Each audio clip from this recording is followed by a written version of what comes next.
Okay, now I'm just going to paste this stream in the other stream so that people know what's going on, which is sort of hard to know what's going on if I don't even know what's going on, but YouTube probably thinks I'm trying to do live twice at once.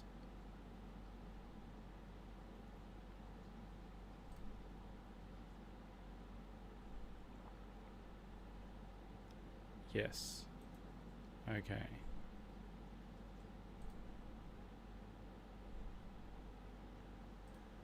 So grab this one, get rid of that, grab this one, go to the chat. Oh, no, not that.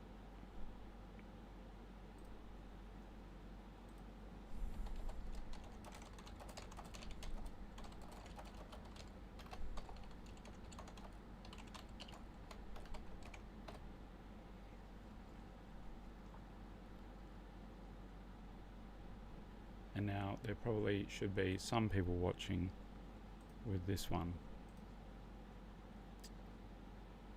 Chat.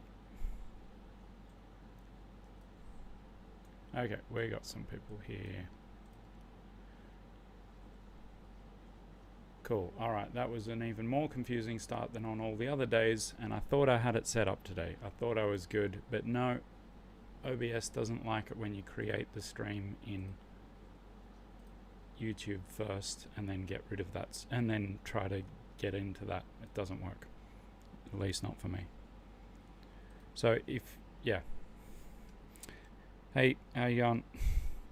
I'll just wait for people to come over from the other stream. Probably doesn't take them nearly as long to come over from that stream as it does for me to set up the new stream.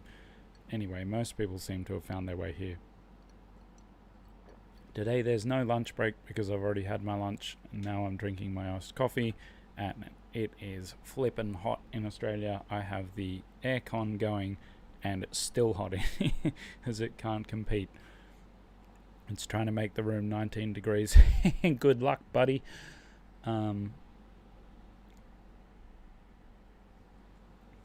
Greetings from California. What's the weather like in California? I imagine it'll be coolish at the moment, but you'll be coming into the hot season soon.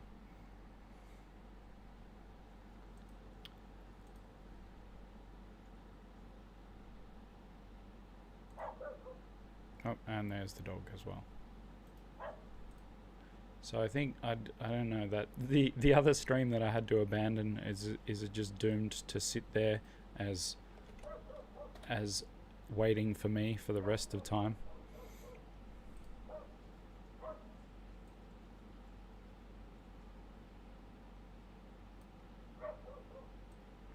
Coolish and drizzle. What I wouldn't give for that right now. Alright. Okay.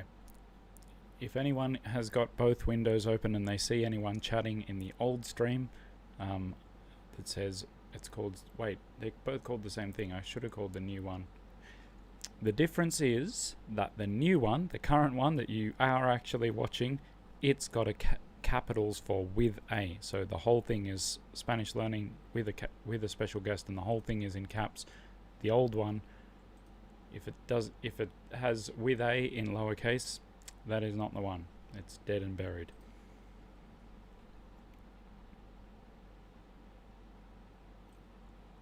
Alright, now let's get rid of this chat. Don't get rid of it, just make it smaller.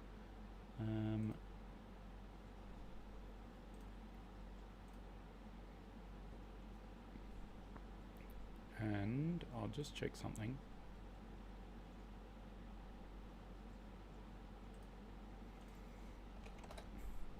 Yeah, so if you're not, I think that YouTube is still recommending the other stream. Probably. There's not a lot I can do about that, I don't think. Maybe if I just get rid of it, I feel like that's a potential, like, AZ5 situation.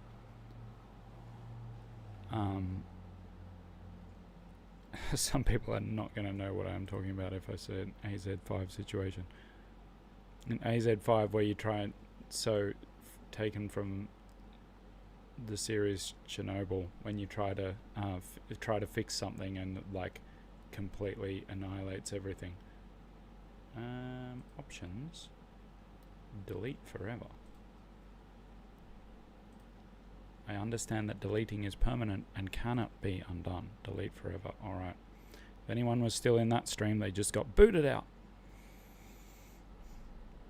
Alright, that was actually kind of a more interesting start than any of the others, where I was just like, hey, are we on?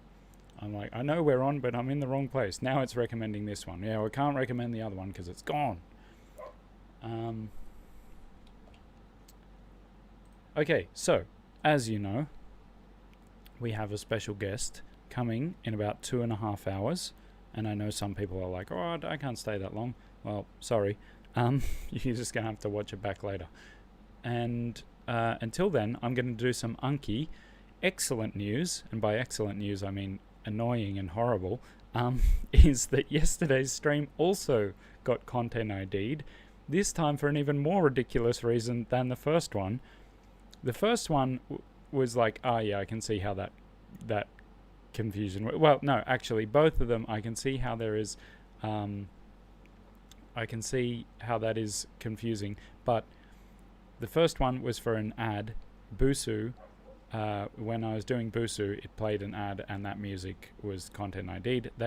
It's just an automated system, except that I think that YouTube sends them an email, and then they have to look at it and then go, yeah, we're going to content ID that. So it's kind of weird that it can happen when it's so obviously someone just doing something within their thing, and it's an advertisement for the product that you agreed to have your music on the advertisement for. Anyway, yesterday's one was because I played my own video, and the music in my own video is no longer, like, I no longer have a subscription to that stock music service. So it's like, hey, you can't use that, which is like, that's true. Technically, I cannot reuse the music once my subscription expires. But yeah, the video is fine to stay up, and I feel like surely I can reference my own video. But anyway, so we'll see what they say now that I've disputed them both. But so today I'm not even taking the risk. Dreaming Spanish I haven't had any problems with. I thought maybe that little jingle, the guitar thing, do do do do do do do do do, I thought that might be flagged. It hasn't been so far. So we're just going to be doing some Anki and some dreaming Spanish. So why are we doing Anki? Because if you watched my I Learned 1000 Spanish Words in a Day video, you'll know that having done so many words in one day, the repetition, the like reps that are due are then like the basically as many as you got wrong on the first day, which is a lot.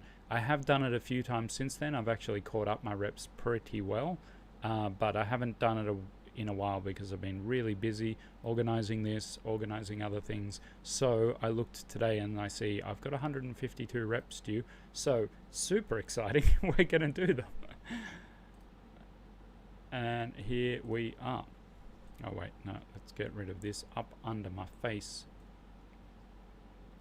Right down there and put it up here. I want to be able to see the chat. The special guest is Richard Simcott, right? Guess again. Although I'm assuming Richard speaks Spanish. I think he regards French as his next best language or something.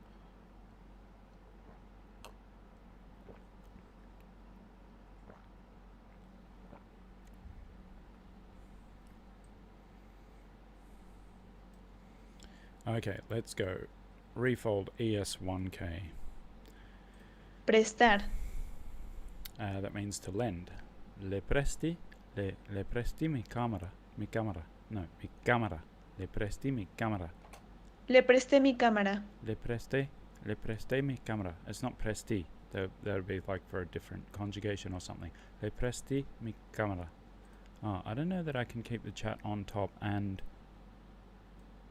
special guest is the president of Mexico. Yeah, that would be awkward. That should be a good setup, I think.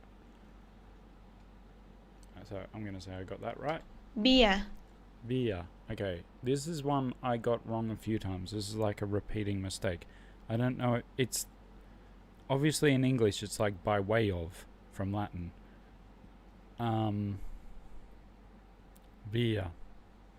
But it's like but way like a physical thing, I think, as well as probably the way we use it. So it's like el vía del tren or something like that. Es peligroso caminar por las vías del tren. Es peligroso caminar.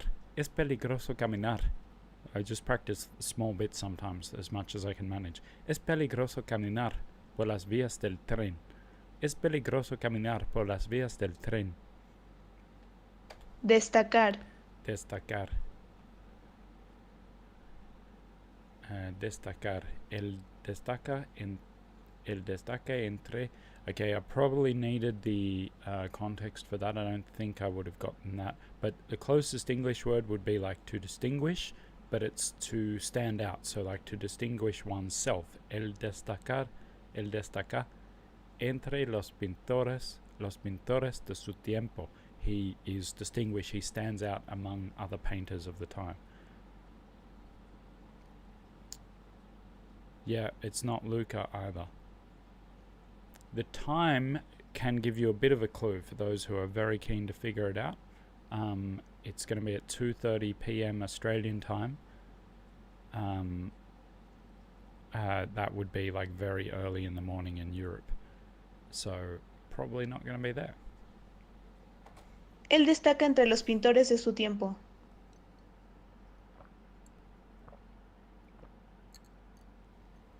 You're just hearing me swallowing. That must be nice. Escaso. Escaso. Rare. Scarce. Talento de ingeniería es escaso en esta ciudad. Talento de ingeniería es escaso en esta ciudad. Talento de ingeniería es escaso en esta ciudad. By the way, for the people watching, especially since you had to come over from a different stream because I can't use computers, evidently, thank you all for being here. Most of you are on your third day, have come here for the third time. So thank you. If you happen to be new here and you're like, what is going on? Check the description for details. The pinned comment has it as well. We're technically, I only have like 2 hours in me today in terms of the GoFundMe. $400 pays for every $400 Australian pays for every hour. Technically, there's only 2 hours left for me to do. Basically, is it 2 hours? Yeah, 20 hours. Yeah, so it's up to 8,800 basically. So 22 hours. So there's only 2 hours. The special guest is coming at 2:30. So in 2 hours from now, basically. Obviously, I'm going to have them on anyway, but no, Austin, I haven't given any hints other than a Spanish speaker and the time zone. Ingeniería, yeah, it's definitely not easy. Yeah, in Spain it's 2:20 a.m. Is it? Oh yeah, 10 hours. Yeah, that's right. Yeah, anyway, so if you're new here, please consider donating to the GoFundMe. I know the rest of you have heard that a bazillion times and most of you have already donated. But I would even, obviously I keep reducing my expectations on it. I started saying 30,000. Ridiculous. Then I wanted 12,000. It doesn't end today, by the way.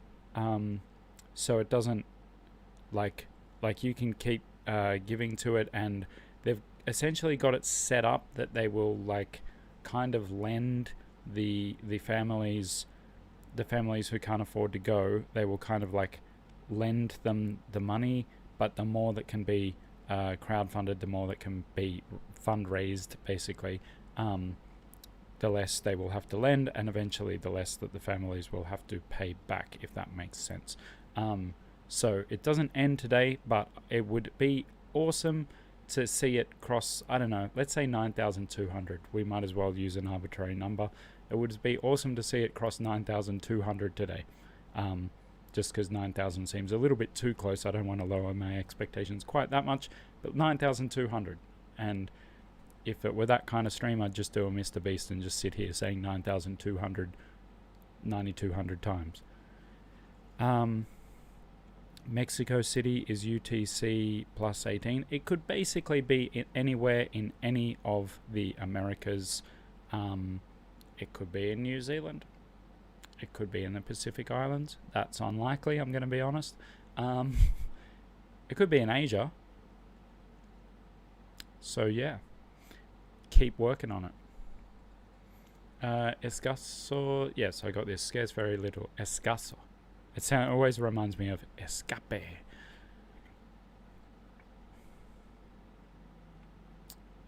Mexico City is Australia plus 18. Mexico City is Australia plus 17, actually. Is it? Yes. No, minus 17. Like, they're 17 hours behind us, which I think of, to help my brain, as being 7 hours ahead of us, but the day before.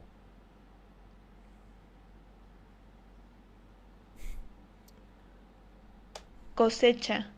I'm liking this. I like this. Anki is a good kind of tool to go between. Immersion is not a good tool, but Easter Island, yeah, could be. Could be in Australia. Didn't say it wasn't. Cosecha. La cosecha. They could be coming into the room. It's my 3-year-old son. Cosecha. Isn't it like a little thing? No. No. Okay, I needed the context there. La sequía perjudicó gravemente a la cosecha. So it's like the drought. Is it drought or flood? Drought, I would think. Sequía perjudicó gravemente la cosecha, the crop, the harvest. La sequía perjudicó gravemente a la cosecha. Sequía, drought. Apoyar. 7:24. Yeah. So Mexico is 17 hours behind Sydney. Mexico is 17 hours behind Sydney, which is 7 hours ahead of us, but the day before. Ella siempre le apoyó cuando tuvo problemas. The Easter Island thing. That's very clever, 87. I can't believe that showed up in the OBS thing. Ella siempre la apoyó cuando tuvo problemas. Supported. Okay, what's difficult about this for me is not the word, it's the construction of she supported him, and it could easily be the other way around. Doesn't depend where in Mexico. I'm pretty sure Mexico's all the same time zone.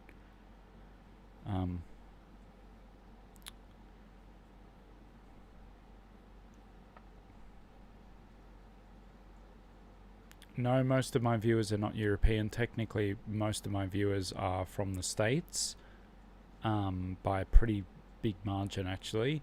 But it also depends on the time. Like the other night I was talking about this and saying most of my viewers from the States, and everyone are from the States, and everyone was like, oh, I'm part of the 1% who's not, I'm part of the 1%. And there were like dozens of comments saying I'm not from the States, but that was at 8 p.m. Australian time or 7 p.m. Australian time, which would be the middle of the night in the States. So that's why that was happening.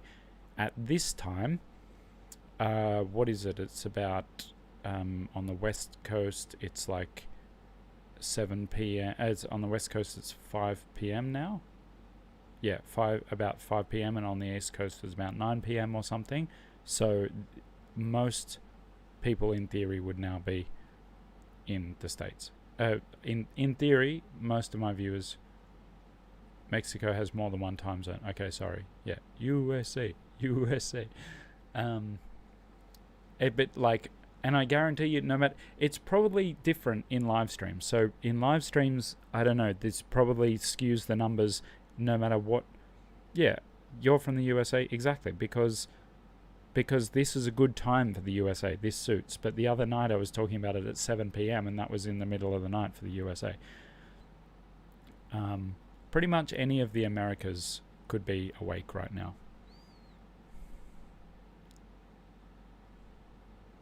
Hey Big K, I forget your real name, but I can see from your profile picture I know who you are.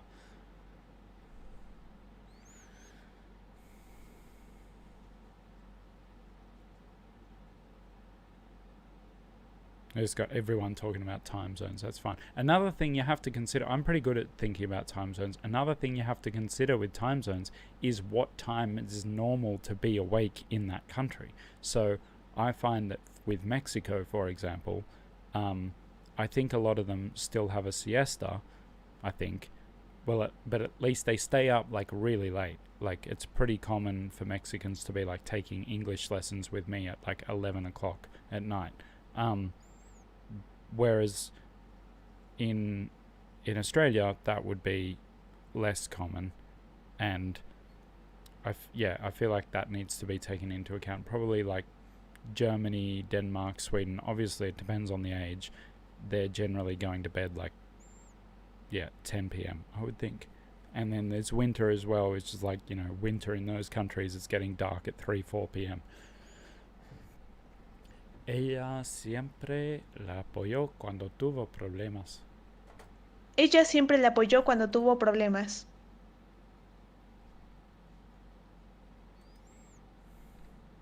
Cuidar. I don't know if Mexico does siesta. I know that it's sort of slowed, like they're not doing it as much in Spain as they used to in the early 2000s and the 90s and before that. Cuidar, to watch over, to like look after. Él no se puede cuidar solo. Él no se puede cuidar solo.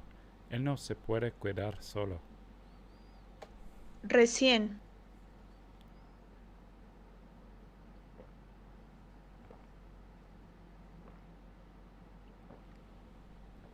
The best time in Australia,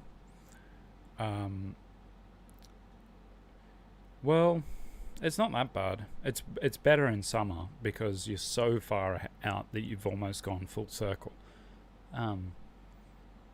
So like, yeah, you could go like 4 p.m. and have the people in the USA, some of them are still up, and the people in Europe are just getting up. But okay, cool. Thanks, Gaby Juarez. Somos recién casados. Recién. We're recently married, so recién.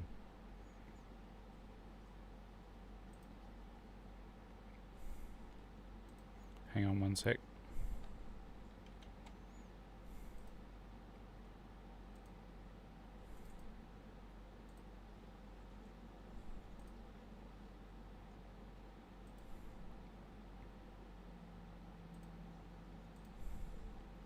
Just talking to my CIA contact here.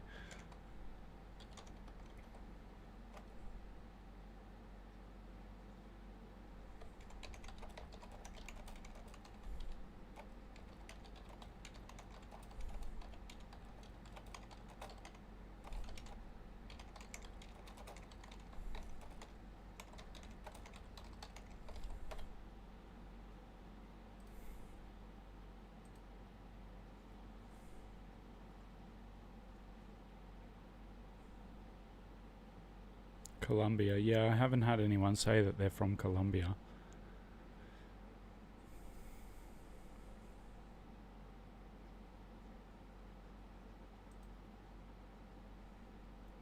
Okay, so I think my contact has shown up 2 hours early, which is fine. I'm just checking that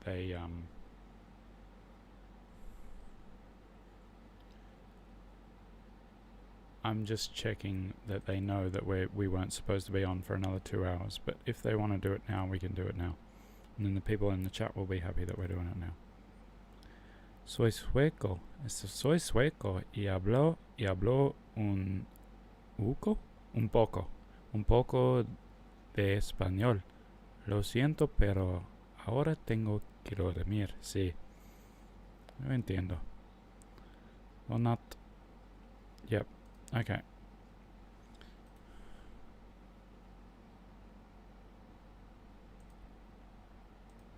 Just gonna switch back to this. I think that's the right screen. Yep. Okay. Recent. Somos recién casados. Enterrar.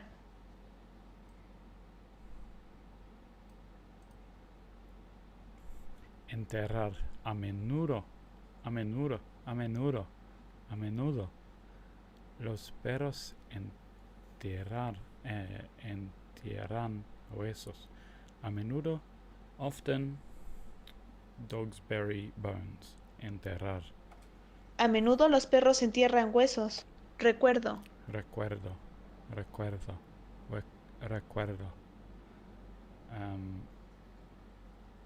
A memory or a keepsake. Es un recuerdo de cuando ella tenía 4 años. Es un recuerdo. Es un recuerdo de cuando ella tenía 4 años. Es un recuerdo de cuando ella tenía 4 años. Salvo. Salvo.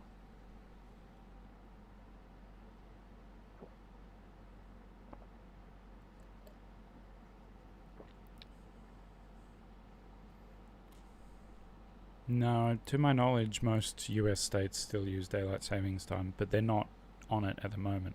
Or they might be. They'd be just about to change, because Australia is just about to change the other way. So,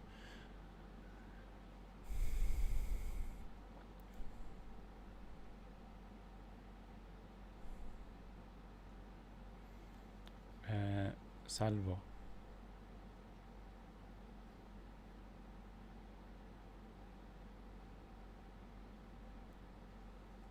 Wait, I'm kind of blanking on this. So salvar is to save, like to rescue.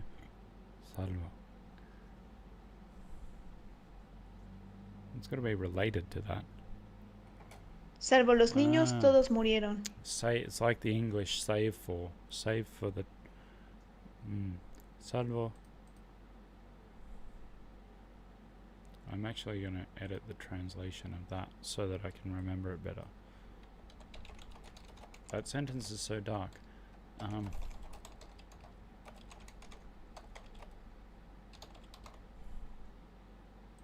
Salvo.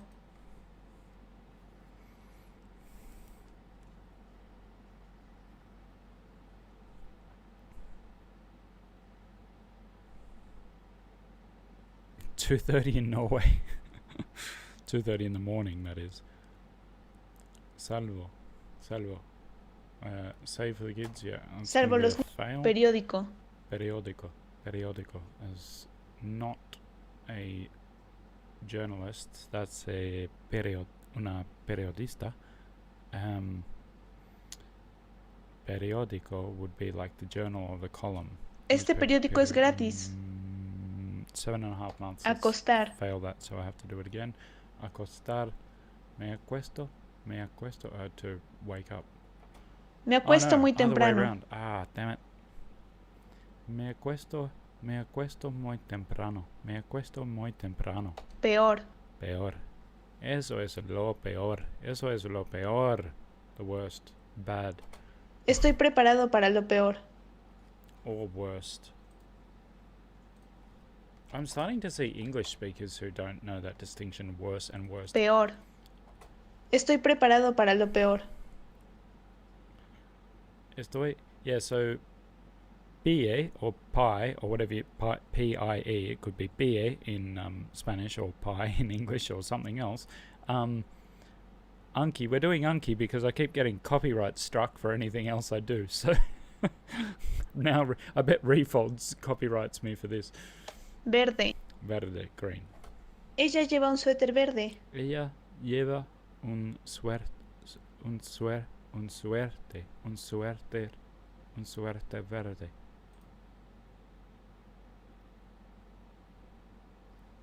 Yeah, Arizona makes Australia look cool. As in cold. Partidario.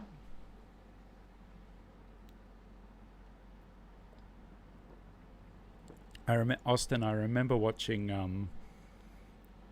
one of my first Odd Ones Out videos, and For people who don't know Odd Ones Out, he's a cartoonist and he's from Arizona, and he talks about he's like, it gets really hot here in Arizona, blah blah blah, and he obviously says the degrees in Fahrenheit. He's like, the other day it was 118 degrees Fahrenheit, 118 degrees, and I was like, I bet that's not even that hot, because I didn't know.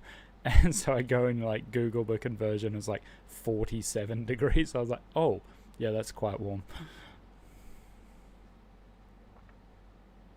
Yeah, it does get really hot in the outback, but I mean, if we're talking just highest temperatures overall, generally the States has Australia beaten. So the States has the highest temperature on Earth ever officially recorded, although a lot of meteorologists apparently dispute that it was recorded correctly. But in Death Valley in California, so like Mojave Desert, it's apparently reached 56.7. However, in the Middle East, it sometimes gets hotter than they actually report, because they're supposed to let people not work or something, and so they just don't, like, once it gets to 50 degrees, they're just like, oh, it's 50 degrees, and they don't say, yeah, so like definitely the outback gets very, very hot. And I mean, we're talking like once it's 42, you don't want to be outside in any, I mean, I personally don't want to be outside once it's 28, but once it's 42 degrees Celsius, it's like a bad idea to be outside. So it's really the same as to whether it's 49 or 50 or whatever.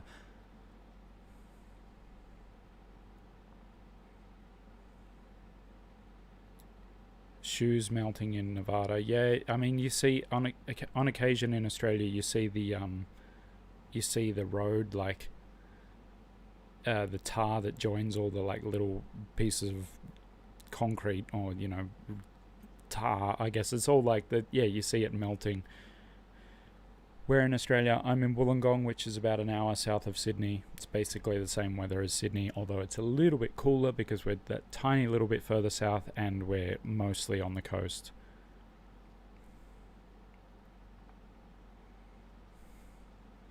Yeah, well, 40, like for the Europeans who are saying like 40 is too hot and stuff, I've played cricket in 40 degree weather. For those who don't know, cricket is like even at a low level, like at a, what's the word, at like low competition level, cricket goes for like 4 hours. Obviously when it gets that hot, you have to be careful. There's like special rules in place or whatever. The umpires make you take extra breaks and take extra water, and sometimes they cut the match short and stuff. But Minnesota, that sounds awful. What was it? Someone was asking me something else. Alita, well, if I'm ever in Las Vegas, I will take you up on your Japanese barbecue. No, Sugar Glider. It's not my own Anki deck. It's the Refold ES1K. If you want to use my link in the description, I get a commission from that. It's $19 US to buy it.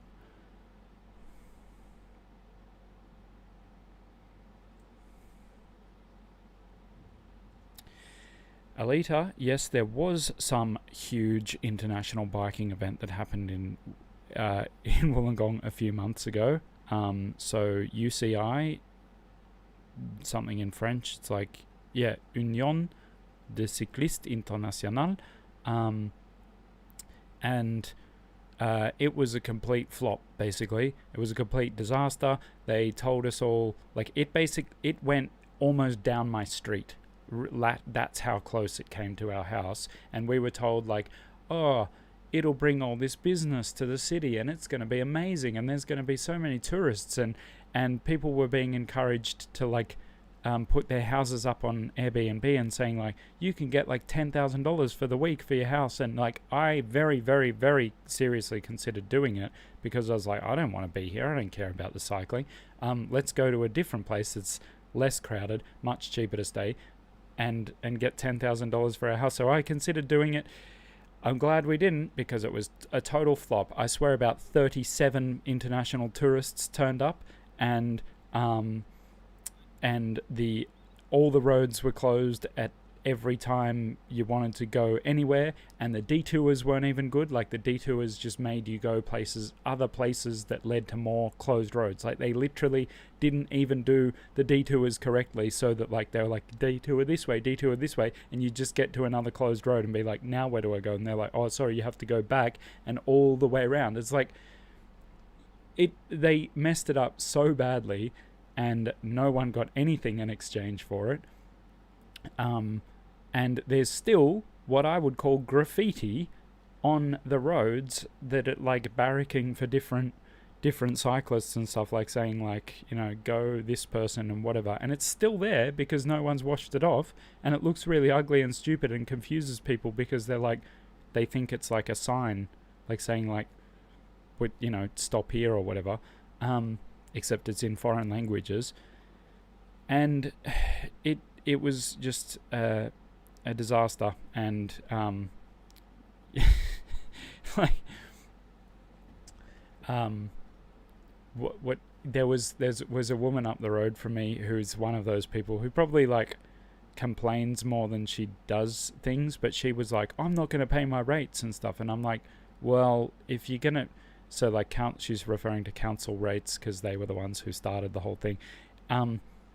And I'm like, if you're not going to pay your rates, you kind of need everyone to not do that. Like, I don't think she ever would have actually followed through on that. But I was like, yeah, that's not a bad idea. I should petition a lot of people to not pay their rates. But I never did. And that complaint you just heard me have about it was the only complaint that I've actually voiced out loud. But yeah, it was pretty ridiculous. And for anyone who follows cycling, they'll already know this, but one of the, like, big dudes, like the person who was supposed to win the thing, was arrested the night before, and so wasn't even there. So, like, now, to be fair, he was arrested because of stupid Australian behaviour. I think he was Belgian or Dutch, and some Australians were, like, annoying him and annoying me. It's not secretly me. They were annoying him and, like, banging on his door and stuff. And then he lashed out at them, and then he got arrested. So it's like, I don't know how bad what he did was, but so some of the graffiti on the roads that is saying, like, go this person, that guy wasn't even there. So this is a lovely Spanish lesson for you all, but you got me riled up about that. No, New Zealand doesn't normally get our kind of heat, but it does occasionally get hot in New Zealand. They're too close to the coast. Like, so the furthest away you can get from the coast in New Zealand is maybe a couple of 100 k's, if that.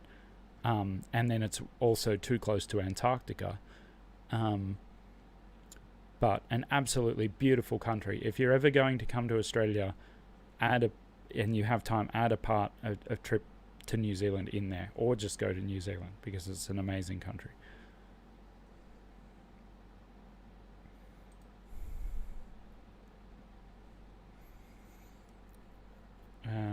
Partidario. El discurso hecho ayer por el presidente Delieto, I don't think I'm pronouncing that correctly, a sus partidarios. El discurso hecho ayer. Supporters. El discurso hecho ayer por el presidente deleitó a sus partidarios. Deleitó.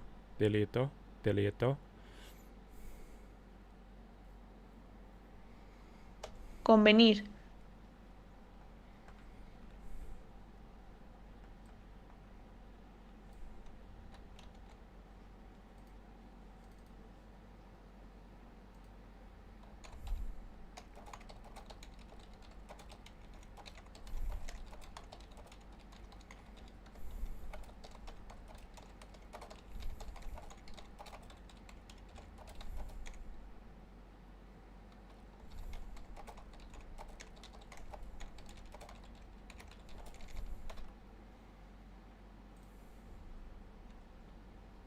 ¿Cómo estás? Estoy bien.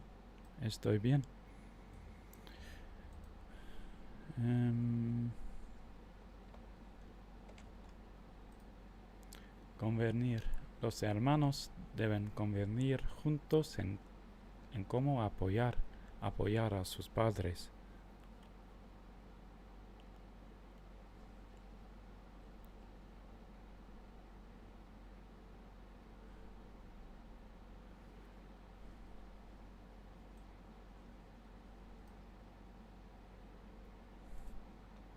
Convenir. Los hermanos deben convenir. Means like come to an agreement. So like to convene, but you would think to convene, but it doesn't mean that. It means like agree. Los Yeah. hermanos deben convenir juntos en cómo apoyar a sus padres.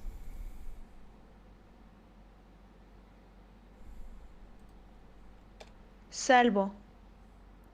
But, except for, save for. Salvo los niños, todos murieron. Periódico. Periódico. Journal, newspaper. Este periódico es gratis. Acostar. To go to bed. To put to sleep. Me acuesto muy temprano. To put to bed, put to bed. How did that happen? That's not... There's a big difference between put to bed and to put to bed. Acostar.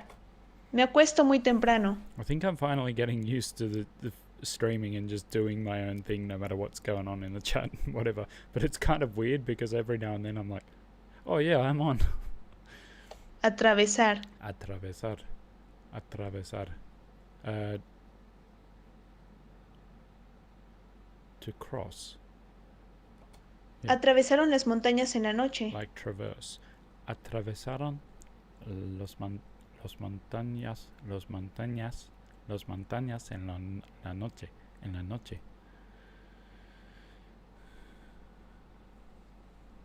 Herramienta. Yeah, el noruego. Yeah, okay, but that's really just reflexive. Sorry.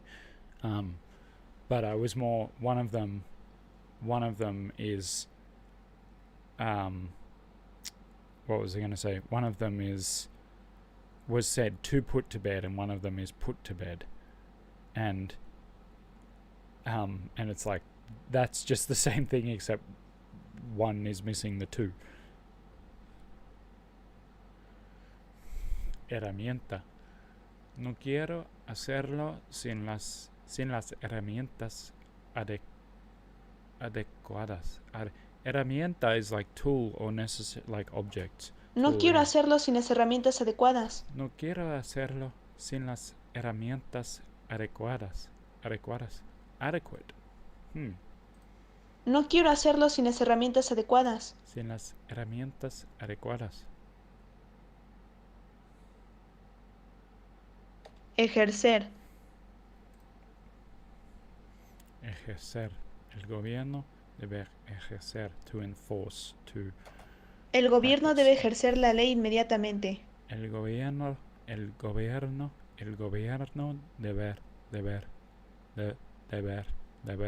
ejercer. Svårt att säga.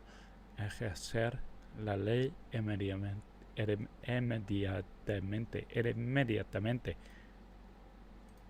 El gobierno debe ejercer la ley inmediatamente.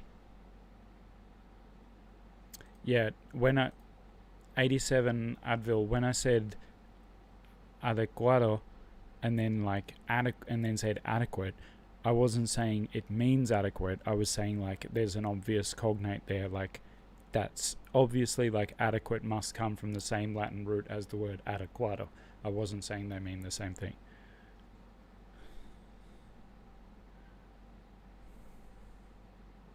It's not a false friend. A false friend is when it's straight up just wrong. Like, fin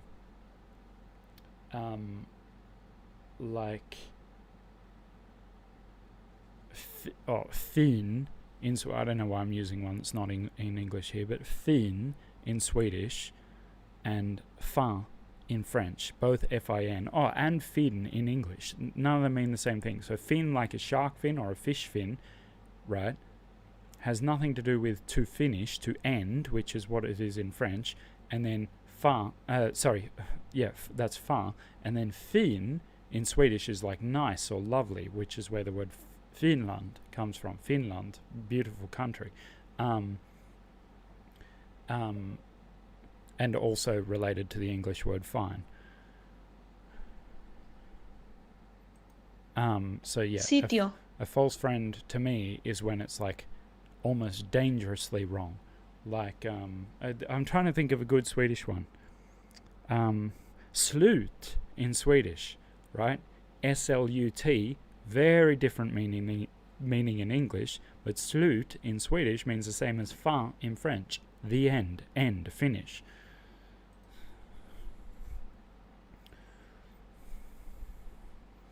Wish there were a word for those slightly misleading ones. False acquaintances, maybe? I don't know. They are acquaintances, so like acquaintances. But yeah, I mean, I like the word that I came up with for the ones that are like, they're not actually, there's no word in your language that is like that word, but everyone knows them. So like amigo, everyone, like, that you'd be hard pressed to find an English speaker in the entire world who doesn't know what amigo means. But it's not because it's like the English word friend, as just because everyone knows what amigo means. So I call those mascot words, and I think that's a pretty awesome name for it. It's like a little pet word that we all know.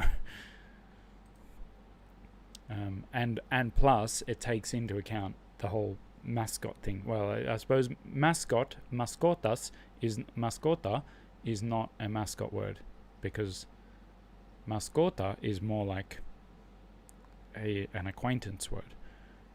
Sitio, place, situation, job position. Necesito encontrar un sitio para poner todos estos libros. Maybe not job position, but I need to find a place. Need to find a place to put all these books. Diario. Diario, on a daily basis. Ella escribe su diario en inglés. Or a diary. But the one I try and remember is that, can someone tell me in the chat, is diario, can it also mean on a daily basis? Like, corre diario or something, like I run on a daily basis. No, EP, we're not talking about false friends. We're talking about ones where it's obviously like related to what it means, but it's not exactly the same thing. So I was saying that I saw the word adecuado, and I was like, oh, adequate, but I didn't mean that it meant adequate. I just meant like, oh, that's obviously where we get the word adequate, right? Like we get it from the same Latin root, and yeah, we get it from the same Latin root, and so in Spanish it's become adecuado, and in English it's become adequate. And then 87 was saying that it's like it's a false friend, and I was like, no, it's not a false friend. It's like kind of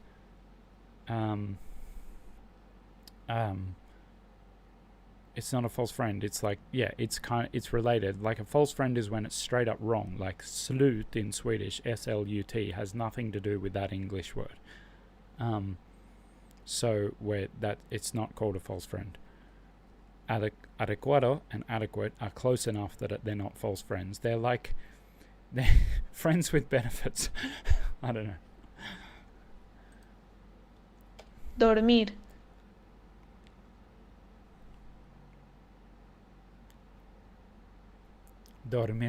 Dormir, sleep. Mi gato se durmió a mi lado. Averiguar. Averiguar.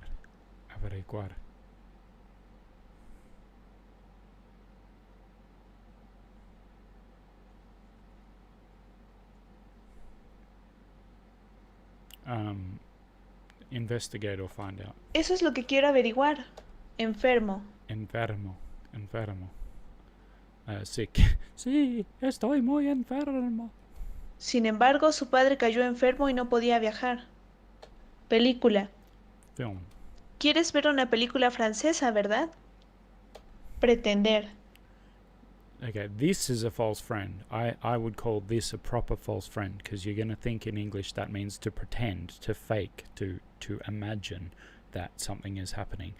But it means to intend, like to have every intention of. Pretendo luchar hasta el final. Pretendo luchar hasta el final. I am of the mind to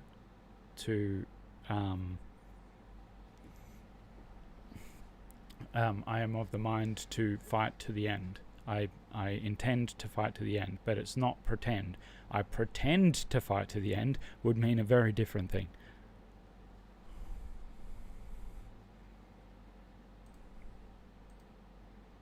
Is my screen frozen?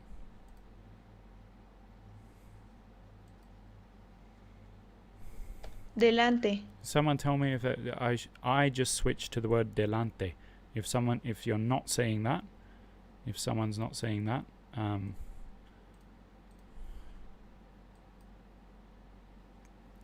you could tell me, that would be good.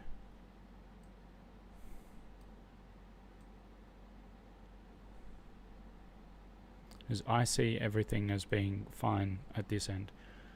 Maybe your screen's frozen. Marie. Yeah.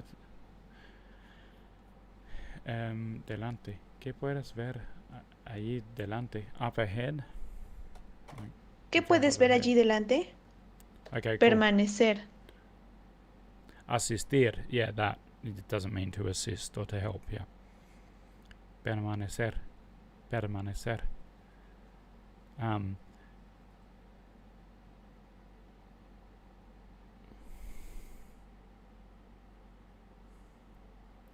Unless they meant 87, they might have meant quotidien, the French word, which does mean daily, like permanecer.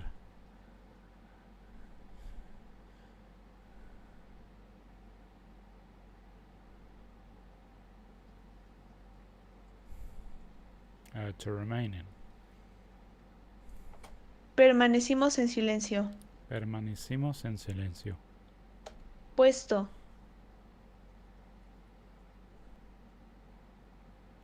Tiene un puesto muy bien pagado en la empresa. That's a position at a company, like a job.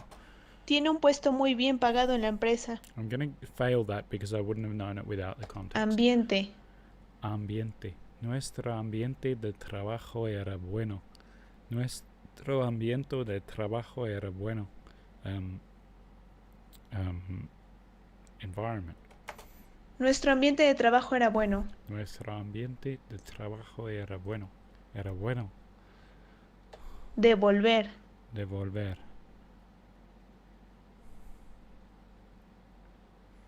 Devolver. No me querían devolver. No me querían devolver el dinero. To refund, to give back. Devolver. Devolver. No me querían devolver el dinero. Etapa. Etapa. Esta es una etapa feliz de mi vida. Stage. Esta es una etapa feliz de mi vida.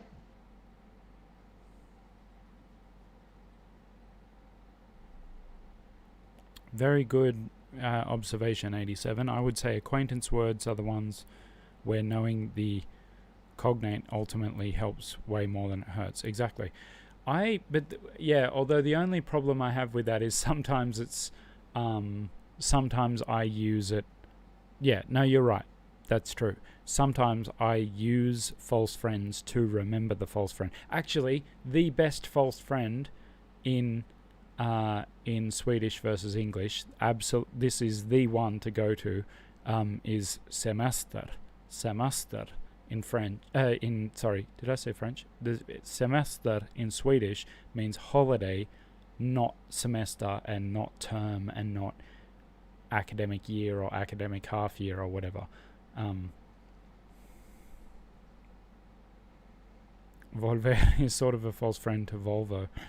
But I'm pretty sure Volvo, they took their name from the Latin to return or something. There is actually some link there. Volvo does not always go backwards. If you do a mad J-turn, it does. Thankfully, both my Volvos are going forwards at the moment. This is this Anki deck is from the Refold ES1K. Link in the description. Esta es una etapa feliz de mi vida.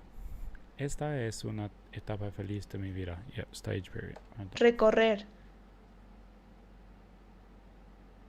Volvo means I rolled in Latin. Yeah, so there would be some link to the word devolver in Spanish. Like that wouldn't have just happened coincidentally. There's I roll. Just put your Volvo in reverse. Yeah, it doesn't go very fast in reverse, unfortunately.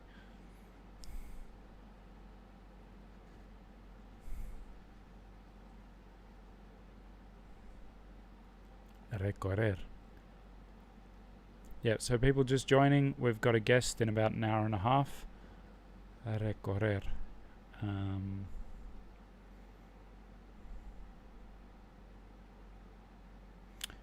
You would think this was like to reoccur, but I don't think it is. You guys are still talking about diario and cotidian and also like, man, that was like half an hour ago. Recorrer. I'm gonna fail this one. Recorrí el país durante 5 años a pie. Recorrí el país durante 5 años a pie. Recorrí el país durante 5 años a pie. Recorrí el país durante 5 años a pie. A pie. Recorrí el país durante 5 años a pie. Personaje.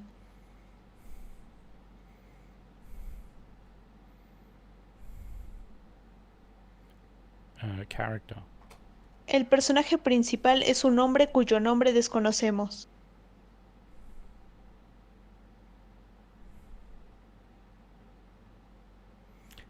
For the people offering suggestions of how to think about words and stuff, just so you know, I'm seeing the chat 40 seconds behind when you're seeing the maybe even a minute, basically. Like by the time you type it and it gets to me, I'm 3 words on. Yeah, I live on an incline, so if we ever don't put it in park, they're both automatics, so it's in park. If we ever don't put it in park and put the handbrake on, then yeah, it would be a backwards rolling Volvo. El personaje principal es un hombre cuyo nombre desconocemos. I feel like this is vaguely referring to like the Sergio Leone movies. Personaje.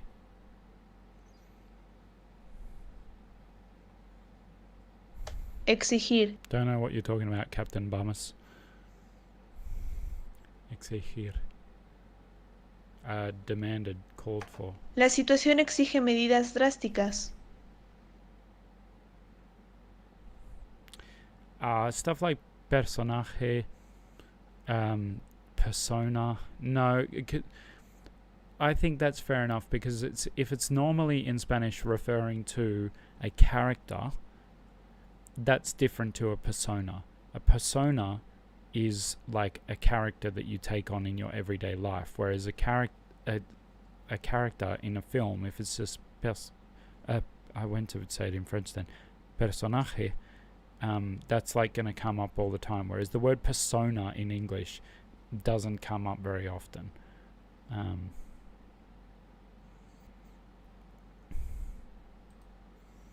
La situación I've just gone back to French. La situación exige medidas drásticas.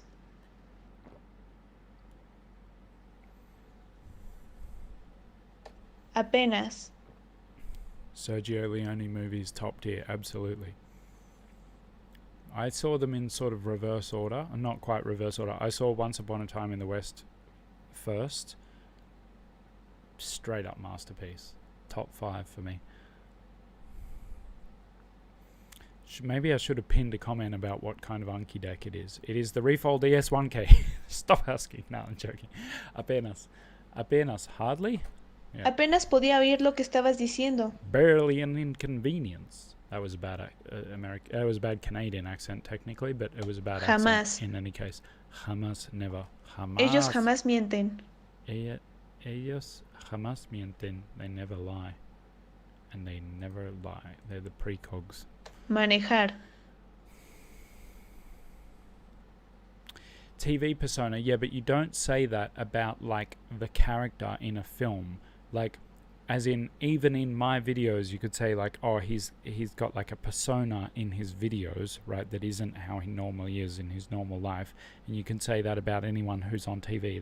They've got this persona, but that's different from a character in a film, like referring to a specific character. If you went into like an interview with English-speaking filmmakers and said, well, one persona's this and one persona's this, they'd be like, what do you mean one of the characters? Like, Hamas is a false friend with its French counterpart. I don't know the French. I just think of jamais, which is only one letter off. It's pronounced very differently, but it's jamais, which means never, so it's not a false friend with that.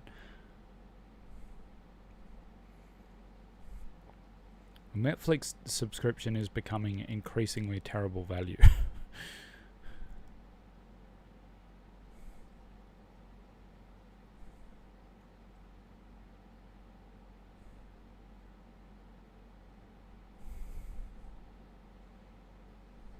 Exactly. A persona is a character played by a real person. Yes.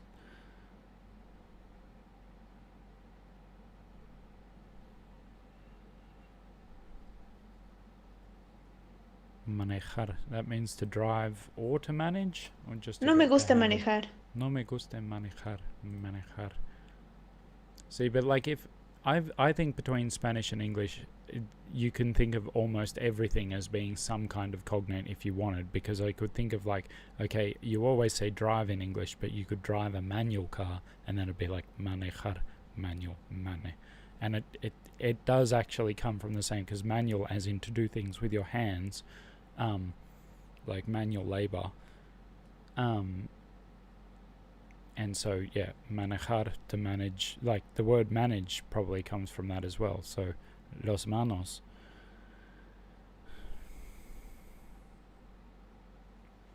So far, I'm finding Amazon Prime is kind of winning the value war for me, because in Australia, Amazon Prime is very good value before you've even taken into account the video section of it.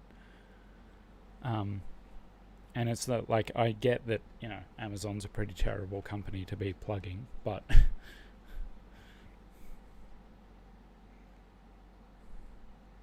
yeah, for the people still, I've no, whoops.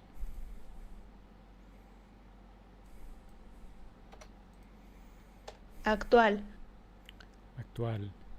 Current? La situación actual en nuestro mundo es compleja y polémica.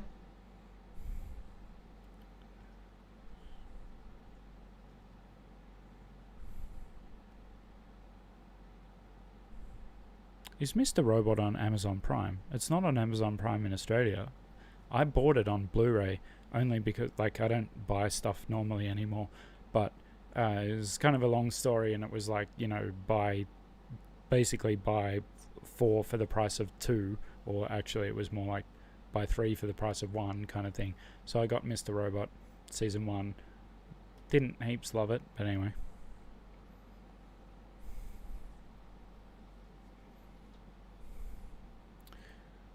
Yeah, see, actual, that is a bit of a false friend, but it's also one of those ones we were talking about before, where it's like,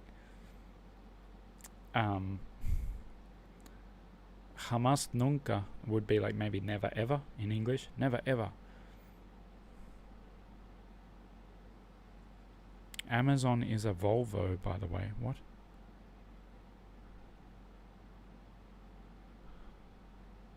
I don't get what you're saying there. Amazon is a Volvo. I know that Jeff Bezos used to drive a Volvo when he first started the company or something. Is that what you're talking about? He used to have like an old 240 wagon or something.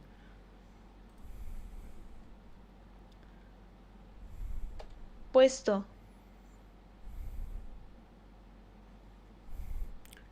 Puesto. Tiene un puesto muy bien pagado en la empresa. Un puesto. Oh, I got that before. Yeah.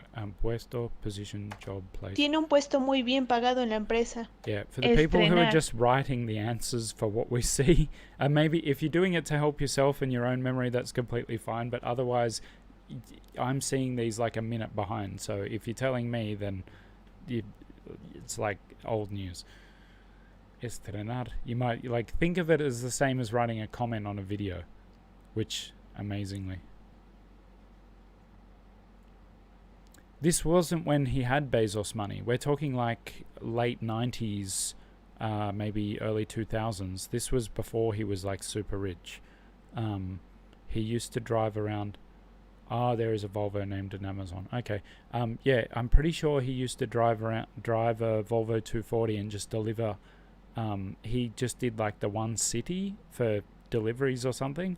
And he just drove around.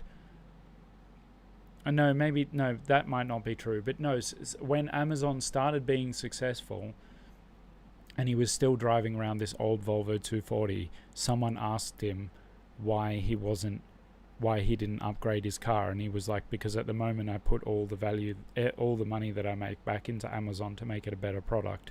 This is not like, I'm not saying good or bad things about Amazon. I'm just saying what I've heard. And so that's what I thought that Biolingo was referring to. Special guest is yet to be revealed.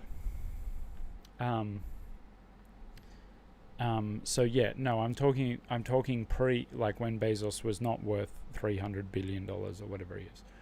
Quiero estrenar mi vestido nuevo antes de la boda. Estrenar, iron. Quiero estrenar mi vestido nuevo antes de la boda. I didn't think you could iron a wedding dress, but I still fell for it. Estrenar. Quiero estrenar mi vestido nuevo antes de la boda. To debut. Alright, fail. Aprovechar. Oh, card was a leech. There. Jeff Bezos is the special guest, yeah. Hey, Bezos, can you give like 0.0001% of your wealth to the GoFundMe and so that we're just done forever? Mr. Salas, maybe the special guest. ¿Quién sé?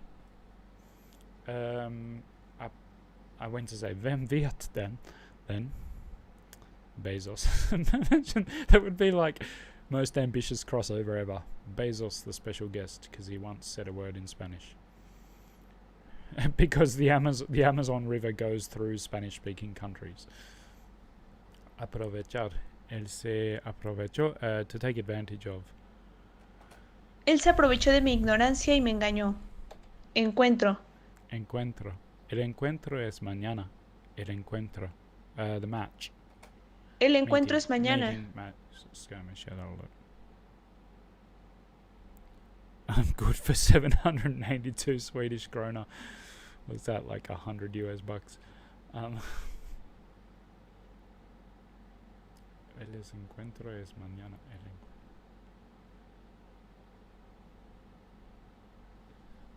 I already have an Amazon Prime subscription. It probably would. 0.001% of Bezos's wealth would probably break GoFundMe. Certainly the GoFundMe, is that a public company? Certainly their shares would go through the roof. If you came here to see Bezos, what's the most expensive thing I have in this room? It's probably my camera. You're looking through my most expensive thing. Yeah, no, that's my camera or my computer, which you're on. You're in the computer. Encuentro. El encuentro. Meeting games. Skirmish. I've already got that. Recorrer. Recorrer. I can see why Mr. Salas does this a lot. He does his Japanese Anki cards on streams, and I just sit there going, like, trying to read the chat going, what the hell? Recorrer. To cover, to travel. Recorrí el país durante 5 años a pie.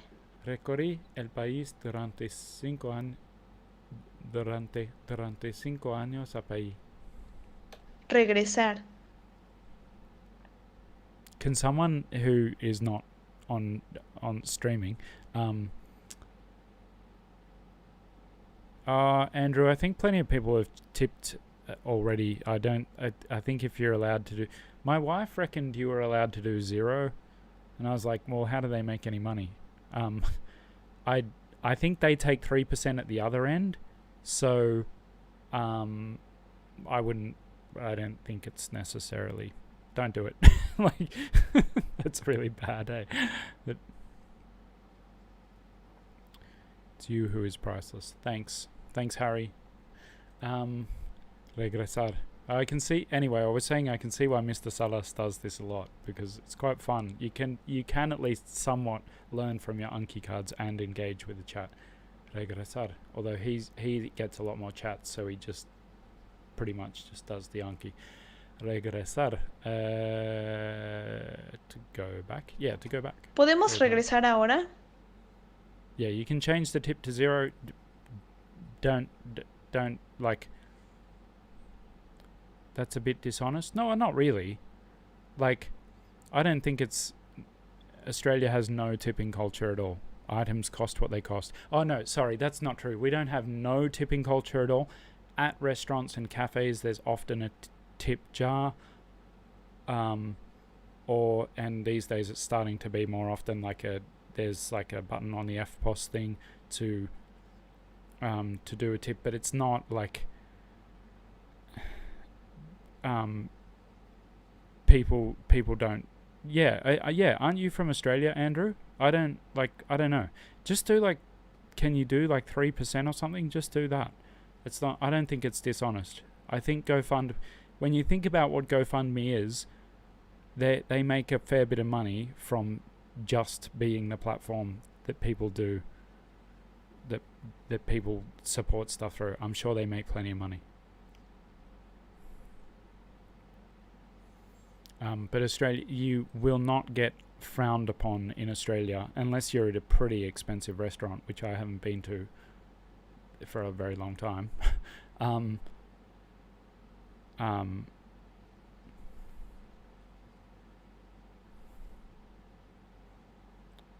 The tip jar doesn't necessarily go to the manager just because you worked in a shop where the manager was doing that. I worked in a shop where the tips went to us. So yeah, that's not just because you worked at one place that did that. That is a scam, but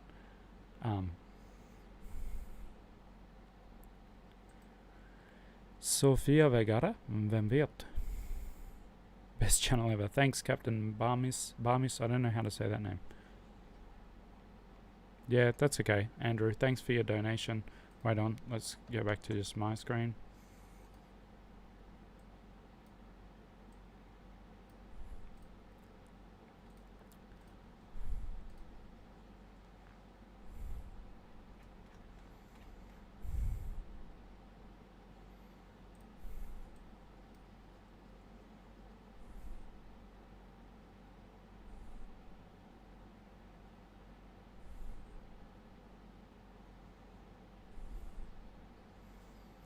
Tipping is not normal in Australia, no. It's certainly we don't have a big tipping culture. I wouldn't say it's not normal, but we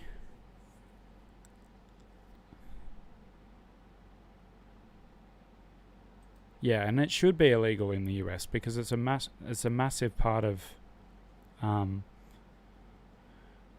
YouTuber that has active. Yeah, it's a massive part of people's wage, so it should be illegal in the US. It should be illegal here.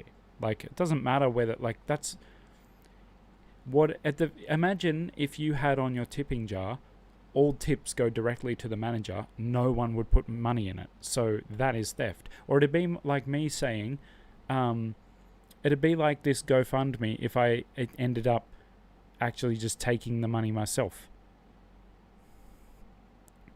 Thanks, Beat. Tack. I'll do it in your language to show my appreciation. Tack för det. Det var alltså mycket snällt. Du behövde inte göra det, men tack för att du gjorde det i alla fall. Och jag hoppas att du sov gott och ja, ha det så bra. Tack.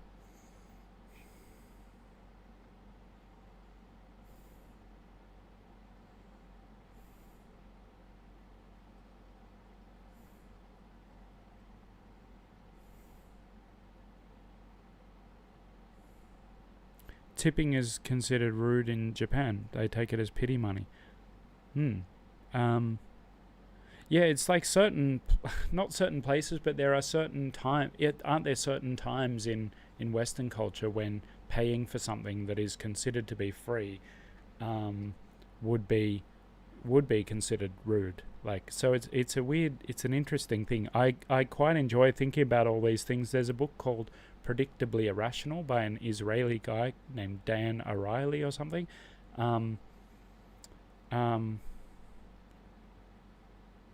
Running Riot, did you make a...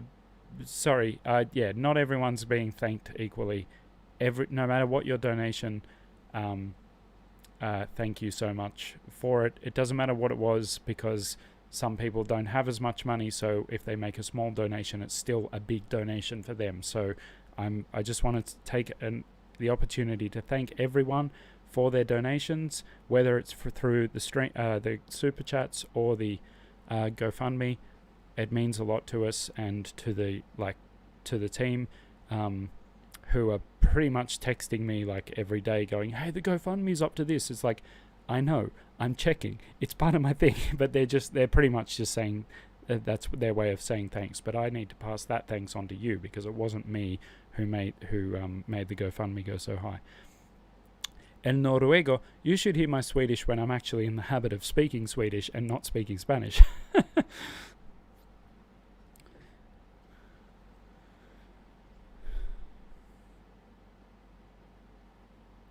Entendió mal. Yeah, Icehound. This is the subathon, so Ludwig Algren, is that his last name? He's got some like super Swedish name, but he's actually from the States. That is where I got the idea for this. But I thought it was like a normal thing, but apparently his has been one of the only ones that anyone's ever done. He and Jaden Animations have both done one. And like they're probably more common on Twitch, but I'm obviously not on Twitch. But yeah, that is pretty much the idea, except I'm doing it as a fundraiser and not just money for me.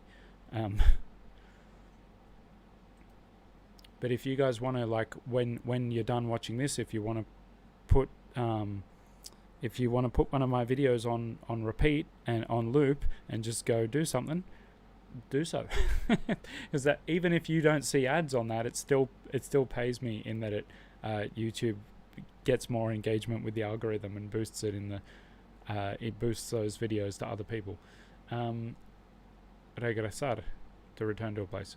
This was ages ago. To return to this word, regresar. Voluntad. So this is one of those semi-false friends. No es nuestra voluntad. Willpower, yeah.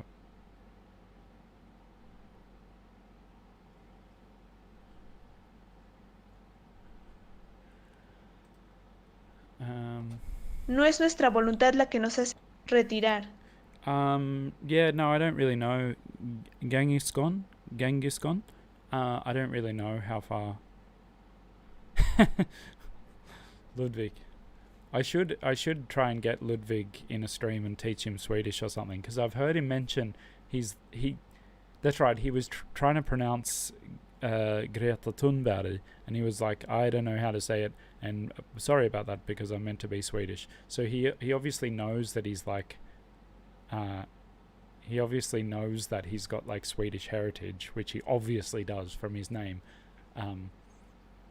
Yeah, I should get him on and try to teach him Swedish.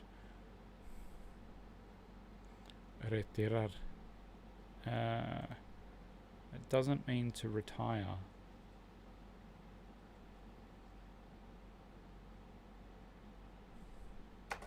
Él se retiró a los 60 años. It does mean to retire. Oh, well, I got that wrong, didn't I? Disponer. Disponer.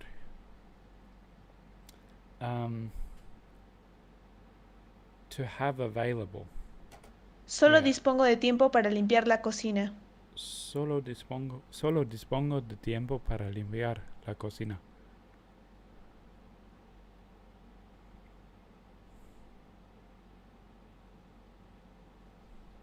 Plaza. If you're speaking English, I don't think it's wrong to say you're speaking English. It shouldn't be expected that you have to switch to Swedish just to say Greta Thunberg.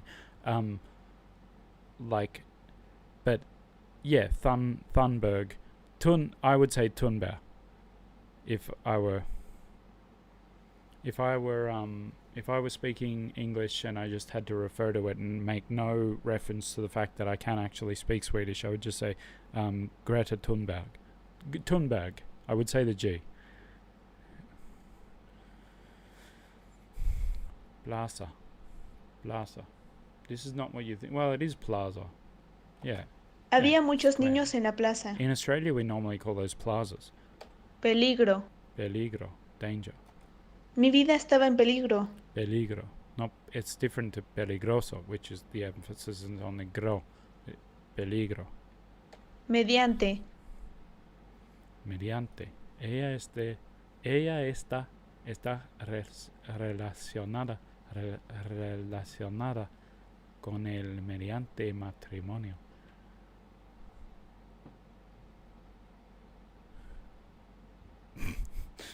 What's your dog's name, Toby?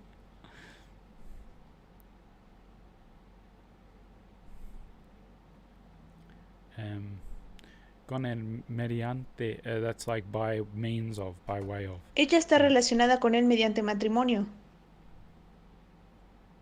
Astrid. Oh, well, what is her name, though? Is it Astrid? Oh, you say it's Astrid, but it's Astrid. Is that, like...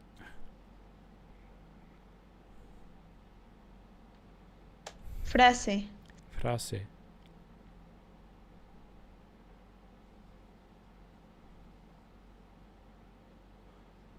Frase. Phrase, sentence.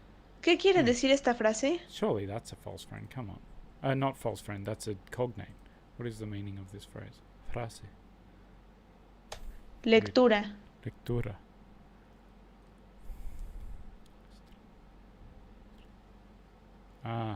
Astrid.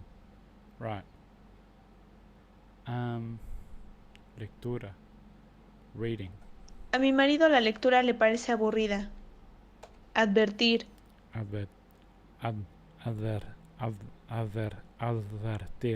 Advertir. Because, Miguel, why in Vikings do they all speak in another language, but when we see their perspective, they all speak in English? Yeah, so that's what's known as the translation convention, which is the translation convention is where you're watching something in what would obviously be a different language, right? So like the movie Gladiator, it's set in what, 8th century Rome or something, 11th century, no, 8th century Rome. That would be in Latin, but no one speaks Latin. The actors don't speak Latin, the director doesn't speak Latin, and the audience don't speak Latin, so they put it in English.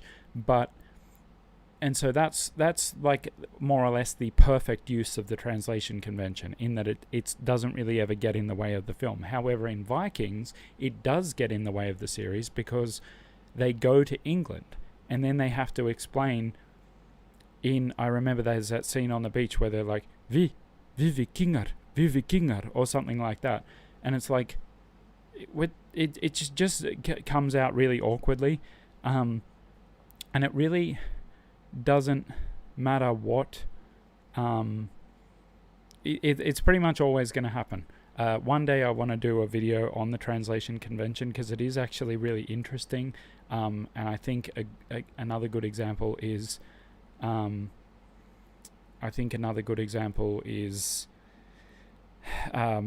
Girl with the Dragon Tattoo, the American one, which is, I'm going to annoy some people in the chat here, but it's a better film than the Swedish one. It just is. It's directed by one of the best directors who's ever lived, and he had the Swedish film to work with, like to like, he read the books, but then he had the Swedish film to be like, okay, they did that wrong and they did that wrong.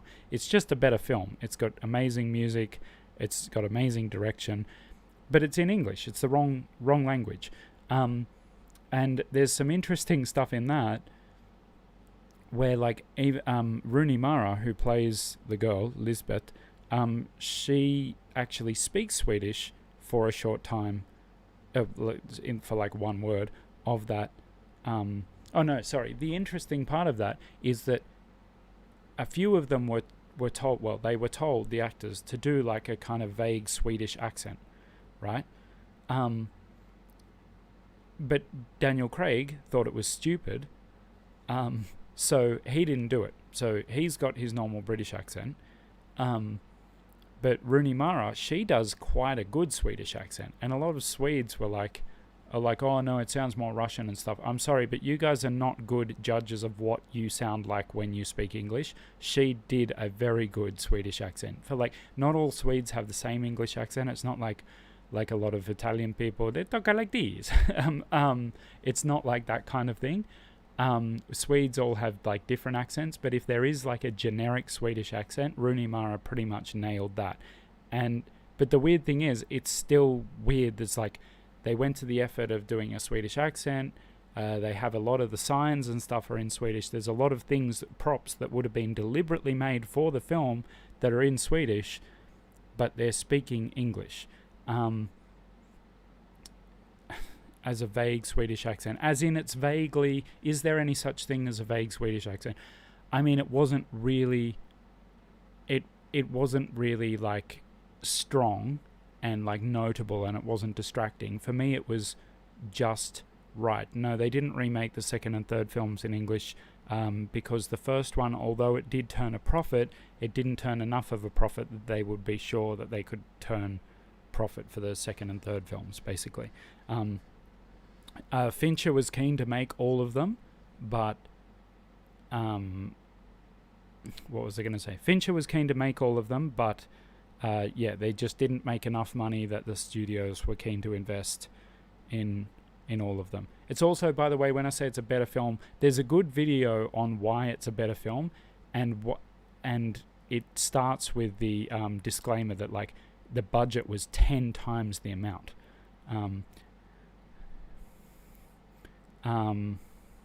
It's a soft Swedish accent, but there's also a bit in that film where she speaks Swedish, where the librarian or something drops the keys back to her, and she goes tuck, like just like really, it's very quick. That's all it is. But if you look at all the text and everything, like there's a Time magazine that shows that has like Daniel Craig's hands in like, I think his hands are in handcuffs, and it says like Blomqvist i kedjor, in chains, like Blomqvist is in chains, if you look on IMDb, I think it even quotes this as a goof. It's like, oh, that bit's in Swedish. They made the prop deliberately for the film. It's not a goof. But yeah, so that's what the translation convention is. It's less awkward in that film than it is in Vikings, but that's why that happens in Vikings, because obviously those Vikings would have been speaking something more like Old Norse or Old Swedish derived from Old Norse. I think it starts in 8th century, so it would be Old Norse.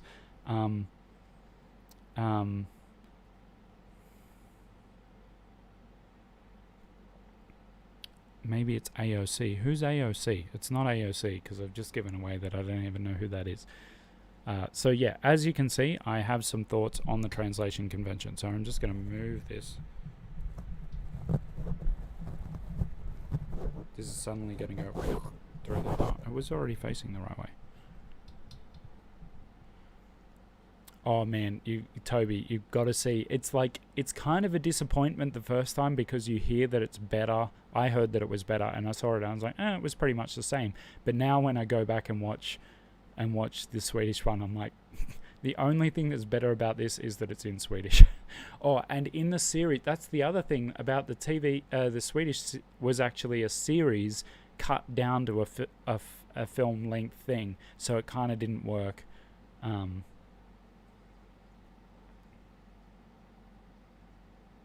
Yeah, Icelandic would be the closest living language to Old Norse. Yep.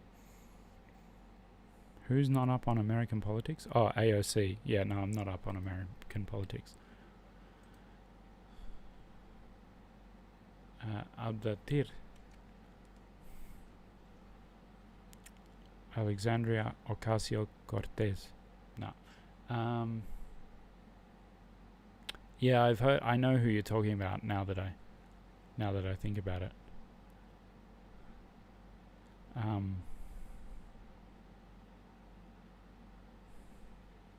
Yeah, it was a mini-series of 6 episodes, and then they've cut down the first 2 episodes. They've cut down the first 2 episodes to be the film.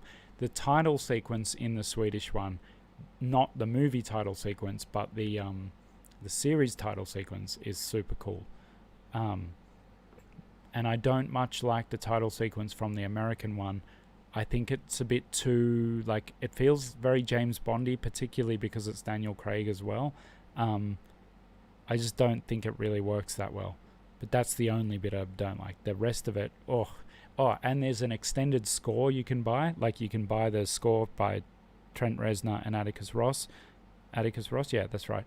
And there's it's extended, and it's awesome. It is the last mega stream, and it's really, we're in borrowed time by now, basically. As in, we're not. As in, my now at $400 for every hour that the stream goes on, we're now basically past the time that the GoFundMe has paid for, unless the GoFundMe has updated very recently with a lot more money. La prensa trató de advertir, like to warn or to give notice. La prensa trató de advertir a la población sobre el incidente. 10 minutes later. Retirar. Retirar. That does mean to retire. Él se retiró a los 60 años. Or to get rid of, to take away, I guess. Riesgo. Riesgo. I can never remember if it's roots. No, this one's risk. There's roots, feature or trait, and risk. This one's risk. Yes. Quiero evitar riesgos innecesarios. I saw the first episode of Clark and I was like, rubbish. Quiero evitar riesgos innecesarios. I have only seen the Swedish one of Let the Right One In, and I thought it was strange, but I liked it. Riesgo. Quiero evitar riesgos innecesarios. Bezos, or someone of similar fame and wealth, is joining in 50 minutes. And when I say similar fame and wealth, I mean maybe 0.01% of the same wealth. Wait, someone do the maths for me and work out if that's even, if that would still make you crazy wealthy. It would, wouldn't it? 0.01, that would be 1/10,000th. Yeah, no, I'm sure the person doesn't have that much money.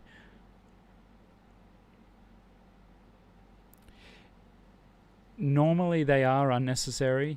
American movie remakes, normally they are unnecessary, but The Girl with the Dragon Tattoo is such a massive upgrade that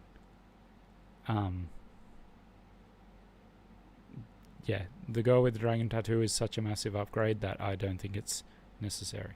I don't think it's unnecessary. It'd be more than $10 million. Yep, pretty sure they don't have that much.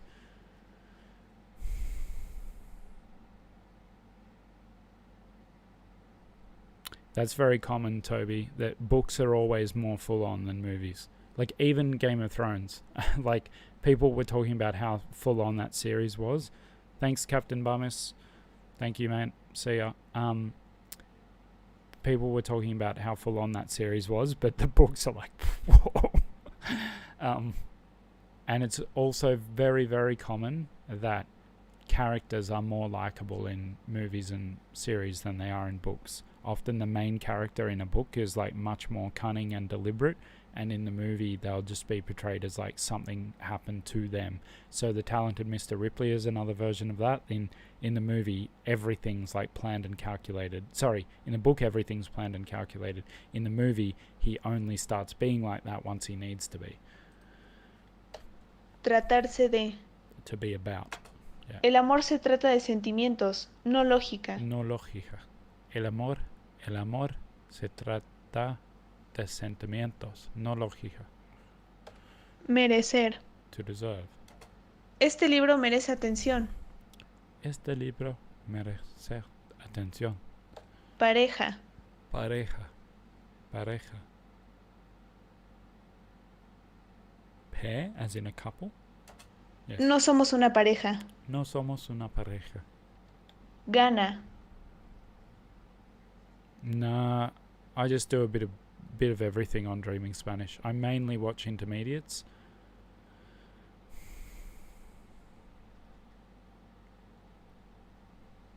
.01% of Bezos's wealth equals 1,200. 1,200 what? It doesn't equal $1,200, does it? It'd equal more than that.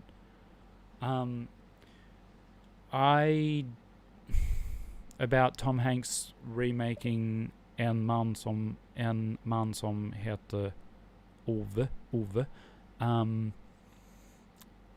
How do I feel about that? I don't really care. I haven't seen it. I've seen the Swedish one. I thought it was okay at the time, but my Swedish wasn't great at the time. I bet if I watched it now, I'd be like, yeah.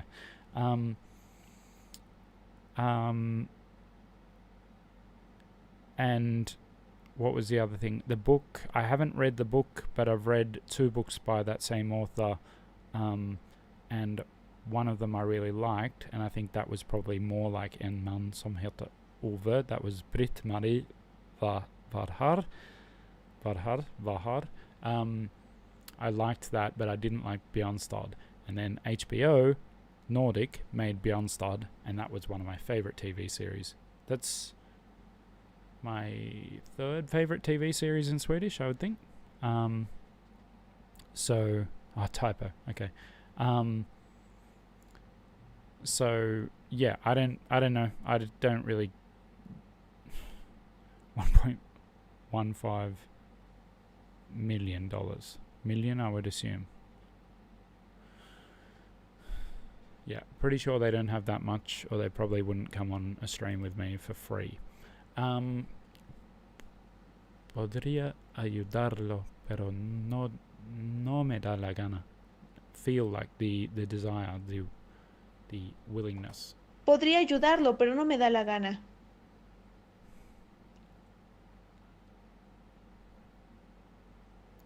Game of Thrones, probably not the best thing to start with, because there's a lot of very specialized language in that.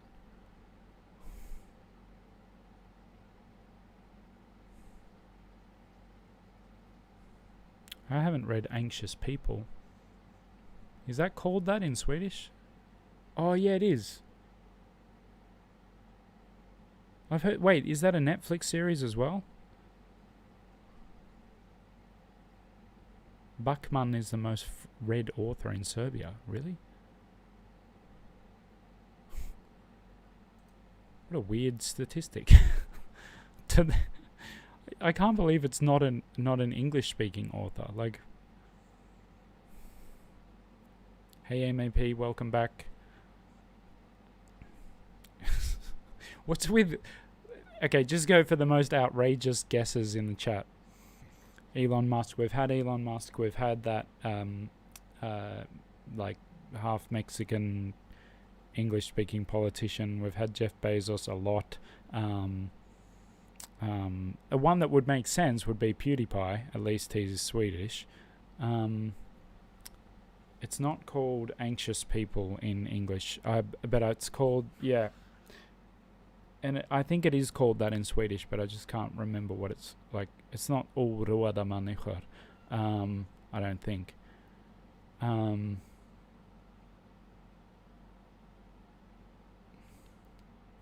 We're getting pretty close with Elise Speaks. That's the first sensible guess that I've heard. Folk med ångest, just det. Folk med ångest. I didn't realize it was Fredrik Backman book. Yes, it's got the same. I've only seen the Netflix logo for it, the like little thumbnail thing. I've only seen that for it, and it was it. I just noticed that it has that same girl from who plays the secretary in what is it called? Love and Anarchy. Kärlek och anarki. Zlatan Ibrahimovic. Is the guess my wig? Me in a wig. Ollie Richards' brother Barney the dinosaur.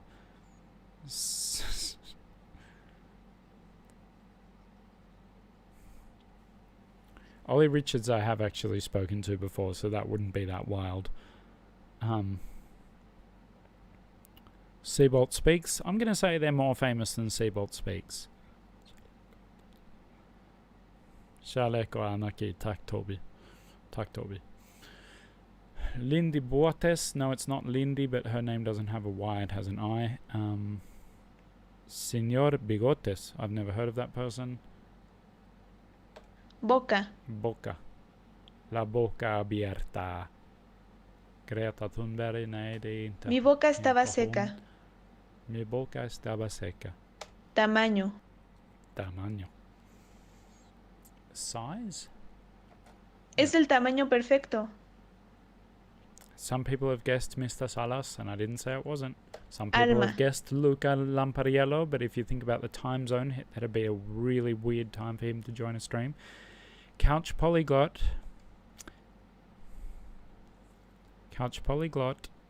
Well, she and I are in touch.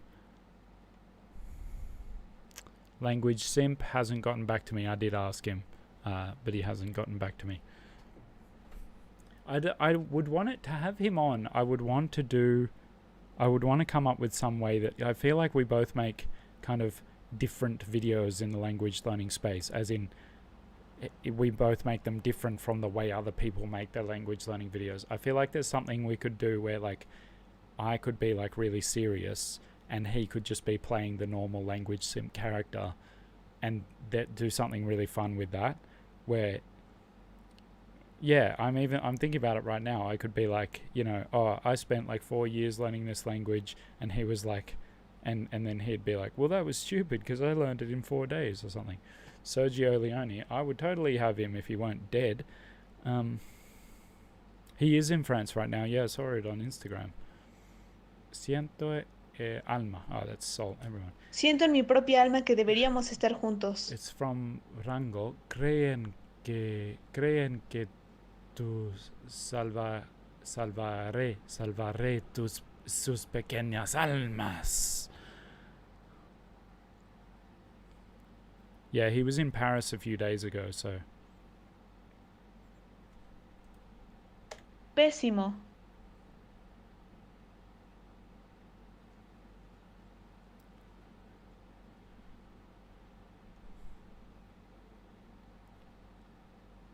Ambas opciones son pésimas.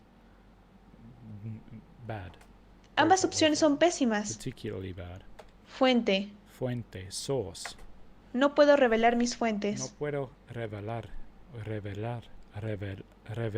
mis fuentes. Detrás. Detrás, behind. Estoy justo detrás de ella. Cartera. Cartera. No, Sharma did like a clickbaity title where he tried to learn Spanish in 2 days or something. I don't think he claims to speak Spanish. Cartera. Just for the record, if anyone's going to take that out of context, I don't actually dislike Sharma. Or I actually think Ari seems like a pretty nice guy himself. So I'm not like, and I'm not even talking down about the clickbait. He did something like that where he was claiming to learn Spanish or something, but.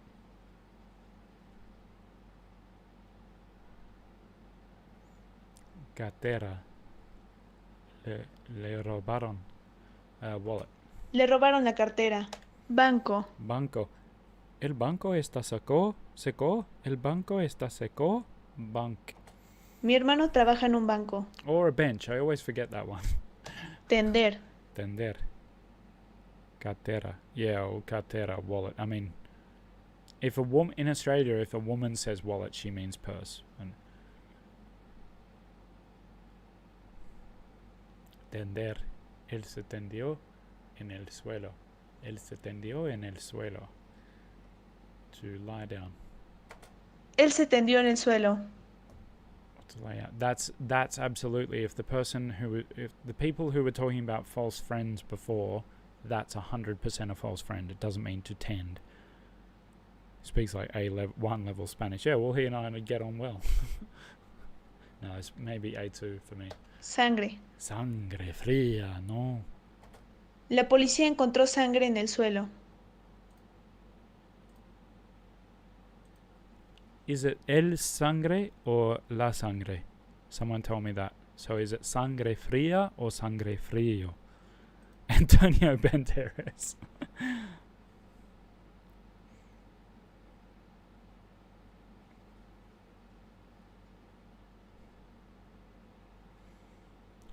Sangre fría or sangre frío? That's what Plantear. Plantear. To bring up, to raise a subject. Tom no quiso plantear el tema. No, it's not Mike Campbell from Glossica. La sangre, sangre fría. Yeah, that's what I had in my head from Rango, but I had in my head, but it's like it looked more like a masculine word. But yeah, sangre fría. Tú creen que tú eres un asesino de sangre fría, no, amigo. For anyone who hasn't seen the film, I'm referencing the film. I'm not being a crazy guy. Tom no quiso plantear. Fea Betty? Never heard of her. There's so many language YouTubers, by the way, that I've never heard of. Tom no quiso plantear el tema.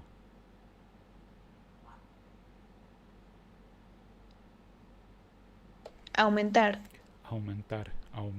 That's another. Ben and I were talking about this yesterday. That's a diphthong. Aumentar. Aumentaste de peso, no es verdad? That's so harsh. Aumentar, to grow, to add to. Aumentaste de peso, ¿no es verdad? Evan Edinger. Yeah, he didn't learn German from Duolingo. But it's not him. I could probably get him though, because he's mates with a mate of mine.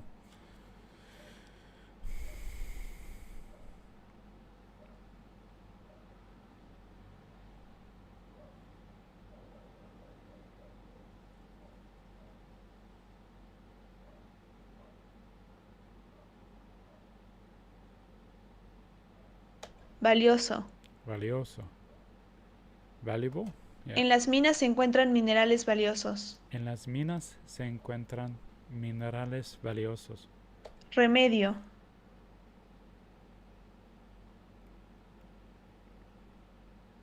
Willing to wager money, it's not someone that you'd reference with Duolingo, as in not someone that you'd think of being associated with Duolingo.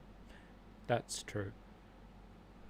I mean, I started, my channel is only, like, I don't regard this as a big channel, but it would have 5,000 subscribers if it weren't for my video on Duolingo. Like, I wouldn't show it to you guys because it's not what you're interested in, but there's an insane graph. The my growth chart from April 2020 on my Duolingo video is insane. It just goes like April 2020. Like, unfortunately, it's not Alex from YouTube either. Remedio. I say unfortunately because of the size of that channel, not because I'd rather not talk to this person. I'd probably rather talk to this person, to be honest, but normal Spanish.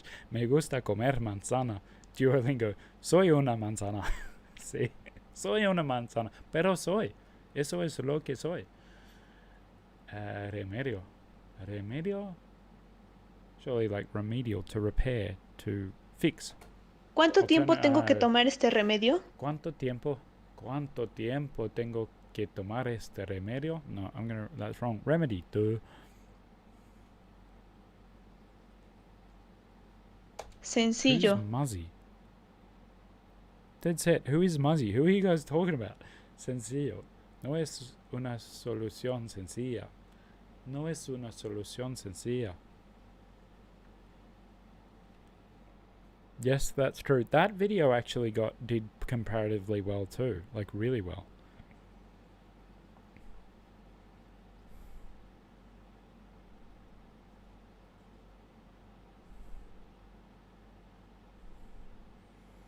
No es una solución sencilla.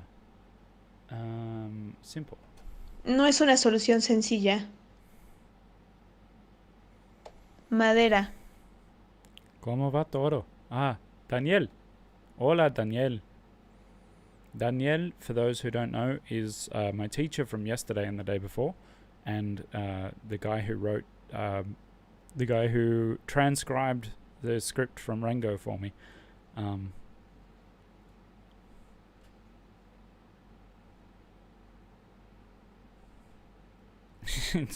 Soy un pato. Soy un pato.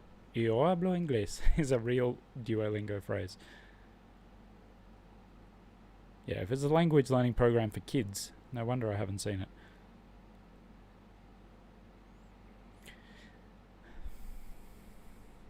¿Cómo va todo? ¿Cómo va todo? Sí, bastante bien, pero en México tenemos muchísimos remedios caseros. Remedios caseros. Can someone explain that to me, whether it's Daniel or anyone else? What's a remedio casero? Is that like marriage remedy? Like to get, like, is it like a solution you take, like an elixir to help you find a wife or something? Is that meant to be madera, wood? La caja es de madera. Almuerzo. Pablo Roman. Is he the is that the guy's last name? Is the founder of Dreaming Spanish?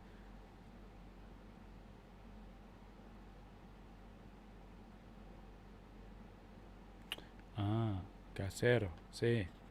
Entiendo. Almuerzo. Lunch. ¿Puedo comer mi almuerzo aquí? I knew when I heard Andrea from Dreaming Spanish say lunch, and then Danielle and I talked about it yesterday. I was like, there's a proper word for it, isn't there? Almuerzo. Índole. Mi hijo es índole, alegre y apacible. Índole. Of a spirit, of a character. Mi hijo es de índole alegre y apacible. Bondad. Yep. Oh, it's not him. Bondad. Le agradezco por su bondad. Le agradezco por su bondad. Goodness. Le agradezco por su bondad. Fijo. Yeah, Shane, it would be too late for Shane Godliman. Also, that would be very brave of me to call Shane Godliman a special guest, since he and I are pretty good mates and have chatted on many occasions. I mean, we've only chatted once on... it wasn't even on YouTube, it was on my Patreon, but we've only chatted once there, but he and I are constantly, like, we catch up on Skype and stuff, so... Fijo, fixed, like, solid. ¿Cuándo te vas a conseguir un novio fijo? This is Anki, this is the Refold ES1K. Cazar. Él fue a cazar, to hunting. Él fue a cazar en el bosque. Negocio. We're getting through this slowly. Negocio, business. Tomamos una clase de negocios juntos este semestre. Durar. Durar. To last. To, yeah. No, yeah. Y los forasteros no duran mucho aquí. Nuestra amistad no duró. No duró. Salud.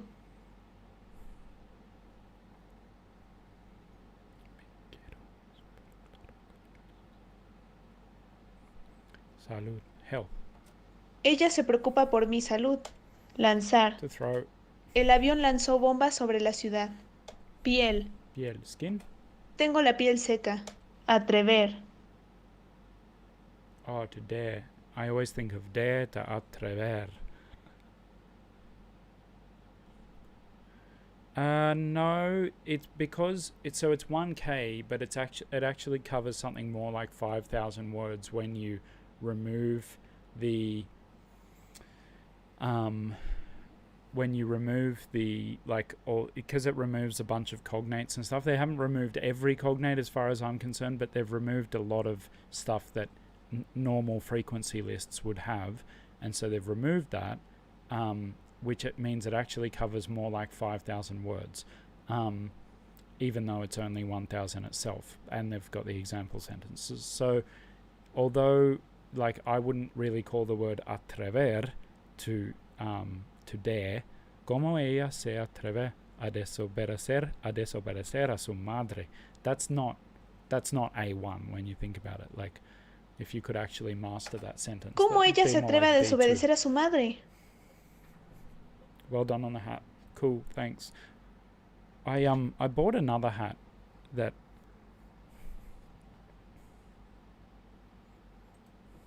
I wanted to sort of replace this one, another black hat.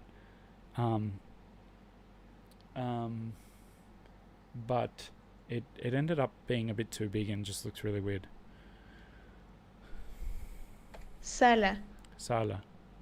Room. Hall. Dejé mi teléfono en la sala de conferencia. Dejé mi teléfono en la sala de conferencia. Viento. Viento. Wind. Hace viento, ¿verdad? Half an hour. 26 minutes the guest will be here. I'm just going to check on their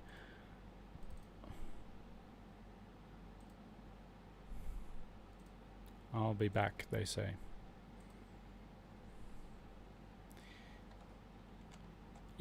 So I've gotten a lot of crap about that here in Australia when people, because I know baseball people. My brother's quite seriously into baseball.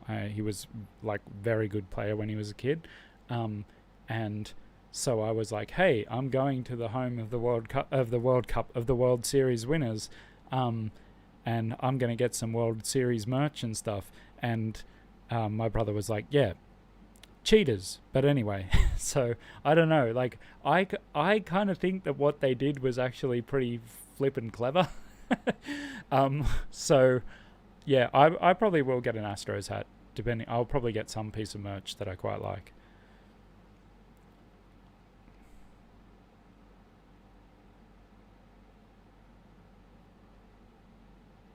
Catching up. All right, viento. I got that right. Cargar. Cargar. To charge or to load? Necesito cargar mi móvil. Necesito cargar mi móvil. And una carga is like a burden, I think. Acontecimiento. Acontecimiento. Los acontecimientos recientes le afectaron profundamente. Los acontecimientos.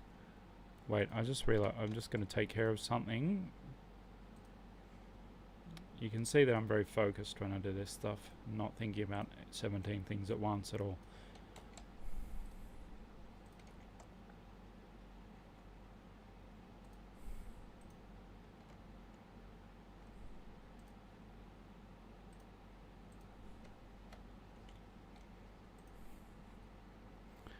El zorro. The fox.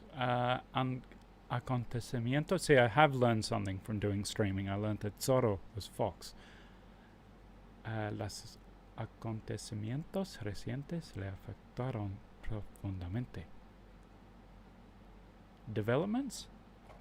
Los Events happening. acontecimientos recientes le afectaron Let's call that profundamente. wrong. Acontecimiento.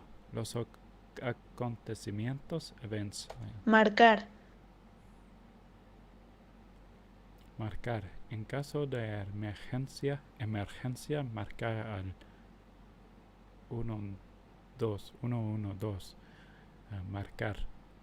To dial. To note. En caso de emergencia, marca el 112. Mitad. Mitad. La mitad, half of, or, yeah. La mitad de esos son míos. Silla. It's not PewDiePie, don't worry. Silla. Una silla. Or as though that Argentinian girl we were watching yesterday said, Shia. No, silla. Una silla. Es una silla. Silla, seat. Esta silla es muy cómoda. Discutir. Discutir. More like argue, I think, than discuss. No tenemos nada que discutir. Discutir. Gozar. Gozar. To enjoy. Tom de verdad goza de su nuevo trabajo. Hogar. Hogar. Home, hearth. Él no tiene un hogar donde vivir. Él no tiene un hogar donde vivir. Revista. Agustina, is she the Argentinian one? Esta shisha es muy cómoda. I've been learning Spanish for 4 months and I'm already getting into making fun of other people's accents. So harsh. Revista, me pareció muy interesante la nueva revista. Me pareció muy interesante la nueva revista. Magazine. Me pareció muy interesante la nueva revista. Ánimo. Could be her. Ánimo. Hace tanto calor que no estoy con el ánimo para salir. Hace tanto calor que no estoy con el ánimo para salir.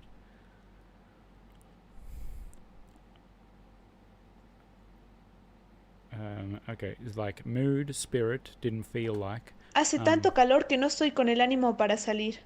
That would be harsh if it was just Daniel, my tutor. He's been on the last 2 days as well. Remedio. Okay, so we've got someone less famous than Jeff Bezos and Elon Musk, and more famous than Daniel, my tutor. Remedio.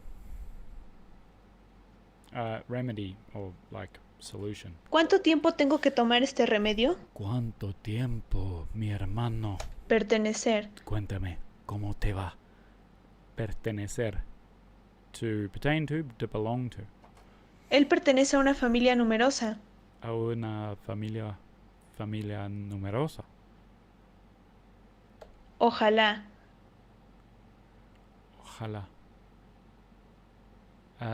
This is some weird, like, irregular, like, I hope to. Ojalá Yeah, te I vea hope that. mañana. Ojalá te vea mañana. Ahorrar. Debemos recortar nuestros gastos para ahorrar dinero, to save. Debemos pozo. Pozo. Tenemos 2 pozos que nos proveen con toda el agua que necesitamos. Tenemos 2 pozos que nos proveen con toda el agua que necesitamos. Well o shaft. Tenemos 2 pozos que nos proveen con toda el agua que necesitamos. Maestro. I just pick my italki tutors based on who's available at a good time and whether it seems like I'm gonna like them from their video. If they talk about, like, if they go like, in order to speak Spanish well, you need to understand grammar and blah blah blah, then yeah, no.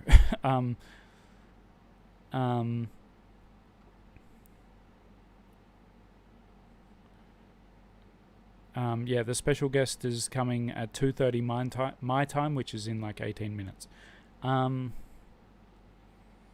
Ollie and I are kind of mates, so I don't know that he would be that special. Maestro.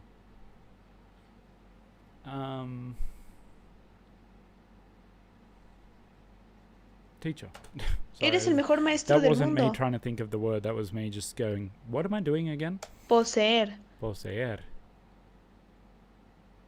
To pose? Like, to pose a question? Ella No. posee muchos libros That valiosos. was my first guess, but I didn't think that was right. Ella posee muchos libros valiosos. To possess, to own. Sostener.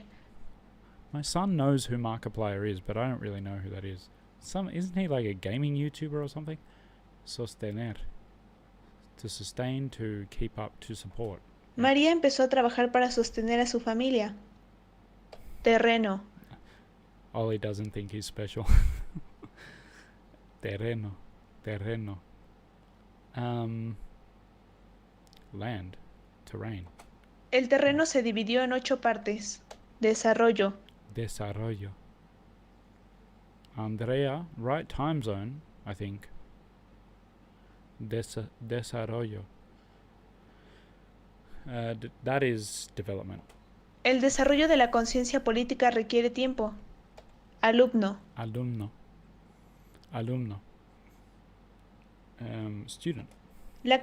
Planchar. Planchar. ¿Me puedes ayudar? ¿Me puedes ayudar a planchar mi nuevo traje para la fiesta? Para la fiesta. That's iron. That's what I was confusing. ¿Me puedes with. ayudar a planchar mi nuevo traje para la fiesta? Suit. Carta. Carta. Yeah, see, this one I've said map so often that I've actually had to mark it false friend, not map. Letter or card. No, I'm going to say card, like playing card. Ella va a Oh, enviar spoke. una carta Okay. a su primo. Ella va a enviar. So in Swedish it's en carta. En carta. I'm still saying that in Spanish, but you get what I mean. Carta is map. So every time I see carta, I think map. Una carta. Letter or playing card? Cobrar. Cobrar. ¿Cuánto vas a cobrar?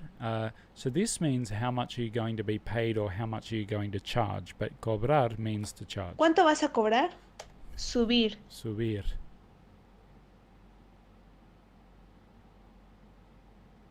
To sink. To be submerged. Ella No. todavía no ha subido al No. tren. Ella todavía no ha subido al tren. To go up, to board. Presa.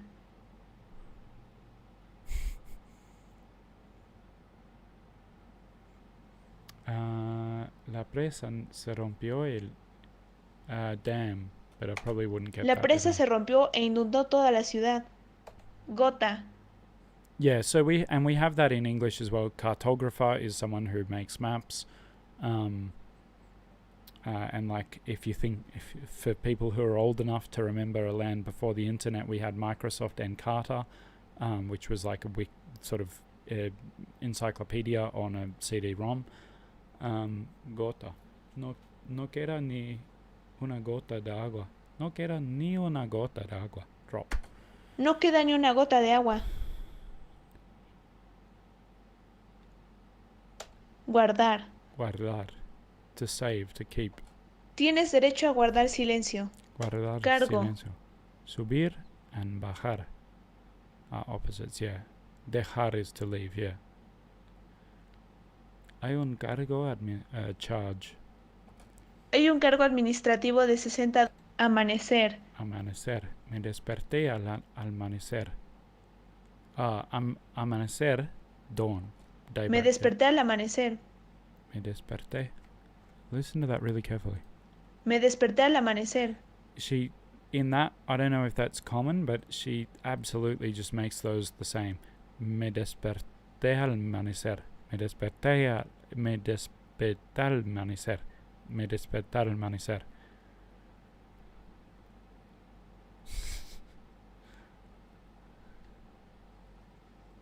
Dispuesto. Dispuesto. Estoy dispuesto a compartir. Ready, willing. Estoy dispuesto a compartir. Raíz. Raíz. Mis raíces están allí. Roots. Mis raíces están allí. Encantar. Encantar. Me encanta esta casa. ¿Cuándo la compraste? Me encanta esta casa. ¿Cuándo la compraste? To like, to be pleased Me encanta by, esta casa. ¿Cuándo la compraste? to enchant. Rama. Rama. Branch. Somewhat feels like it must be somewhat related to the Swedish, which means frame. A veces, incluso un mono, incluso un mono puede caerse de una rama. A veces incluso un mono puede caerse de una rama. Plata.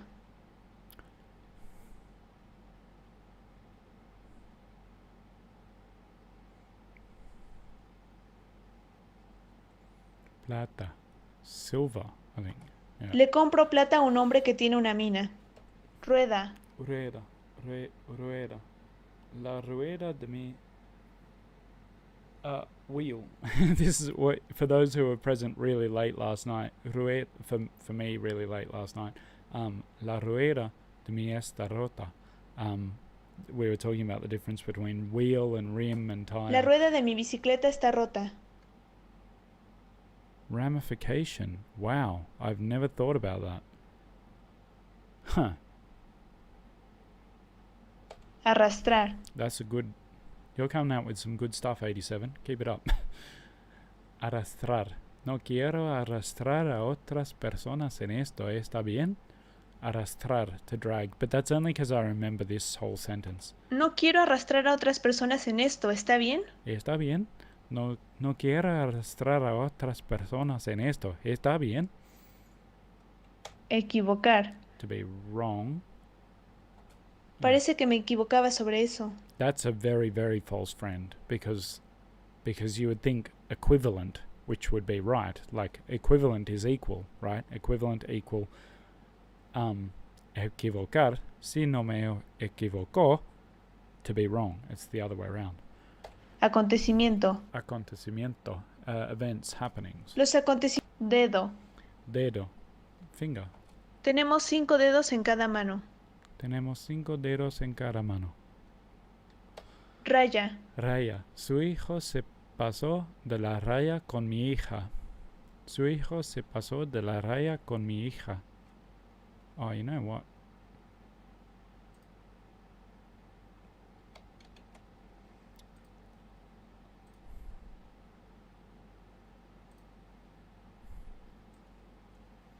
You know what? I even went to the effort of pinning a comment for this one, but it didn't work because we had to change streams.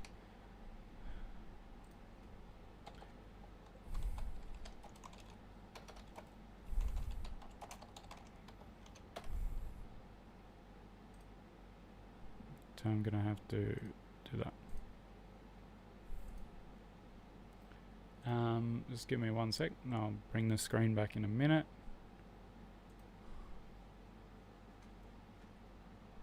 Oh wow, it's gone up quite a bit.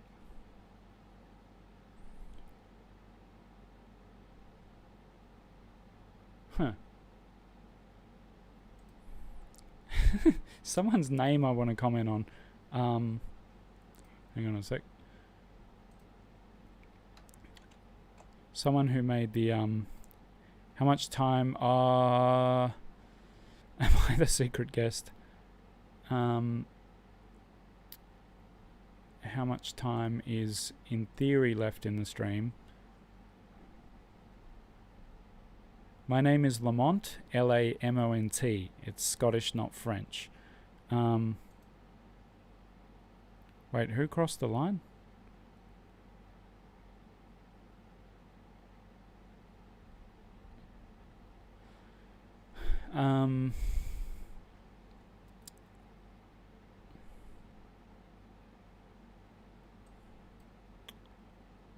The special if someone thought that I was the special guest, no, I'm not the special guest. I was laughing at that suggestion. hey, what's going on? Everything you need to know should be in the description of this live, or someone ask someone in the chat. They can tell you. I have people who do that for me. And yeah, we are at, well, what would it be? 8,400 would be 21 hours. 8,800 would be 22 hours. We've just crossed that, so we're basically bang on. Like we're pretty much. Raya, I see where that cross the line comment came from. Yeah, we're pretty much like we're at the minute now. Now, obviously, I'm going to go to the special guest who's coming in 8 minutes. I'm going to get that far. I'm going to go through the special, through the time that the special guest is here, and then we'll see what's happening afterwards. If you're in the chat, if you're watching this live stream and you haven't, whoops, that's the wrong thing. If you're watching this live stream and you haven't already donated, please consider making a donation. The link is both in this pinned in the chat and in the description, and that will keep the chat going. Keep the chat. That will keep the stream going for longer. But now we really are at the time where it's where the stream doesn't go on after the special guest is here. If it doesn't cross. But like I said at the very beginning of this, for some reason 9,200 sounds good to me. I could just say $9,000, but that's $81 away. So 9,200, let's make that happen. I reckon there's still a few of you who are just lurking in the chat who haven't donated. I have no idea. But have to react to Sofia Vergara. Okay, well, after the special guest is here, if we have any time, I will do Sophie. I will do, check a video of hers. Is she a YouTuber? I'm going to assume she's a YouTuber. And can someone check if she's got music? Because I'm sick of being content ID struck on a friggin' on a fundraiser video, and they're like, oh, you used 20 seconds of our music, your 9-hour live streams content, your 9-hour live stream will come to us now. It's pissing me off. She's an actress. Okay, never heard of Sofia Vergara. Viggo Mortensen, let's say less famous than that.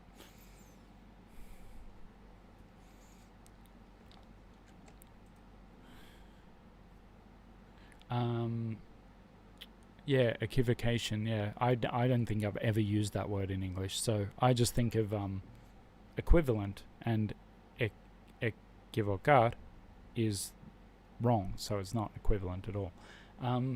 Su hijo se pasó de la raya con mi hija. Oh, you crossed the line, kiddo. Su hijo se pasó de la raya con mi hija. Poseer. To possess, to own. Ella posee. Rodear. Rodear. To surround.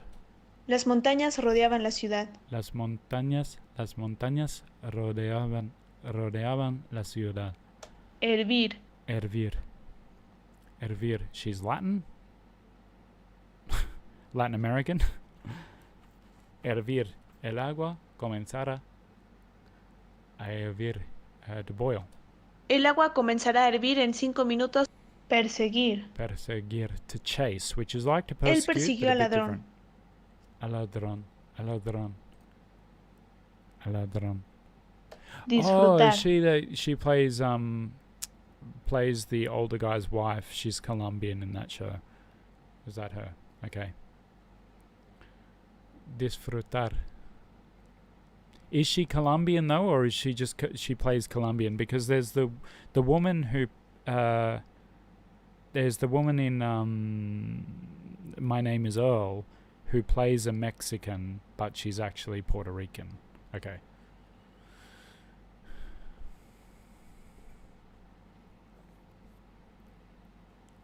She is Colombian. Okay, because it's not uncommon for Latin Americans to be cast as one of the countries that they're not from, just because that makes the script better or make more sense or whatever.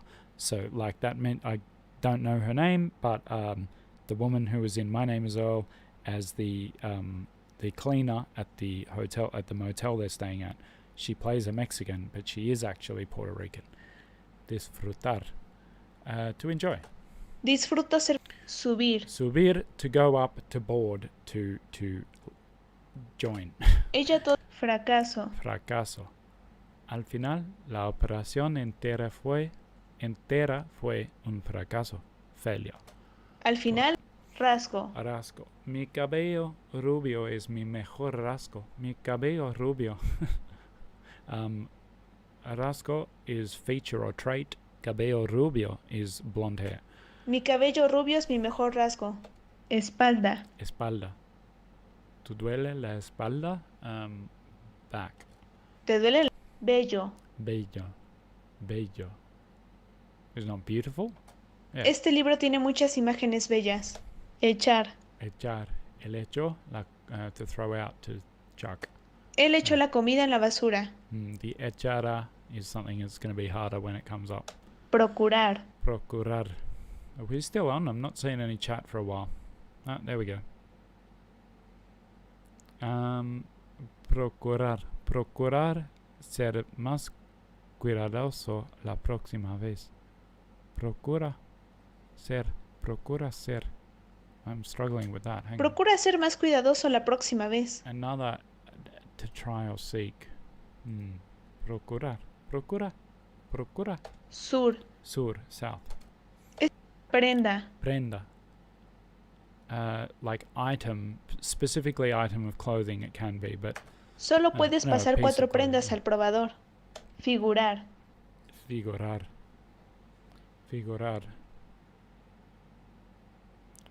I don't know who Anya Taylor-Joy is either.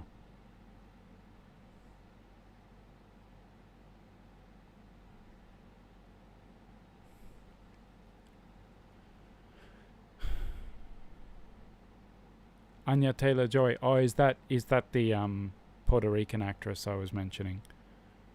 She's cool. I like her in that show. In My Name Is Earl. I like that show in general, actually. Figurar.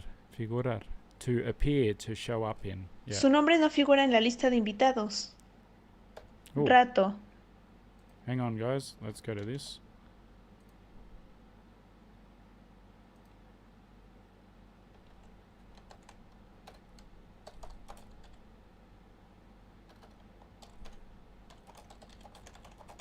We got our guest coming on. Wait, have I got my webcam? I do.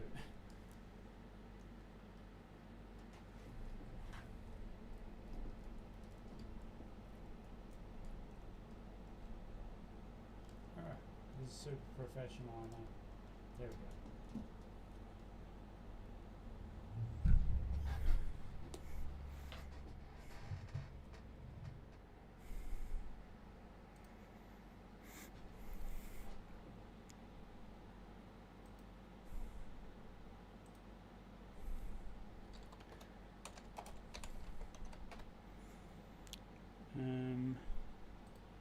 Just make sure I need that to stop.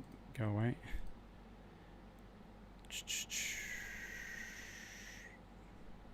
I think we should be good in a sec.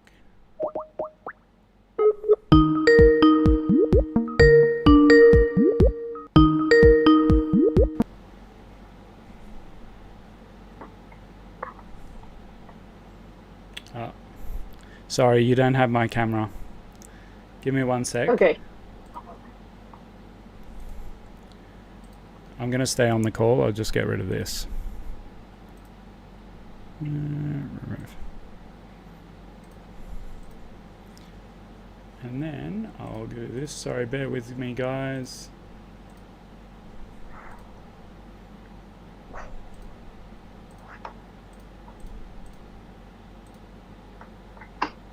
Whoa, so dark.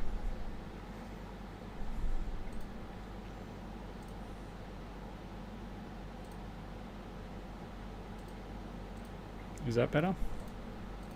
Yep, there we go. Okay. So here we have Andrea la Mexicana. Hola. How you going? Muy bien, muy bien. ¿Y tú? Yep, I'm good. I'm looking forward to not having to stream for all day for the next couple of days. But yeah. Sorry, Sí, ¿eh? these people are looking at like the most Inception screen right now, because I've got like a picture of you inside a picture of you inside a picture of you. But okay, so what we're gonna do, I've got some questions for Andrea. Ay, okay. And Andrea is going to answer in Spanish, if that's okay. Now, she speaks Spanish. She speaks English way more fluently than I speak English. So it is hard. People underestimate how difficult it is to actually stick to like answering in the language that was not the language the question was asked in. But that's what we're going to attempt to do, and then if we have time, or if Andrea has time, we might I'll take some questions from the chat. Appropriate questions, obviously. Okay. So wait, let's go to minimize this.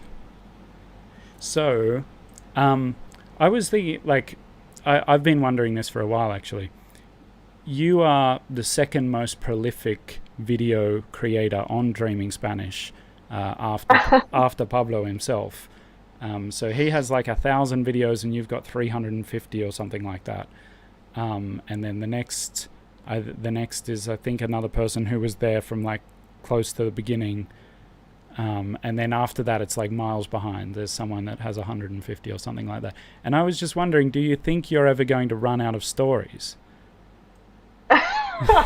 Esa es una muy buena pregunta, porque cuando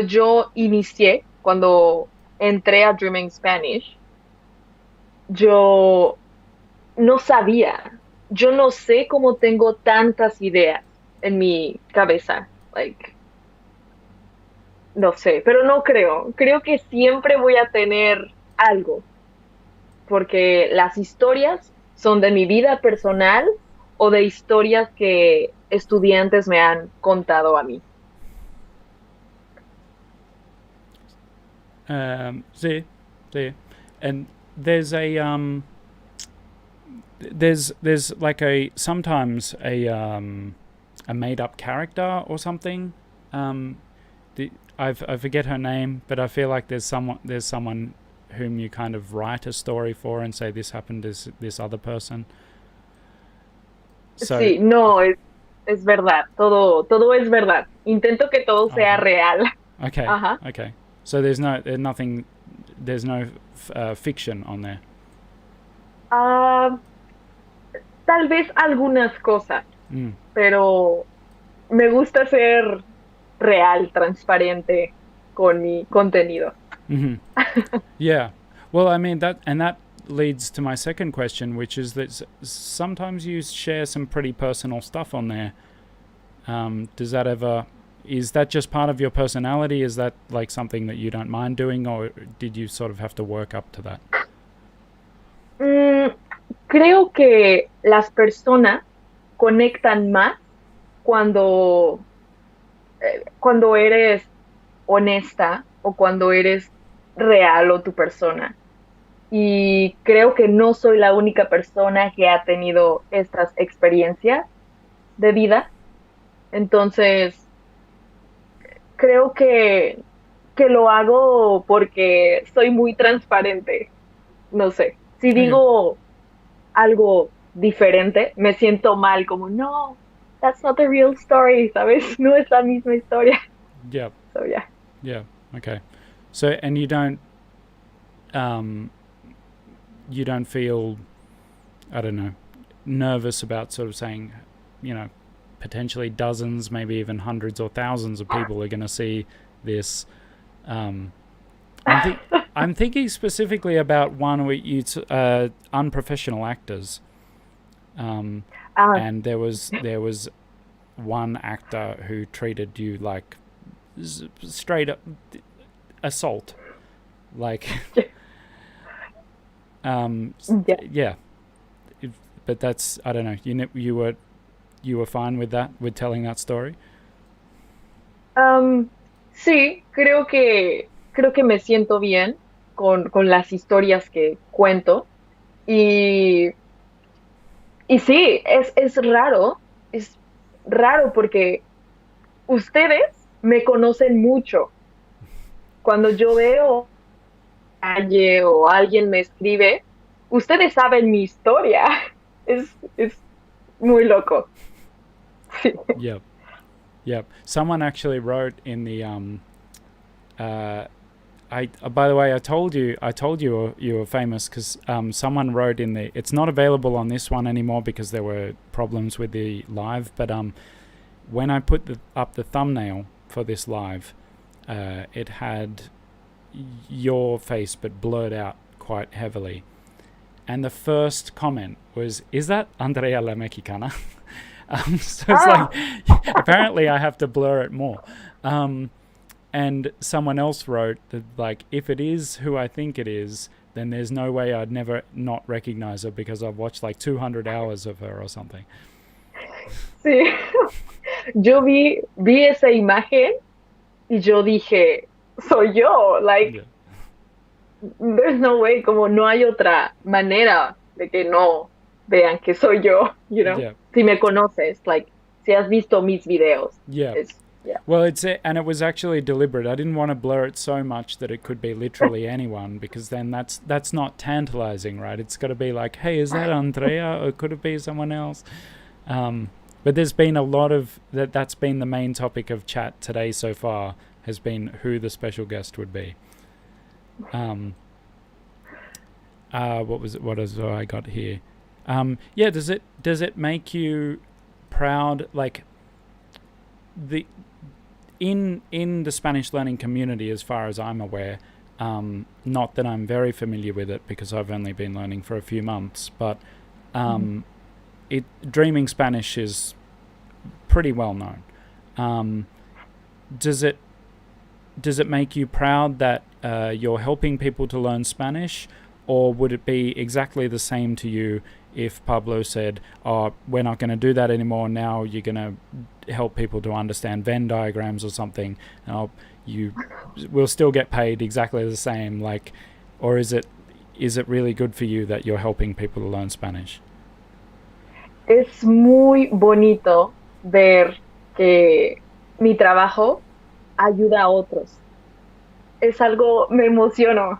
Si lloro ahora, I'm sorry, Yeah. pero es muy bonito ver los comentarios y ver que las personas están aprendiendo, porque algunas veces puedes pensar que um, está muy difícil aprender un idioma o que no vas a poder aprender español. Pero Pablo ha hecho algo increíble con Dreaming Spanish y no sé, es muy bonito, es muy motivador. Me siento muy agradecida con todos y me encanta. It's, Yeah. yeah. I about the if you cry right now, then you're sorry. So I don't know how much you know of like what I'm doing with this particular stream. I'm long story short, I'm raising money for the GoFundMe is going towards a kids robotics team, and there's all this other stuff involved in that they are making projects for, and they got me to help out editing a video that kind of goes to like I don't know, it goes to someone as like an audition or something, so they want to make the best video they can, and they made this video that's like the story of the rundown building that they do their robotics work in, and I'm supposed to be like the person editing it. That's all I'm supposed to be doing. But every time I play back through it, I'm like crying because about this like emotional story about this building and all these kids. So I understand exactly how you feel. Sí, es muy bonito. Me gusta mucho y creo que eso es, no sé, dar al mundo y recibir y dar y todos crear una comunidad bonita. Me encanta. Sí, es una comunidad bonita, sí. What was I going to ask next? You, like, as far as I understand, or as far as most Mexican people tell me, it's not very common to speak English in Mexico. No. Did you like, you moved to Canada a few years ago, I understand. Did you sort of get to Canada with very little English and have to learn quickly, or did you already have a decent level of English?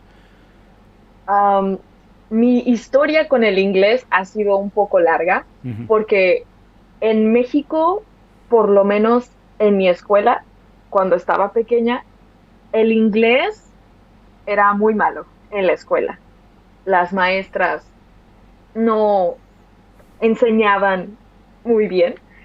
Entonces, a mí no me gustaba el inglés. Yo odiaba el inglés. A mí no me gustaba hablar.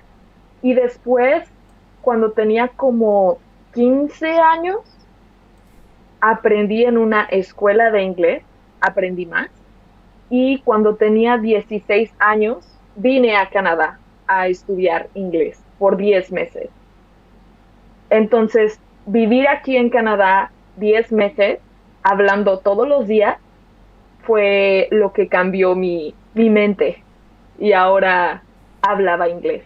Así que esta vez que vine otra vez a Canadá, ya tenía un inglés de buen nivel. Y claro que vivir en una comunidad donde hablan el idioma es increíble y te ayuda mucho. Sí, sí. Do you ever... I notice you're speaking to me like I'm new to Spanish, which I am. So thank you for that. Is that like a built-in habit of yours now, because you live in a place where you're speaking English every day, but then you're making these videos in your native language? Do you ever find that you speak to other Spanish speakers and you're like, soy Andrea, and they're like, what are you doing?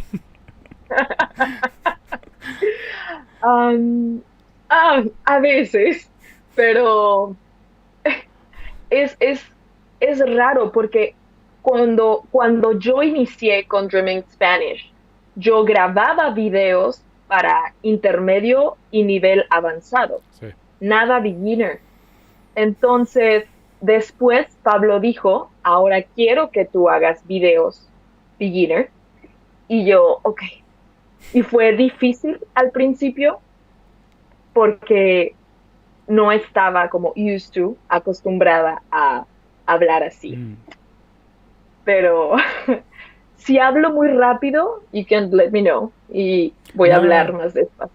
No, it's I mean, it's actually, it's fine. I just Okay. I understand Spanish a lot better than I speak, like a lot better, which we in the kind of immersion learning world of things would say is fine. Like at first you want to understand very, very well, and then you want to improve your speaking from there.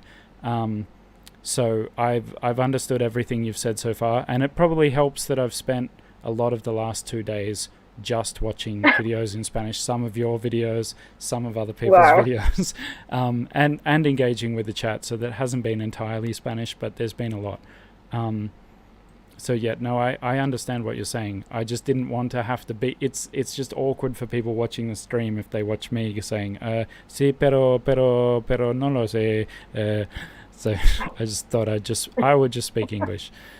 And and so I'm going to Mexico in a month.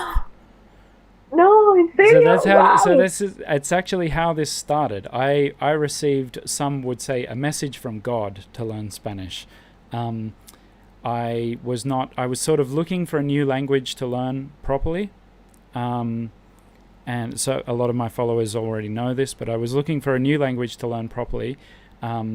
And I was asked to test a story learning product. I don't know if you're familiar with story learning, but it's like a British company. I was asked to test a product of theirs, and they sent me the code to log in, and it was for Spanish. So I was like, okay, I'll test it in Spanish, whatever.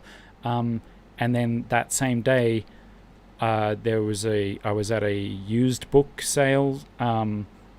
It's quite common here to have to buy used books, and but it was like big. It's a huge sale, and they have different languages there a lot, but mostly the languages spoken in this city are like Turkish, Serbian, Mandarin, Arabic, and that day it was just a lot of Spanish. I don't know why. I've never seen Spanish for sale in this city before, but we're talking normal books, not Spanish learning books, just books. So I bought a couple, and then when we got home, we found out that my son's robotics team had been invited to Houston. Whoops, hang on.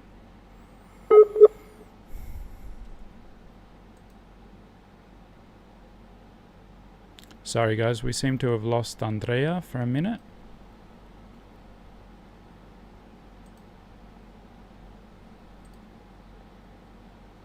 Let's shut that at least.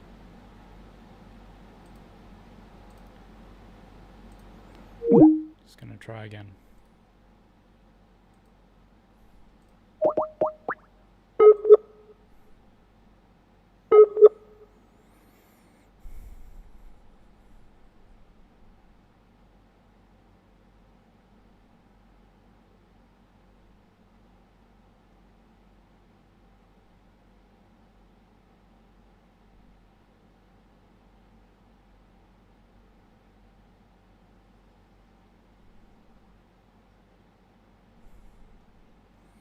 Okay, we seem to have lost her. Oh, that's sad.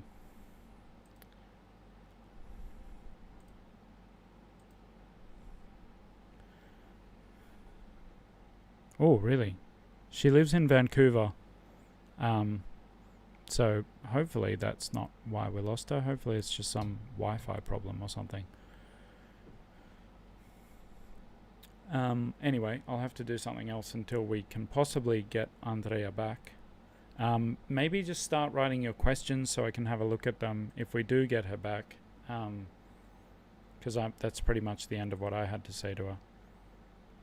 Here we go. Hello? Problemas técnicos. Oh, okay. Someone was in the chat was saying that in North America there's a big storm coming through, and that might be it, but maybe it was unrelated to that. Probablemente. Se fue terrible. Okay. So I don't know where you left off, but there was a story learning, then there were the books in Spanish, and then when we got home, we found out that the robotics team had been invited to Houston. And that there would, not only that, we already knew that was a possibility, but we found out that there, because of the scheduling of the events, there was going to be 10 days in the middle where the team wasn't really doing anything, and so they had various things planned. They started planning things that they were going to do, go and visit NASA and stuff. And I was being from Australia, it's really awkward to get to any country that doesn't speak English. So I was I'm going to Mexico. So in that 10 days, I'm going down to Mexico. And my question was going to be, what would be your one recommendation to do while I'm in Mexico? ¿Y tú sabes a dónde vas, como la ciudad? No exactamente. La Ciudad de México, el aeropuerto, and I am staying with at least two different households in Mexico City, and almost certainly one in Puebla. But I also have invitations to Veracruz, and yeah, I can't do everything because I'm only there for about 9 days. Wow, pues en Ciudad de México hay muchos lugares culturales para visitar. Museos, ruinas antiguas, lugares antiguos, restaurantes muy buenos. Voy a mandarte una lista de restaurantes. Ah, sí. Para, Gracias. para que sí. el mercado de la Ciudad de México es un lugar. Dreaming Spanish subió un nuevo video sobre el mercado y que puedes comer diferentes carnes exóticas. Okay. Ah, es muy, muy padre. Pero sí, ir a Xochimilco, un lugar con trajineras, que son like pequeños botes donde puedes estar en el agua, Okay. muy Mhm. tradicional. Am, pero te voy a hacer una lista. Y si vas a Puebla o a Veracruz, mi hermana vive en Puebla, ella sabe los mejores lugares, entonces voy a preguntarle y te mando una lista. Okay. Gracias. Exciting. Me parece bien. Um, I don't see any questions in the chat. That's about all the questions I had for you. Um, Yo vi una, ¿Sí? el canal personal se llama Andrea la Mexicana. Alguien preguntó mi canal de YouTube, Andrea la Ah, Mexicana. sí. Ya. Pero en ese canal tengo historias eh, más random, no tan para, tal vez no para enseñar español. Es more like mi vida y experiencias. Mhm. Crazy videos, yeah. I think I watched one of those, but they are in Spanish though, aren't they?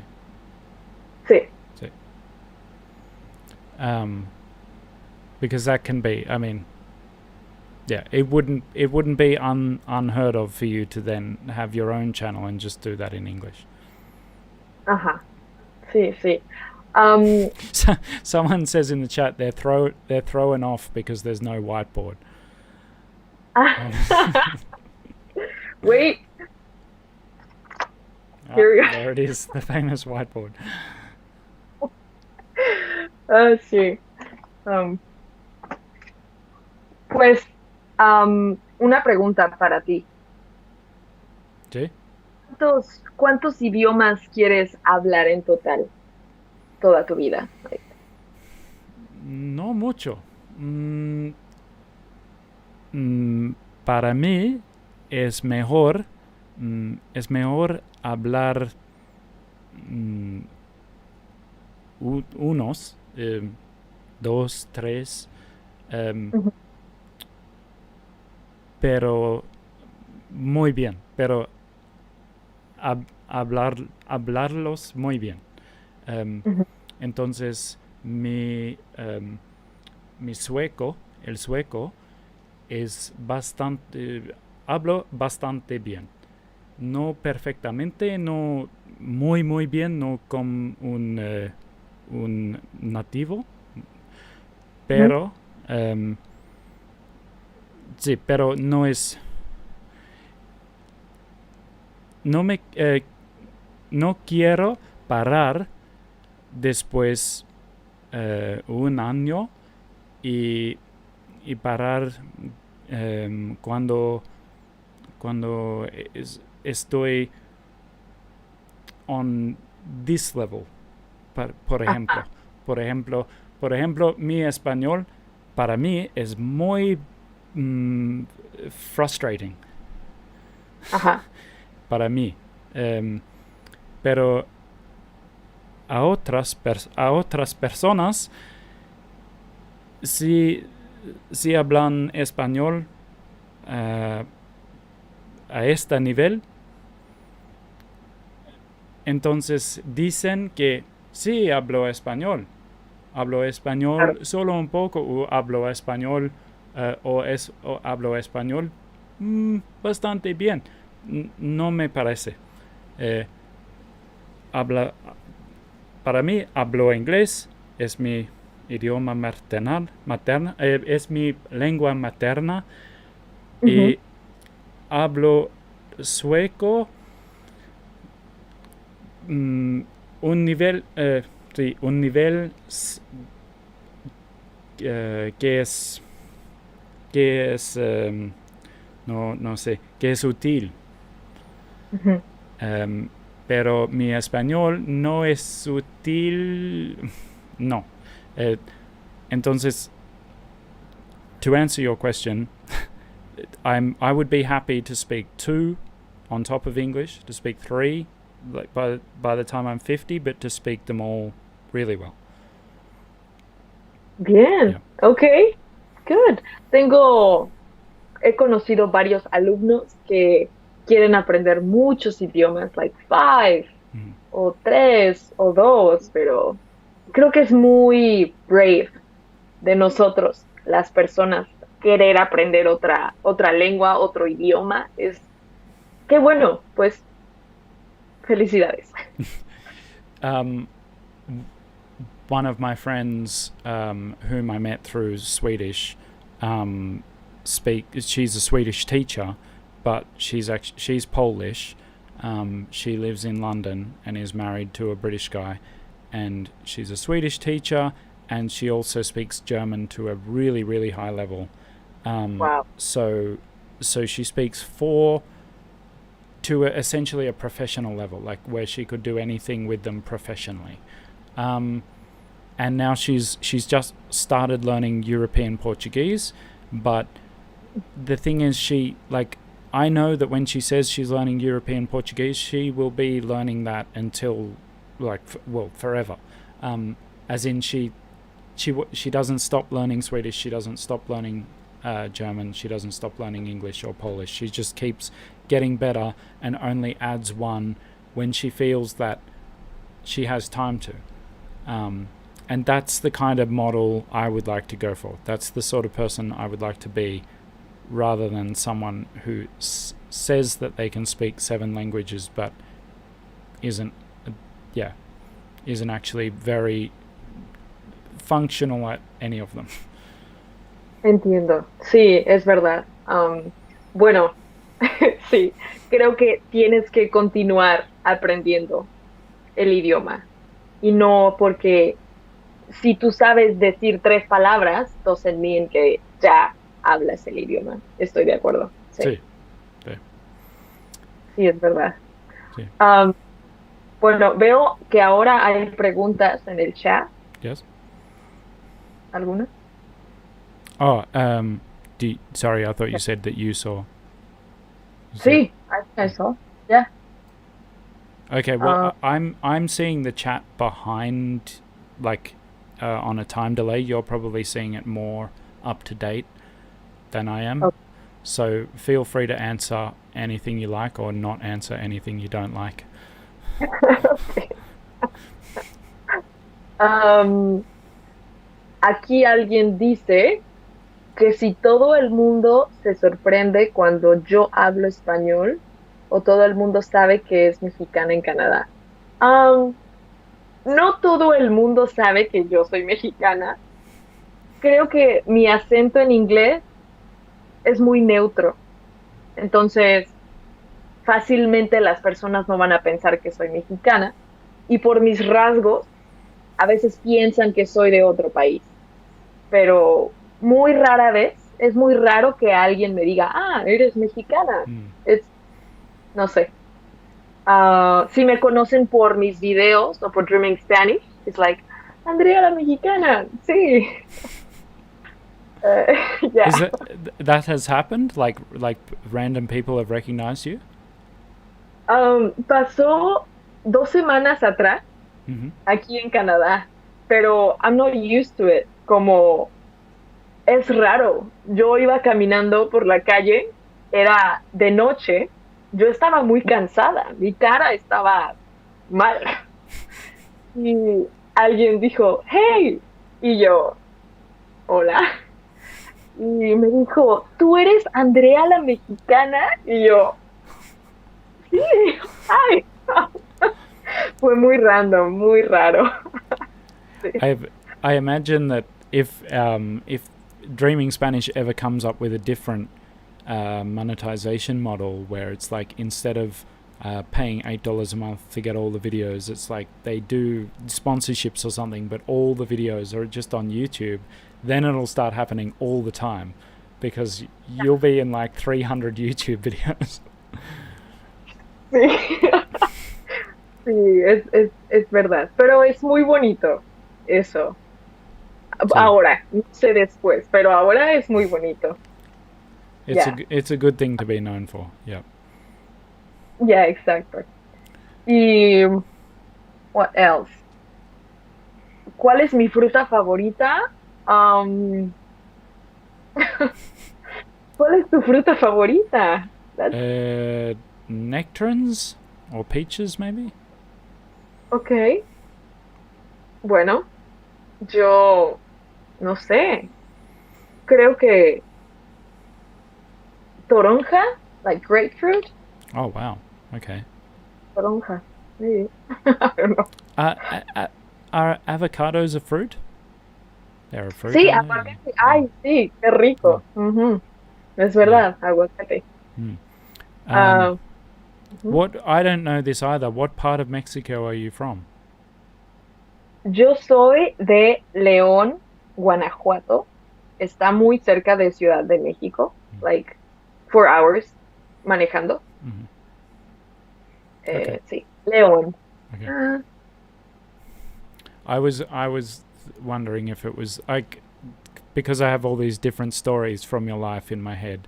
I was wondering if like there was you went to a New Year's Eve party on the beach or something, sí, and I was like, I had was that on the is that on the west coast?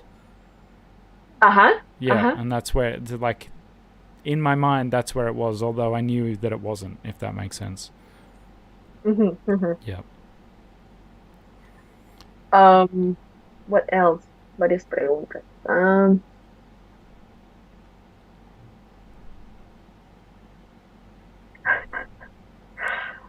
I'm pretty sure I can answer this one from Dylan. Do you teach on italki? Andrea does not teach on italki. Oh, you do? No, no, I don't, no, no, Uh, no, pero yo enseño como aparte. Yo yeah. tengo estudiantes, Mm-hmm. pero no con italki. Mm-hmm. Es como más flexible si es aparte, Yeah. no en italki. So, Yeah.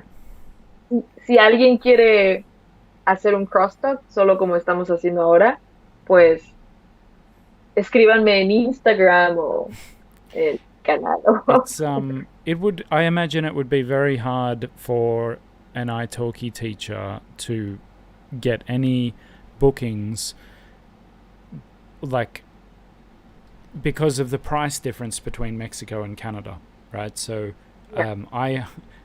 my italki teacher at the moment lives in Veracruz, and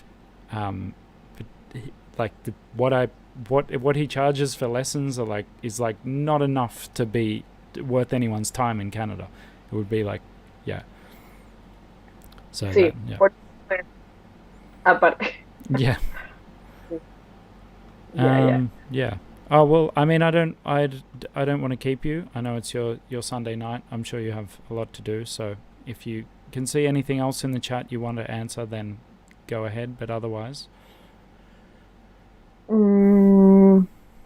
Ok, aquí alguien, James, pregunta que si yo enseñaba antes de empezar con Dreaming Spanish. Sí, pero no tanto. Como enseñaba un poco, pero después de Dreaming Spanish empecé a enseñar mucho, mucho más. Me empezó a gustar un poco más. So, yeah. Mm-hmm. Yeah. Yeah. Well, I just want to say that I completely agree with everyone who says everything about how well you convey emotion with your facial expressions and everything. It means that like normally I don't really like that sort of even in languages that I don't speak very well, I don't really like that kind of really beginner material like this is a TV remote kind of thing. But I think it's much more interesting when it's someone who seems like they're invested in the content and you're interested in the story that you're telling us.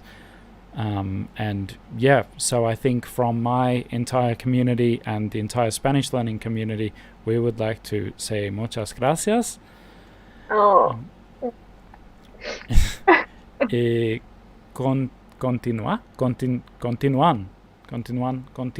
Continúan con esto. Gracias. Y sí, Muchas gracias. I'll do the rest in English. Just obviously, we hope that you keep doing what you're doing. We hope that we keep seeing videos from Andrea la Mexicana. And thank you for making the first couple of months of my Spanish learning more pleasant than they might have been otherwise. Oh, no, gracias. Qué bonito. Me da mucho gusto saber, as I said, esto que las personas aprendan. Y yo tengo una pregunta para ti.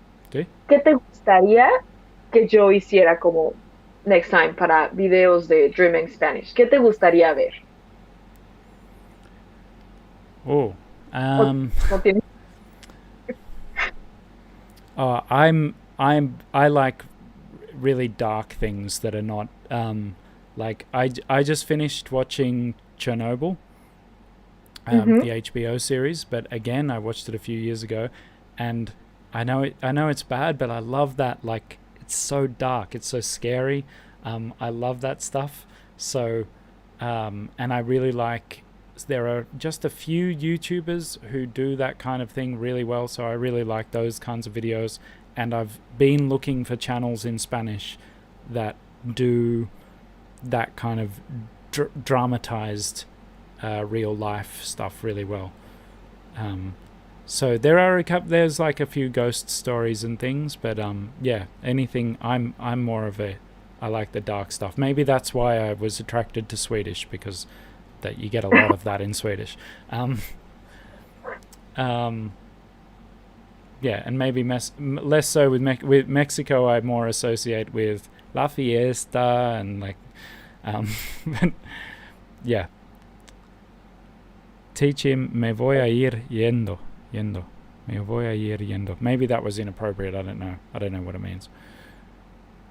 No, como I'm gonna go. Oh, Yeah. okay. Yep. So if there's any way that can be done, I would love it. But that might not represent the majority of people. No, está bien, es bueno saber, porque creo que he grabado muchos videos con diferente contenido y es bueno saber como, dark side now. Okay. Yeah. Even just it's not even necessarily dark, it's like dramatic. Okay. It's this kind of like a dark presentation is what I like. Yeah. Okay, voy a pensar en una idea y voy a dedicar este video para ti. Sí, muchas gracias. Sí, me parece muy, muy bonito. Okay. Perfecto. All right. Well, thank you for that. Thank you, Andrea la Mexicana. And if you can lead us out with your famous outro if you want to. Una vez más. Ok, en un segundo. Gracias por este espacio. You don't have to, sorry. No, I know. Yeah. Gracias por este espacio. Creo que es muy interesante y muy brave lo que estás haciendo. Estudiando tanto tiempo, no todos lo hacen. Felicidades. Y me encanta tu contenido. No conocía tu canal, pero gracias por mandarme un mensaje. Gracias por buscarme. Y espero en otro video estar aquí contigo. Sometime. Absolutely. Thank you. Bueno, ahora sí. Ahora sí. Ya, voy. Bueno, va. Una vez más, su mexicana habló con ustedes y nos vemos hasta la próxima. Chao, chao. Ciao, ciao. Chao. Oh, I got rid of her. That was awesome. Yes. There you go. So to all the people who were guessing Andrea la Mexicana, it most definitely was. But I didn't want to give it away. But I think I did the right level of blurring in the thumbnail. Any more and it could have just literally been anyone. But there were still some people saying like, oh yeah, maybe it's her, maybe it's someone else. So I know that on another video, We've crossed 9,000, 9,049. Or maybe we were already up to that much. I don't think we were. I can't actually remember. I was so distracted by being able to talk to Andrea la Mexicana. What a champion. Okay, what were you doing? I want to finish off my reps on Anki. Damn, I thought it was Bezos.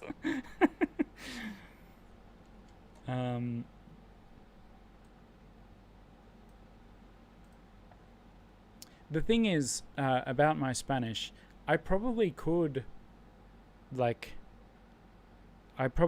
speak more Spanish in videos, like in stuff like that. It's when I can really switch off and ignore the chat and just be like, it's speaking a language that you don't speak very well is a lot like a performance, like a sport, like as in it's easy to make mistakes that you don't normally make in practice. It's easy to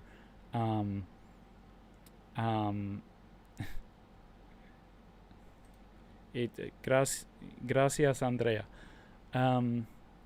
Yeah, it's easy to make mistakes that you don't make in practice. So like whenever I speak Spanish or Swedish in front of people, it's going to be worse than what I can actually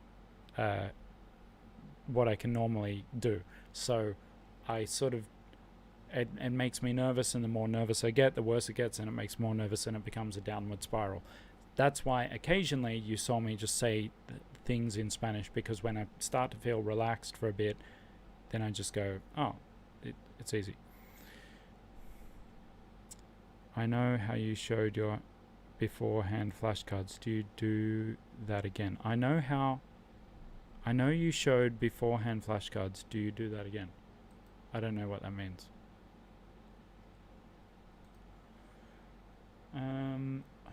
Rato. That means a moment. ¿Puedo usar el teléfono un rato? ¿Puedo usar el teléfono un rato? Procurar. Procurar. Oh, like try. Try, but not like maybe intend. More like try to do this. Like Procura ser más cuidadoso la próxima vez. Procurar. Sano. Sano. Salud is health. Sano is healthy. Esto no es exactamente sano. Llorar. Llorar.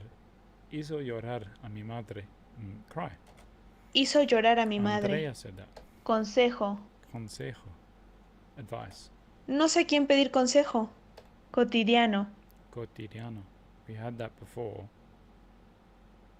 Or did we? People were talking about it in the chat. Cotidiano. Daily or daily. En la vida cotidiana tenemos muchas obligaciones y responsabilidades. Oh, instead of Anki, you wrote out some flashcards on paper. No, I haven't done that since. Semejante. I wouldn't necessarily never go back to it. It's not like I'm not necessarily done with all flashcards ever, or like all physical flashcards. It's just not something that I find I'm super drawn to right now. I find that the biggest challenge with language learning is to always, because it's such a long journey, you should always just do like whatever the most beneficial thing that you can encourage yourself to keep doing. So when I was talking to Shane Godliman, whom someone suggested would be today's guest, but he's not, because he and I are mates, so that would be like a very normal thing for us. When I was talking to him once, he was saying how he saw some video on like the advantage of doing Anki cards this way was or something, and he was like, yeah, but it's unlikely that I would actually be able to do that for any length of time and therefore get this theoretical benefit that it offers. So like there's no point to me trying to do something that I can't actually realistically do on a daily basis. So he put it really well, that I didn't quote him just then, but when he said it, he put it really well. If I suddenly get really into, like, let's say calligraphy has been on my mind for about 20 years now, that one day I'd like to get into calligraphy. If I ever get into calligraphy, I might start taking physical flashcards again, because I would just like the act of writing them. but I just do whatever I think, whatever the best combo of like what works versus what I can keep up. Semejante. ¿Por qué dijiste semejante estupidez? ¿Por qué dijiste semejante estupidez? Like such a thing. ¿Por qué dijiste semejante estupidez? Fuga. Fuga. Su intento de fuga tuvo éxito. Flee. To escape. Su intento de fuga tuvo éxito. Not to escape, an escape. Nuevamente. Nuevamente. Again, once again, like anew, afresh. Gracias nuevamente por asistir. Partida. Partida. A formar una parrilla. Una partida. Like a posse, a team. Escuché noticias de su partida. Okay, wait. You can also formar una partida, which is like a group, a posse. But I had that wrong, so I didn't have it wrong, but I didn't have the entire.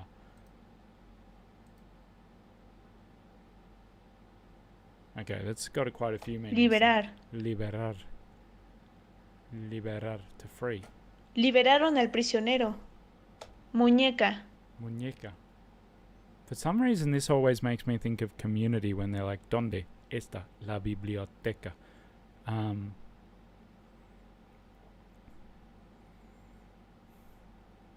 Eric, that's a fine way to do it. Doesn't matter if Anki doesn't agree with you. Anki doesn't necessarily... I don't really love Anki, but I love the effectiveness of it. Muñeca. Quiero una muñeca de Barbie para mi cumpleaños. Quiero una muñeca de Barbie para mi cumpleaños. Or doll. Or a wrist. What a weird combo. Tierno.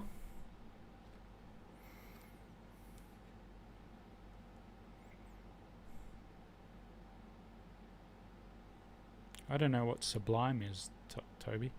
La carne está realmente tierna. Tierno. La carne está realmente tierna. So that would be tender.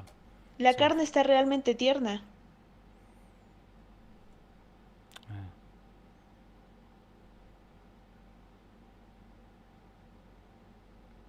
Yeah, well, you can't just show people in class, can you? That's not a show. Also, the joke the entire time is that they are terrible at Spanish, and then, spoilers ahead, it turns out that Senor Chang isn't even a Spanish teacher, and he just, like, faked the whole thing. ¿Acaso? Acaso, like perhaps. Is it not that?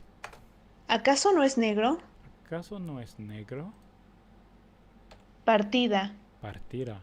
Okay, game or match or departure or a posse. Escuché noticias de... Muñeca. Doll or wrist. Quiero una... Alright, done. Okay.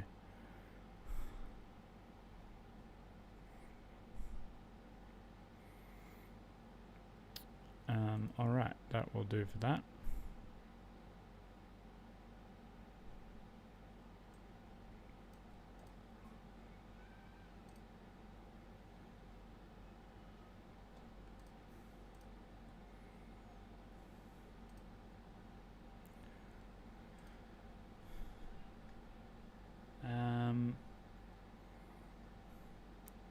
Okay.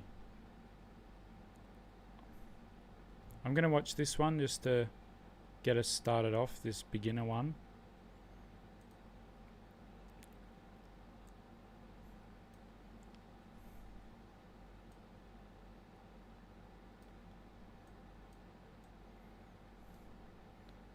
I feel like all the people who have been super loyal in the chat and are like hanging out despite not actually being Spanish learners are going to end up being Spanish learners.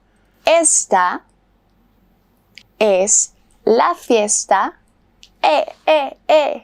con más pavos Michelle's y pretty con good más too. globos en todo el... I don't want to pretend that Andrea is the only person who's holding Dreaming Spanish together. I quite like Michelle as well. I haven't heard the word posse in donkey's years. So again, it's a Rango thing. I don't think Australians really use the word posse. No, we do. Sorry. Hola mahu. But yeah, in Rango, in the English, he says, he's like, and everybody knows what we're gonna do next. What are we gonna do next? And then the guy's like, and then the guy who actually knows what he's talking about says, form a posse. And he's like, form a possum. And then the guy's like, a posse. But I know it way better in Spanish, where he goes, y todos sabemos lo que, I don't know, like what we're going to do next. He's like, tenemos que formar una parilla.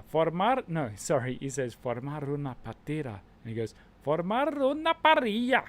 And a parrilla is a parrot, I think. So he's like, form a posse, but he goes, form a parrot. And then he goes, una partida. Anyway, sorry, that was it. Yes, Rango, the animated movie. That's right. I've watched it a bazillion times in Spanish. So hey. All I did was change to the camera just being on me, and it went and it closed my Firefox. What's going on?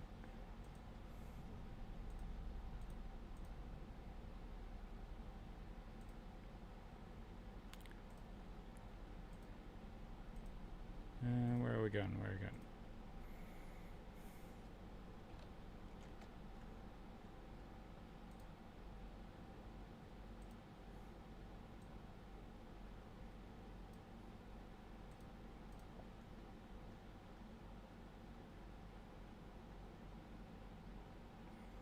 Is parrilla grill, is it? They just need a word that sounds like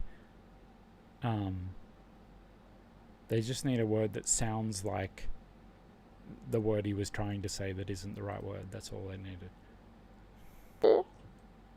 Esta es la fiesta con más pavos y con más globos en todo el mundo.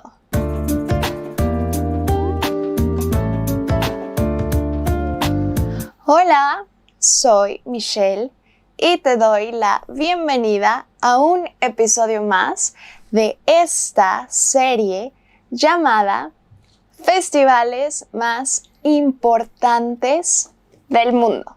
Hoy te voy a hablar de una fiesta en Estados Unidos. Es la fiesta de Acción de Gracias. La fiesta de Acción de Gracias. Se celebra en noviembre. El cuarto jueves de noviembre. Y esta fiesta de Acción de Gracias es por las primeras personas que llegaron. Las primeras personas que llegaron a Estados Unidos. Las primeras personas que llegaron a Estados Unidos llegaron en 1623. 1623. Las personas que llegaron a Estados Unidos decidieron celebrar. Y celebraron, hicieron fiesta en otoño. Y esta fiesta de otoño la hicieron con los indios Wampanoag. Con una fiesta les mostraban, les daban Gracias Gracias a los indios por la casa, la casa, por el maíz, el maíz, y así que hoy que la fiesta de 1623 de gracias continúa. Hoy las personas hacen fiesta de acción de gracias. Hoy esta fiesta de compartir se celebra en casa con la familia. En estas fiestas en casa hay mucha comida. Las personas preparan pavo, preparan salsa de arándanos, preparan pastel de calabaza, también preparan maíz y comen mucha calabaza. En esta fiesta hay mucha comida. Cuando las personas se sientan, dicen una oración de gracias. Ellos, las personas, dicen lo que les gustó del año y dicen lo que no les gustó del año. Otra fiesta de acción de gracias es en Nueva York, y es un desfile de acción de gracias de Macy's en Nueva York. Este desfile de acción de gracias es el desfile más grande en Estados Unidos. El desfile comienza a las 9 de la mañana. En este desfile, tú puedes ver carrozas con globos. Tú puedes ver globos de pavos grandes. O tú puedes ver globos de Hello Kitty. Carrozas con globos de todo. En este desfile también hay música. Personas bailando. En este desfile también hay cantantes famosos. Como Mariah Carey. Esto es un desfile que tú tienes que ver al menos una vez. Pero si tú no puedes ir a Nueva York, no te preocupes. Tú puedes ver este desfile en televisión. En televisión, más de 40,000 personas ven este desfile todos los años. Siempre ven este desfile en televisión. Así que este 2023 tú lo tienes que ver sí o sí. No te pierdas el siguiente episodio de esta serie en donde te hablaré de el Festival de Venecia. Soy Michelle Díaz. Hasta la próxima. Hasta la próxima. Ay, qué horrible. Ay, qué horrible. Qué horrible. Sí, pensó en español. Creo que sí, pero no sé. Creo que sí. But it's not. Thinking in the language is not like an on or off thing, right?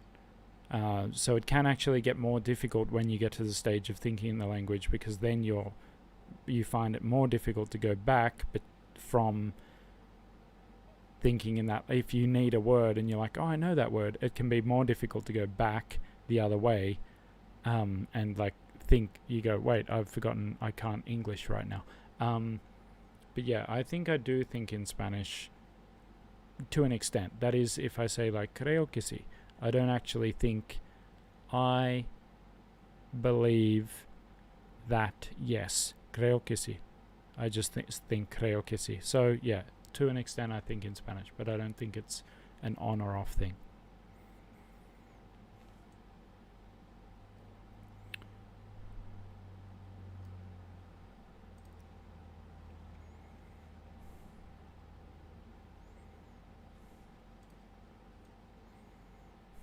Hola chicos, una vez más su mexicana aquí hablando con ustedes. Bienvenidos chicos a este segundo video de la serie donde hablamos sobre esas personas que hacen que mis ojos se vean así.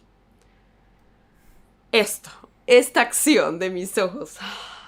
Ay no, chicos, el día de hoy vamos a hablar sobre esos amigos que nos piden dinero.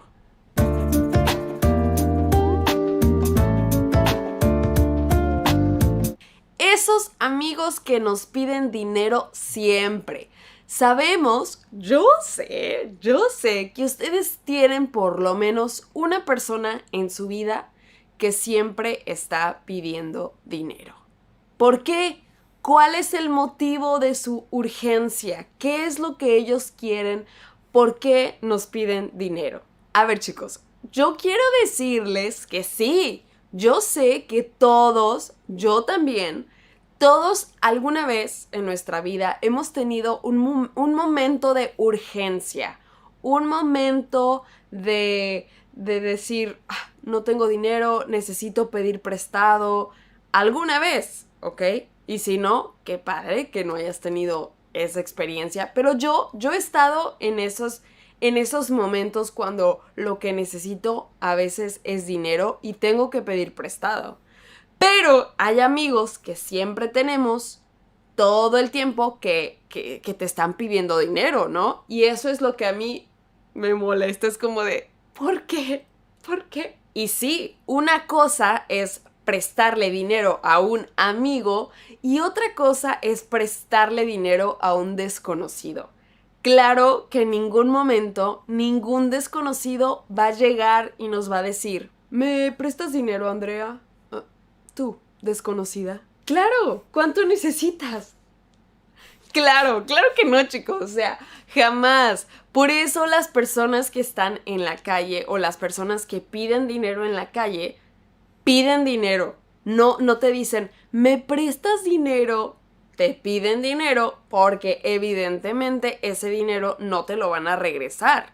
Es un dinero que ellos te piden, si tú les das lo que les quieras dar, pues está bien. Pero tus amigos o las personas cercanas que te piden dinero prestado también. No creo que alguna vez en mi vida haya tenido a alguien que me dijera, ¿me das dinero? No. O sea, si yo tengo hijos en el futuro, tal vez sí, mis hijos me van a decir, ¿me das dinero, mami? Es que quiero comprar una paleta. entiendo, ahí sí. Pero Una en este paleta, caso, más o menos. o sea, las personas que nos piden dinero es porque nos van a regresar el dinero en algún momento. Y si le prestamos a estos amigos dinero o a estos familiares, sabemos que confiamos en ellos. Sabemos que ellos nos van a regresar el dinero. Esperamos, ¿verdad? Confiamos en ellos. Prestar a un familiar es algo que yo personalmente he hecho y es difícil porque muchas veces puede haber peleas entre familia porque no regresaron el dinero que se había prestado. Yo he prestado dinero a mis hermanas, he prestado dinero a mi madre y está bien, no hemos tenido problemas, peleas, pero yo sé que hay algunas familias allá afuera en el mundo que han tenido problemas por no haber regresado el dinero a la persona. Yo honestamente me gusta mucho cuando mi madre me pide dinero prestado, me siento feliz cuando puedo ayudarle, porque su otra manera de obtener dinero sería ir a un banco y pedir dinero prestado del banco, pero sabemos que en el banco siempre tienen que ganar algo, así que están los intereses y si no pagas y todo, el préstamo es un show gigante, así que lo más sencillo, y yo le he dicho a mi madre, si algún día necesitas dinero prestado, pídeme dinero a mí, porque yo sé que mi madre me lo va a regresar. Un día le había prestado pues una cantidad más o menos grande y tardó como 3 meses en regresarme el dinero. Jamás dijimos cuánto tiempo o en cuánto tiempo me iba a regresar el dinero, pero sí fue como... Ok, mom, ¿cuándo me vas a regresar mi dinero? Porque yo tenía un viaje a Brasil y era como de, ese dinero podría ocuparlo. Pero jamás le dije, mamá, regrésame mi dinero, porque es mi madre, ¿no? Entonces, eso es complicado.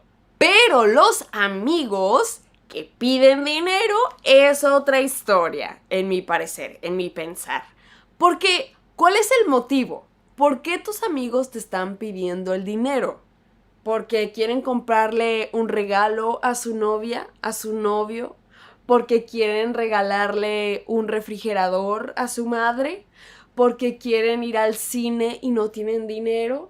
¿Porque están comiendo en el restaurante ¡oh, rayos! Olvidé mi dinero, amigo, ¿me prestas? Y tú dices, ok, yo pago esta vez. ¿Saben? ¿Cuál es el motivo?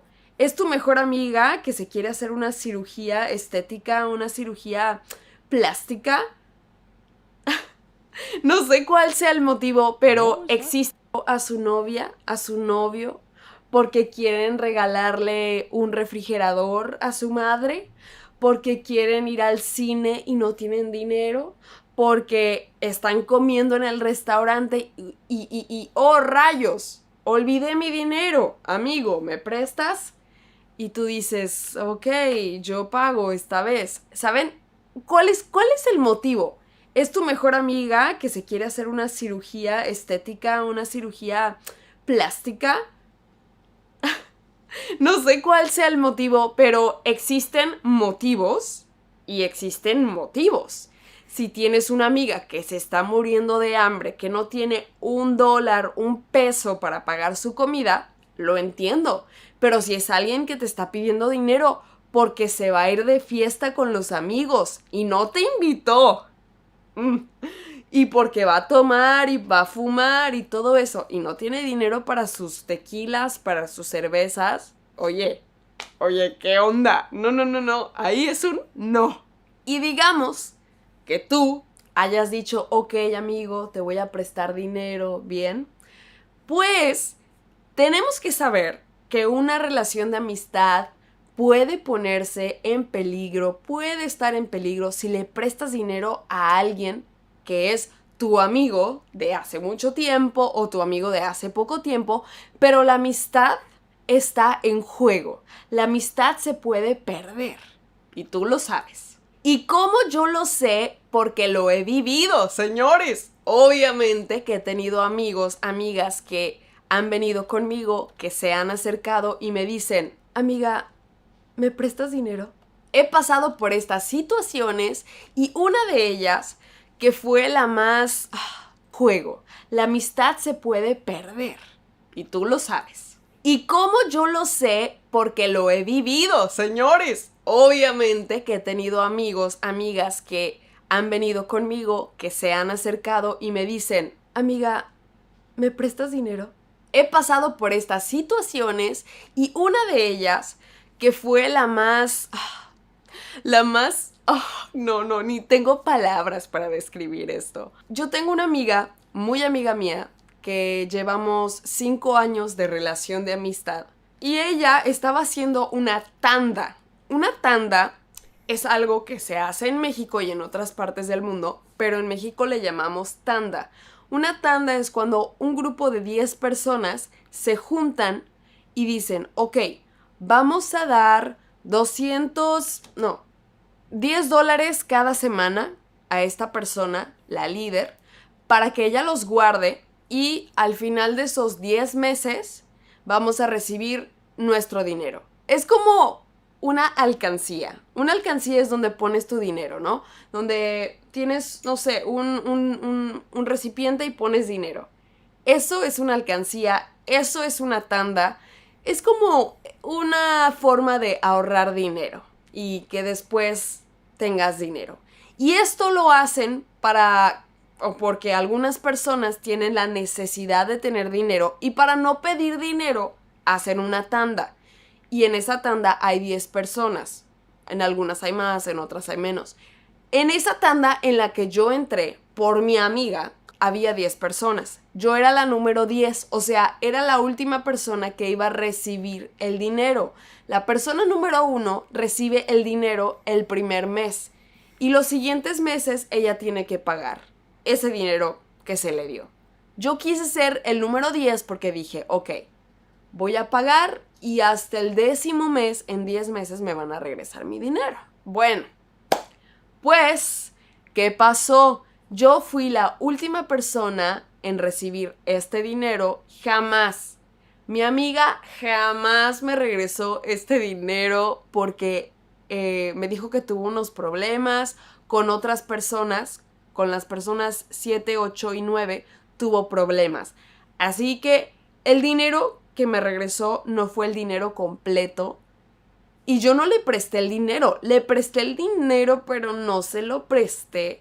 Pero después me dijo, amiga, préstame este dinero que te debo de estas 3 personas y después te lo pago. Dije, ok, no te preocupes, resuelve el problema. Pasaron 2 mugres años. 2 años, chicos. Para que este dinero regresara a mis manos. O sea, ¿saben lo que es eso? 2 años sufriendo. Yo pensé, yo creí, ya lo perdí. Ya, mi dinero se fue a la basura, mi dinero ya no existe, ya no me lo van a regresar. Y honestamente, esta amiga, yo la quiero muchísimo. Y no quería perder la amistad. Pero estaba enojada porque no me regresaba mi dinero. Y era mi dinero, ¿saben? Habían pasado 2 años y jamás me regresó. Yo veía como mi amiga salía a las fiestas, tomaba, se compraba bolsas, se compraba ropa y jamás regresaba mi dinero. Es algo que tenía que decirles. Para no hacer larga la historia, mi amiga me regresó el dinero 2 años después y le dije, ok amiga, ok, ya estoy bien con ese problema, ya está todo bien, jamás quise pelear con ella, estoy feliz de que me regresó el dinero porque no quería perder su amistad, honestamente. Yo dije, ya, olvida el dinero, Andrea, es más importante tu amistad. Pero aún así, el dinero me quedaba aquí como, uy, es mi dinero, es mi dinero. Algo más sencillo es cuando yo estaba pequeña, recuerdo que en la escuela había compañeros que me pedían dinero para comprar algo en la tiendita de la escuela, como unas papas, un sándwich, un chocolate, no sé. Y había varios que siempre estaban pidiendo dinero y jamás regresaban ese dinero. Usualmente pedían 10 pesos. Ay, ¿me prestas 10 pesos para comprar, no sé, algo? Que es como $0.50, ¿no? ¿Me prestas 50 centavos? Y yo, a veces sí prestaba y a veces no. Porque yo sabía que jamás regresaban este dinero. Y era como, oh, otra vez esta chica me está pidiendo dinero para comprarse unas papas en la tienda. Ay, no. A veces decía, no tengo, perdón. Y hay otra situación que me tiene todavía molesta, enojada, no sé. Chicos, hay una chica en la universidad cuando estudiaba en Ciudad de México que estaba estudiando conmigo, una buena chica.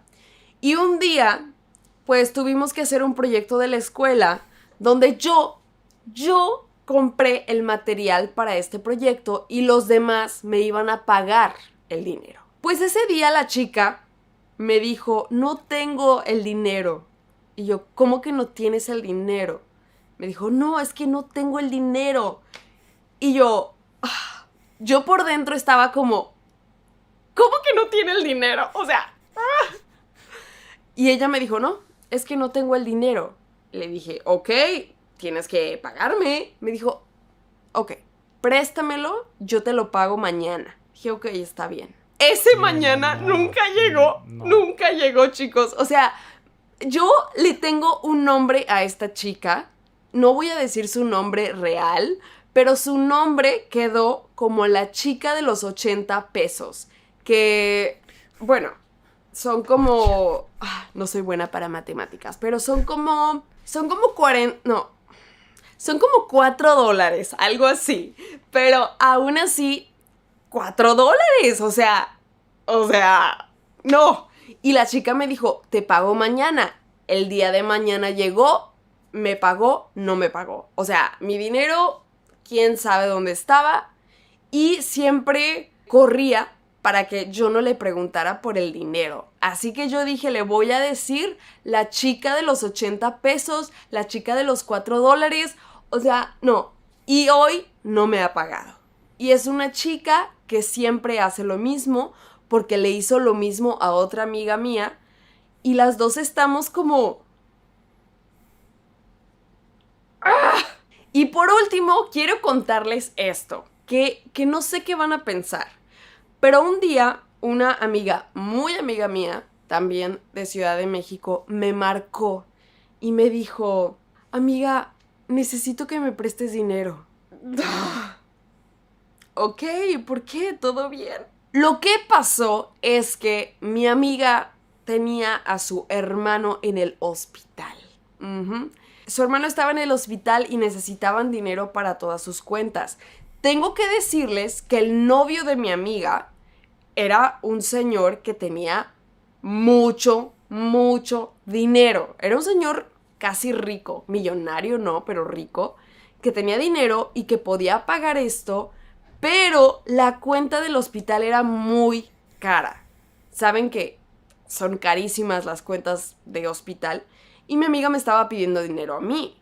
Yo sí tenía dinero, pero la cantidad que ella estaba pidiendo eran $3,000 americanos. $3,000 americanos, dije. Creo que esta ha sido la cantidad máxima que me han pedido prestado. No, yo dije $3,000. Le dije, amiga, déjame checar porque estoy como planeando un viaje. Ay, no sabía qué decirle, honestamente, y es algo delicado porque yo no sabía si ella me iba a regresar el dinero. Éramos amigas, pero no tan cercanas, y si yo le prestaba $3,000, iba a ser como, ¿y si no me lo regresa? Le voy a tener que llamar la chica de los $3,000. No. Pero bueno, chicos, pues estas han sido mis experiencias prestando dinero. Así que hay de préstamos a préstamos, de personas que piden dinero, amigos, familiares, etcétera, a personas que piden dinero para ir a una fiesta, para ir a tomar. No, en serio. O sea, si mi hermana, la más pequeña, viene conmigo y me dice, Andrea, ¿me prestas dinero? Le voy a prestar dinero porque es mi hermana, número 1. Número 2, ella no trabaja y yo le regalaría el dinero algunas veces. Pero estas personas me tienen así. Ay, no, chicos. Y bueno, chicos, pues hemos llegado al final del video. No sé qué piensen ustedes, pero piensen con la cabeza. Con el corazón también, pero piensen con la cabeza si prefieren perder esa amistad. Si prefieren prestar dinero o no prestar dinero, es su dinero. Ustedes saben. Yo nada más les cuento mi experiencia y mis sentimientos sobre este tema. Pero bueno, chicos, si ustedes no se quieren seguir perdiendo de los videos que vienen, si no se quieren perder de estos videos, de esta serie completa, vamos, entren aquí a Dreaming Spanish, a la web de Dreaming Spanish, para que puedan ser miembros premium y sigamos hablando de estos temas, porque los temas que se vienen me van a estresar, me van a quemar por dentro. Pero yo sé que a ustedes les van a encantar, sé que se van a divertir conmigo. Así que chicos, vámonos a ser miembros premium de Dreaming Spanish y a seguir viendo más videos día con día. Y bueno chicos, una vez más, su mexicana habló con ustedes y nos vemos hasta la próxima. Los veo en el siguiente video para que hablemos sobre esas... I didn't realize they were doing that, like, cutting it short thing deliberately. Like, that one seemed much more deliberate, but on the other one it actually seemed like a technical error.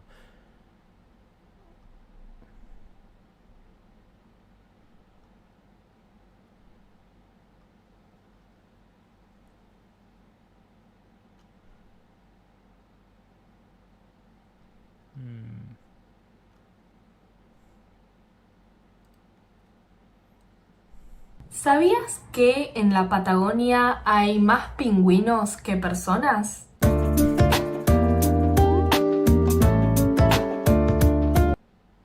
Hola a todos, ¿cómo están? Mi nombre es Agustina, soy de Argentina y este es el primer episodio de la serie Turismo en Argentina. En esta serie voy a hablar sobre los diferentes lugares que se pueden visitar en Argentina, las atracciones turísticas más importantes, cómo llegar al lugar y algunos otros consejos para poder hacer tu visita más fácil y placentera. En el día de hoy vamos a hablar sobre la Patagonia. La Patagonia es muy famosa y probablemente escuchaste el nombre alguna vez. Pero, ¿qué es exactamente la Patagonia? Bueno, la Patagonia es una región. Esta región está en el sur de Chile y de Argentina. Para este video solo voy a hablar sobre los lugares más importantes en la Patagonia Argentina. El país Argentina está dividido en provincias, que son como los estados en Estados Unidos. La Patagonia abarca muchas provincias. Estas provincias son Río Negro, Neuquén, Santa Cruz, Chubut, Tierra del Fuego, la Antártida y las islas del Atlántico Sur. Is it just me, or does she have really interesting colored eyes? They're like a really light brown that I feel like would sometimes be called hazel in English, but like I don't feel like I've ever really noticed eyes that are that color before. And the other thing is, I feel like her, like the pupils are really small compared to the like the colored bit. I forget what the colored bit is called. But I feel like the pupil is like small. They're almost cat-like. Like, this is not a comment on, like, yeah, I don't know. I feel like her eyes are actually quite interesting. Atlántico Sur. Cuando nosotros hablamos sobre la Patagonia, no estamos hablando de un solo tipo de clima o un solo tipo de turismo. Realmente hay muchísimo para ver. En la Patagonia hay montañas por la cordillera de los Andes, hay lagos, ríos, glaciares, parques nacionales y también hay ciudades que son muy interesantes y diferentes. Entonces, realmente hay algo para cada persona, hay algo para todos los gustos. Vamos a empezar a hablar de las ciudades más importantes en la Patagonia y las cosas para hacer cerca de estas ciudades. Bien, en primer lugar tenemos a Bariloche. Bariloche es una ciudad bastante grande y conocida de Argentina y está en la provincia de Río Negro. Bariloche es una ciudad muy típica del sur que tiene un centro cívico con unos edificios de piedra muy lindos, muy especiales. En Bariloche también está el Cerro Campanario. Es un cerro que está muy cerca de la ciudad, al cual se puede subir con una aerosilla, es como una silla que va hasta arriba en la montaña y se usa mucho también en los deportes de invierno como en esquí. Yeah, so the light on the amount of light on her face, that's a window light, like guaranteed. I can see it in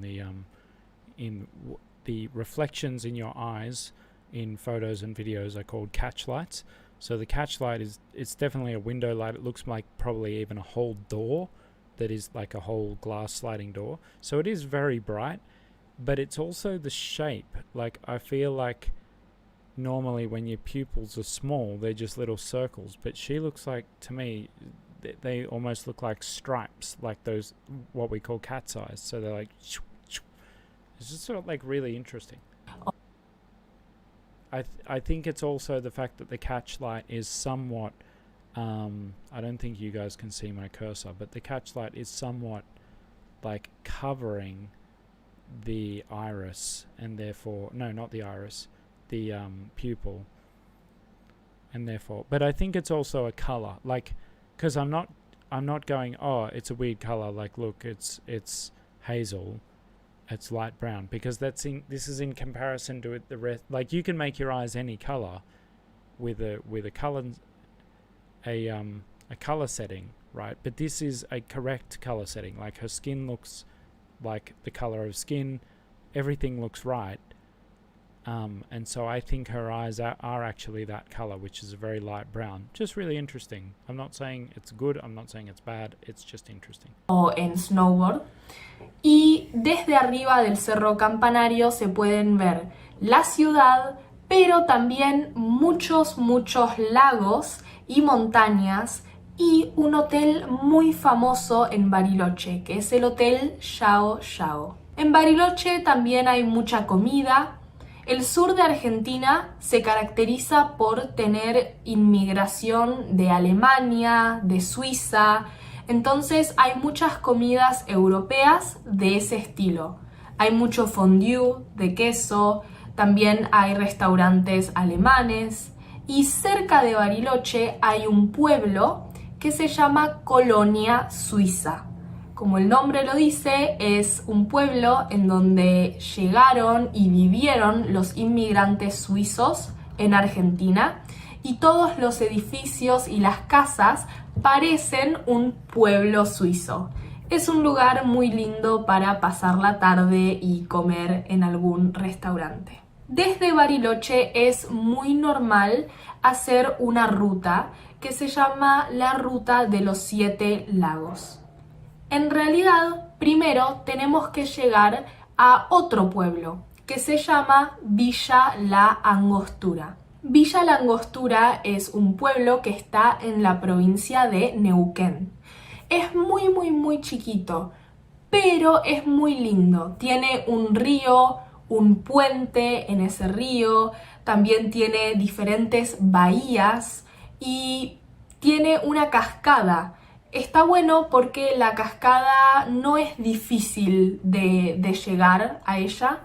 Entonces podés ir caminando, es como un trekking muy corto de media hora y tenés una vista muy linda de la cascada. Desde Villa La Angostura se puede hacer el camino de los 7 lagos. Este camino llega hasta otra ciudad, San Martín de los Andes. El camino de los 7 lagos es hermoso y creo que uno de mis lugares favoritos en la Patagonia. Como el nombre lo dice, es una ruta que no es muy larga. El camino dura entre 2 horas más o menos y pasas por 7 lagos diferentes. Es hermoso, ves montañas, lagos, hay partes más llanas, más planas, donde hay animales sueltos como vacas, ovejas, caballos. Realmente es precioso, a mí me gusta muchísimo y realmente vale la pena conocer este camino. Al final del camino se puede llegar a, San Martín de los Andes. San Martín de los Andes es un pueblito hermoso, es uno de mis lugares favoritos en Argentina y está en una bahía. Bonito. Es un típico pueblo del sur de montaña y es súper chiquito, pero realmente es hermoso. Desde ahí también se puede ir a diferentes bahías, playas, pero en general la atracción principal es el camino de los 7 lagos. Ya pasando más al sur, a la provincia de Santa Cruz, hay 2 lugares muy famosos. Primero, el Calafate. El Calafate es famoso porque ahí están los glaciares, específicamente el glaciar Perito Moreno. Este es un glaciar muy hermoso por el cual se puede caminar. Es una experiencia inolvidable. Es una experiencia que no se puede repetir y que no se puede hacer en ningún otro lugar del mundo. Calafate es un pueblito muy pequeño y es lindo, pero no es especial. Pero poder ir al Parque Nacional Los Glaciares y caminar arriba del Perito Moreno, que es este glaciar, es excelente. También se pueden hacer navegaciones en barco por el lago Argentino, que es el lago más grande de Argentina, y ver otros glaciares. Desde Calafate se puede ir a un pueblo muy pequeño, más pequeño todavía, que se llama el Chaltén. El Chaltén es la capital mundial del trekking y voy a hacer un video específico sobre este lugar. Pero también es muy hermoso y vale la pena conocerlo si te gusta hacer trekking y te gustan las montañas. Ya bien al sur tenemos Ushuaia. Ushuaia es conocida como el fin del mundo y es la ciudad más al sur del mundo. Ushuaia es hermoso y también amo muchísimo este lugar. Está en mis favoritos de Argentina sin lugar a dudas. En Ushuaia se puede navegar en barco, en bote, por el canal del Beagle. Se puede ir a islas que están más al sur. En Ushuaia se pueden ver museos. Se puede ver la cárcel de Ushuaia, la prisión, que tiene una historia muy interesante. También se pueden hacer diferentes caminos, se puede hacer trekking y llegar a lagunas, llegar a ríos. La verdad es que es muy, muy hermoso. Y además, si querés visitar la Antártida, Argentina, siempre, o al menos casi todo el tiempo, tenés que ir desde Ushuaia. Además de esto, hay un lugar que es Puerto Madryn. Puerto Madryn está más al norte, donde comienza la Patagonia, pero es un lugar muy especial, porque se pueden ver ballenas. Sí, ballenas. Desde la costa o navegando, personas de todo el mundo vienen para ver las ballenas, que se pueden... Very occasionally, well, not very occasionally, like probably 2 or 3 times every spring, we can actually see whales from our window. Little flex there.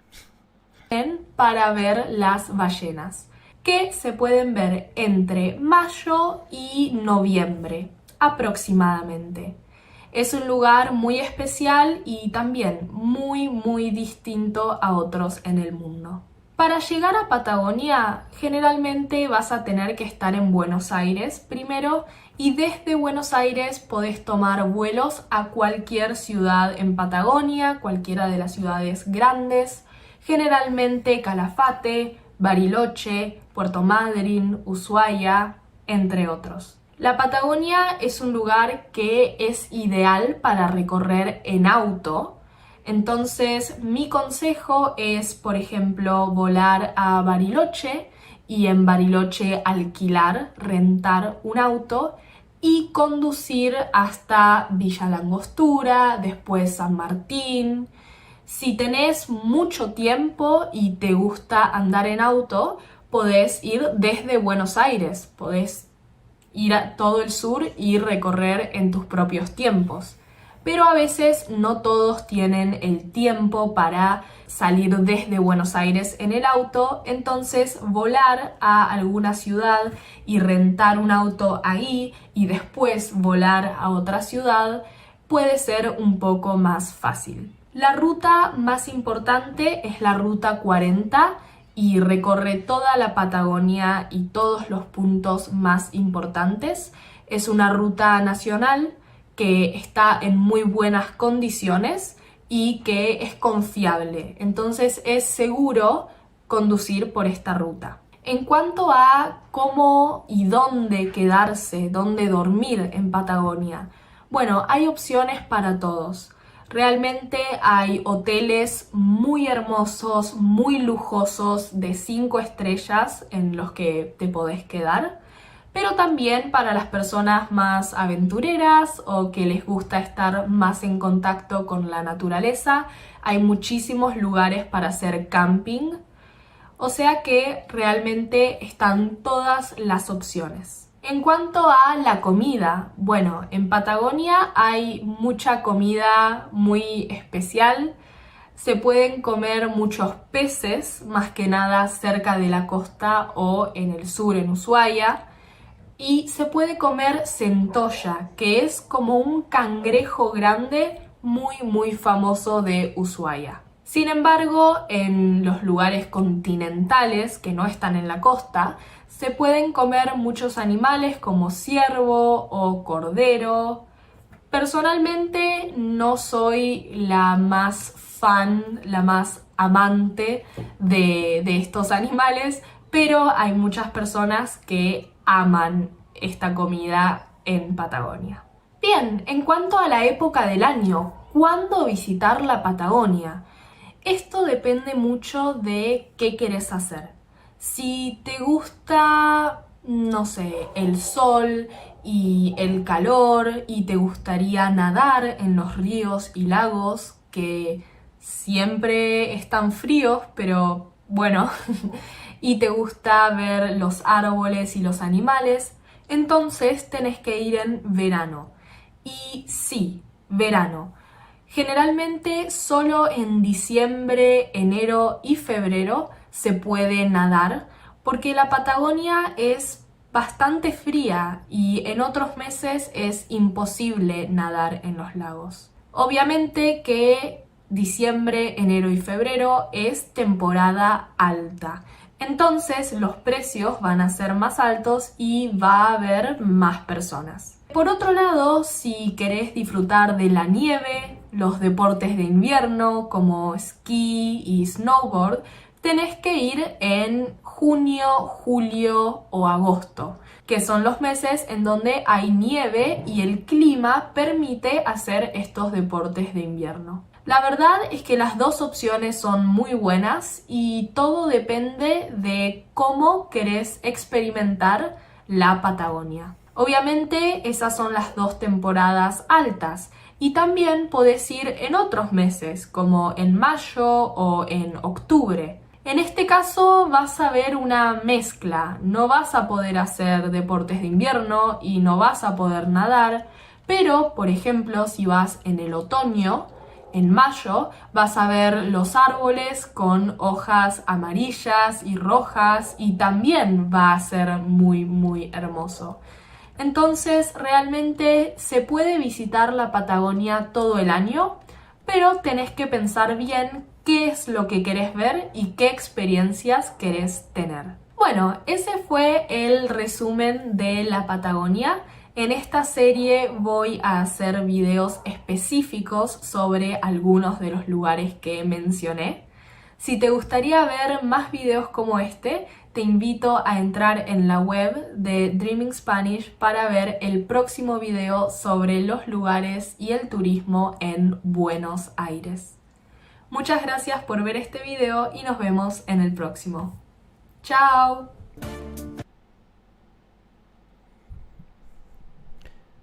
Yeah, so she was talking about Patagonia, which, as far as I understood, maybe I didn't listen that carefully, but it seemed to be towards the bottom of Argentina. It's almost as far south as you can get on the planet, isn't it? Before you get to Antarctica. Although I want to check that, because I thought that the furthest south region of New Zealand was further south than anywhere in Argentina. But yeah, no, it's not going to be too hot in summer. It's weird for me though hearing any foreigner talk about summer being in January, in like December, January and February, because I'm like, normally I have to switch it and I'm like, oh yeah, so that's our summer. But yeah, her summer is the same as mine. She's just on the other side of the world, but not on the other end of the world. How much time, Angelo, how much time do I spend studying a day? Oh, it really depends a lot on the day. Like in February, I think I got half an hour of Spanish in the whole month. Like, as in, not even, like, in the whole month, I did half an hour total, so 1 minute a day. But obviously lately I've been doing more. I don't think it's nearly as high quality immersion when when I'm on live, but I've been getting better at actually switching off the live and the chat in my head and just watching the thing. But I aim for about 3 hours a day, but I haven't been getting that, which was one of the things that led me to doing this. Speaking of which, I should update. So at the beginning of the day, I said I would really, really love it to get to 9,200, and I just chose that number because we were a little bit too close to 9,000 for that to be like any kind of I felt like someone could probably just throw that in themselves. And we're at 9,169. So it would be really, really good if someone out there watching, anyone, can donate $31 or all of you watching can donate. Oh no, you're not allowed to donate $1, but if like 5 of you watching, 6 of you watching donate $5, that number is just like essentially arbitrary, but I keep bringing my expectations down. It started with 30,000, then I brought it down to 12,000, then when I woke up and it was at like 8,750, I think. Yeah, it was at 8,750, and I started the stream. I was like, let's just get to 9,200. And that would just make me feel like it was all sort of, I don't know, it would just round it off. It would round it off for me, basically. And thanks for the comment about the different kinds of Spanish. Yeah, I just thought she was pretty entertaining yesterday. Like, obviously Andrea gets a lot of credit for all the videos she makes. Andrea makes a ton. 10k is very reasonable. We're more than $800 away from 10k. Yeah, I could do some tomorrow, but the thing is, we need new people in the chat, because I'm just asking the same people for money over and over again, for donations over and over again, which is totally unfair and like just ugh. So if we get new people, not in the chat, new people watching the live, I could actually do it tomorrow, because tomorrow's a work day for me. So my kid is at daycare, my wife is at work, so I could do tomorrow, but and I would totally do it if I knew I could get the 10k. but I don't know where it's coming from. That's the problem. So if anyone's got any other ideas of where that 10K might come from, where the extra. Wait, I'll just check the. Now, pretty much no one has used the story learning link, because that counts as well, and pretty much no one has used that, but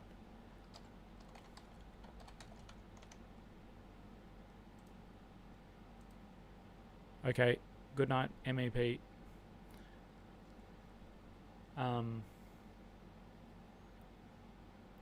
Yeah, so no one's used the story learning link, so that's not doing anything for it. There is actually, now that I think about it, if we take the super chats, it's hard. Right now I can't see exactly what the super chats are up to. I can't see what the super chats.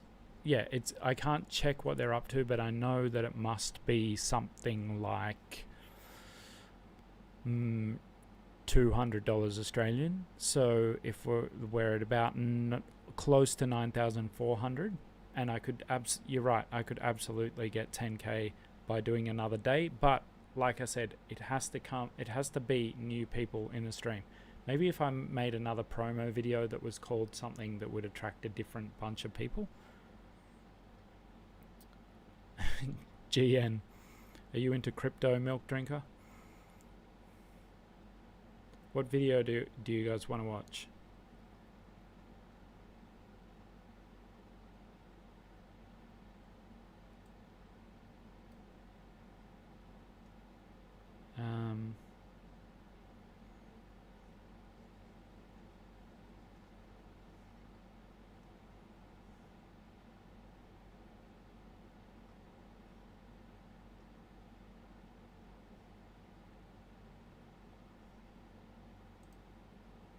Okay, just the reason, milk drinker, that I asked if you were into crypto was I know that, well, I heard that in like crypto forums and stuff, they kind of address each other with GM and GN, good morning and good night.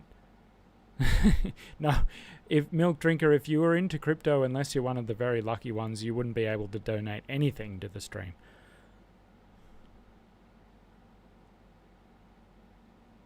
We aren't. You guys are great, Toby. You guys are completely good enough, but you've already donated all you can. That's the problem. I need new people whom I've not already asked for money.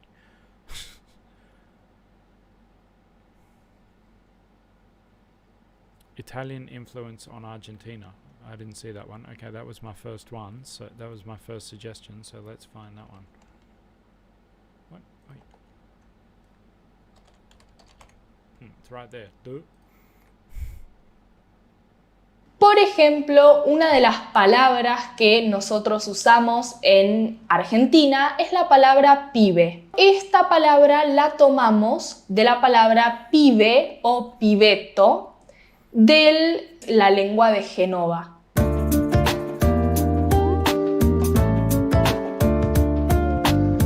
Hola a todos, ¿cómo están? Mi nombre es Agustina, soy de Argentina y hoy voy a hablar sobre un tema muy interesante. Voy a hablar sobre la influencia de la cultura de Italia, de la cultura italiana en Argentina. En muchos videos que hablo de Argentina, hablé sobre la inmigración europea que tuvimos en el país. Es decir, muchas personas de países de Europa que vinieron a Argentina. Las personas que más vinieron a Argentina fueron los italianos. Es más, hoy en día el país con más descendencia italiana, que no es Italia, es Argentina. El 52% de los argentinos tienen familia italiana, o descienden de italianos. Por eso hay muchas cosas de nuestra cultura, hay muchas cosas de nuestro país que nosotros adaptamos de los italianos, que nosotros tomamos y modificamos un poco de los italianos. La inmigración a Argentina fue principalmente desde 1890 hasta 1930. Obviamente hubo inmigración antes y después, pero este periodo de tiempo fue donde más inmigración hubo. Con el caso de los italianos pasó algo raro, porque si nosotros miramos los ejemplos en el mundo de qué cosa pasa cuando hay inmigración, generalmente la inmigración no es vista como algo bueno. Generalmente el país que recibe a los inmigrantes no quiere a los inmigrantes, no quiere la cultura. Pero en el caso de Argentina fue algo muy diferente, porque nosotros aceptamos la cultura italiana. Fue una de las pocas veces que en el mundo la inmigración fue aceptada y recibida y que no fue rechazada. Por eso tenemos muchas cosas en común con Italia. La primera cosa que probablemente ustedes pueden ver cuando me ven a mí hablar o cuando ven a un argentino que habla son los gestos, los movimientos de las manos. Tanto los italianos como los argentinos movemos muchísimo las manos y hablamos con las manos. Algo que para mí siempre fue súper normal, pero que cuando voy a otros países noto que no gesticulan tanto, no mueven tanto las manos. Nosotros sí lo hacemos, y uno de los gestos más conocidos que tomamos de los italianos fue este, que lo usamos como para ¿qué te pasa, no? Junto con los gestos, algo muy típico es el acento. Muchas personas que no hablan italiano y no hablan español, cuando están viajando y ven a un argentino o escuchan a un argentino, piensan que es de Italia, que es italiano. Esto es porque nosotros tenemos un tono muy parecido al italiano. Obviamente no suena igual, pero tiene su similitud. Y en realidad, más allá del italiano, el argentino se parece muchísimo al dialecto napolitano, ¿sí? Que se habla en Nápoles, en Italia. Cuando nosotros comparamos el castellano rioplatense, que es el nombre del español argentino, es casi igual en fonética y en el tono, ¿no?, de hablar al dialecto napolitano de Nápoles en Italia. Además de eso, no solo tomamos los gestos y un poco la forma de hablar, pero también palabras. Y estas son palabras que se usan en Argentina y tal vez en Uruguay, pero que no se usan en otros países de habla hispana, en otros países que hablan español. Por ejemplo, una de las palabras que nosotros usamos en Argentina es la palabra pibe. Nosotros le llamamos pibe a un joven, a un chico, ¿sí? Pero esta palabra la tomamos de la palabra pibe o pibeto del Ceneice, ¿no?, que es la lengua de Génova. La palabra pibeto significaba muchacho, aprendiz o como muchacho ayudante que ayudaba a una familia. Otra palabra que nosotros tenemos en español y más que nada en Argentina es chau. Chau claramente viene de chao, ¿no? Un poquito diferente, Pero bueno, en italiano se usa tanto para decir hola como adiós, pero en Latinoamérica solo la usamos para decir adiós. Esta sí tal vez se usa en otros países, pero principalmente en Argentina. En Argentina no se dice adiós, todo el tiempo se dice chau. Otra palabra que tomamos del italiano es más bien una expresión. La expresión es guarda. Nosotros usamos guarda cuando estamos diciéndole a alguien cuidado. Por ejemplo, si estamos caminando y en la calle hay un pozo, ¿no? Le decimos guarda, como tené cuidado con el pozo. Esta palabra viene de guardare en italiano. Otra palabra muy argentina es tuco. Nosotros le llamamos tuco a la salsa de tomate. ¿De qué Just makes me think of Tuco from The Good, the Bad and the Ugly. If you're going to shoot, don't talk. palabra viene? Bueno, de la palabra suco en italiano, que es jugo. Entonces es como que tomamos un poco ahí jugo de tomate, tuco, listo, la salsa de tomate. Otra palabra que usamos es bochar. Cuando nosotros reprobamos un examen, decimos que nos bocharon. Esto lo sacamos del verbo en italiano bocciare. La última palabra es mufa. Nosotros decimos que algo o alguien es mufa cuando da mala suerte. Entonces, por ejemplo, si cada vez que yo miro fútbol con mi papá, mi equipo pierde, a mi equipo le va mal, yo le puedo decir a mi papá que es mufa. Esta palabra la tomamos casi literal de la palabra en italiano mufa, que es con doble F, pero el significado es algo gracioso, porque mufa en italiano significa moho en español. ¿Y qué es moho? Bueno, el moho son como los hongos verdes que crecen en el queso o en el pan cuando no lo comemos por mucho tiempo. Entonces ahí hay una relación un poco rara, ¿no? Entre el significado en italiano y cómo lo usamos nosotros, pero bueno, viene de ahí.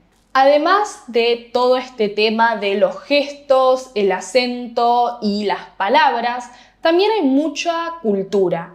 En primer lugar, la arquitectura.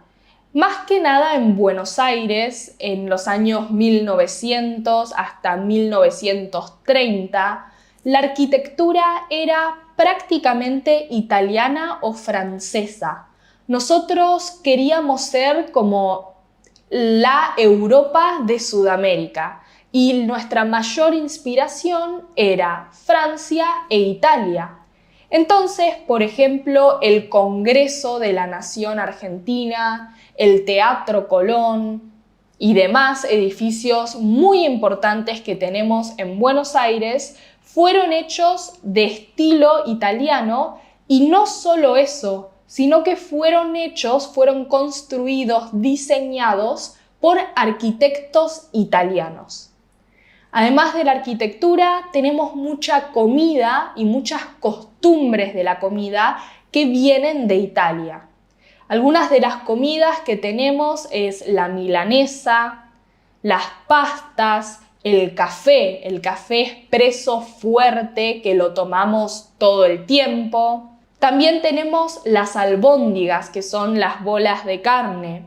Tenemos el pan dulce, en italiano panettone, que es un tipo de pan dulce con frutas secas que se come en Navidad, en las fiestas. Tenemos también la pasta frola. Un montón realmente de cosas que nosotros adquirimos de ellos.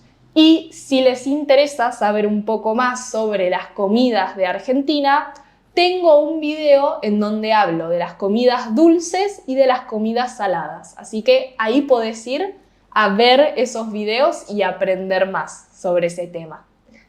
Pero bueno, volviendo a la cultura ítalo-argentina, algo muy interesante es que en el 1800 en Argentina se editaba un diario, un periódico con las noticias en italiano.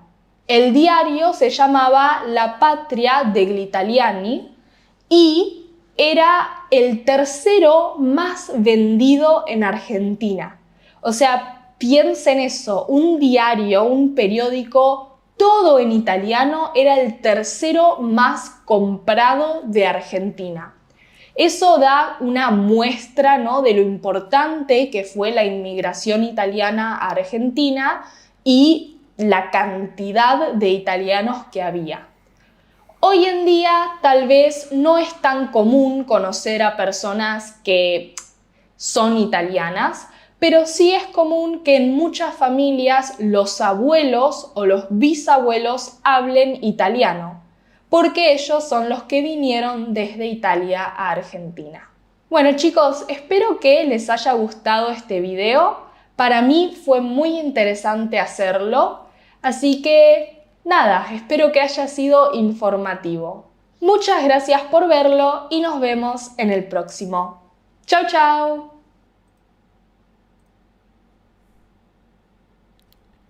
Okay. All right, we're going to do one more thing. I don't know what it is yet, but one more thing and then this stream ends. I have an idea. I'm not completely sure that I'll carry through with it, but Milk Drinker, you were suggesting another stream to try and get it to 10k. Here's how I would get different people in that stream. I would come at a different time. So like 4 a.m. my time would be about as well, that would be the time that I could do basically. So I might try and do like 2 more hours on like Wednesday morning. GeoGuessr. Alright, just give me a sec. I'll just switch to I'll switch to this. I'll try GeoGuessr.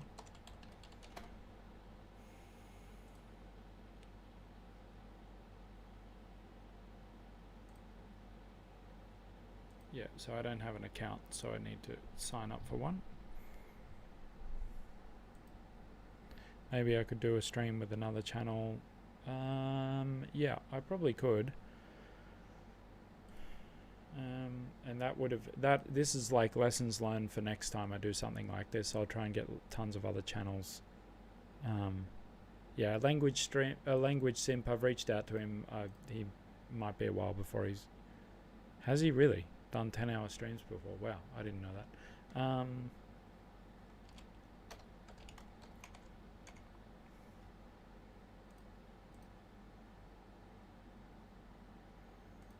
Okay, just creating a GeoGuessr account.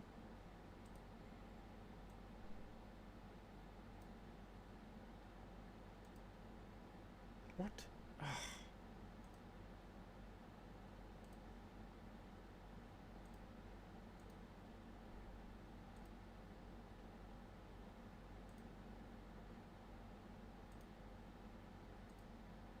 I've had problems with my Gmail lately.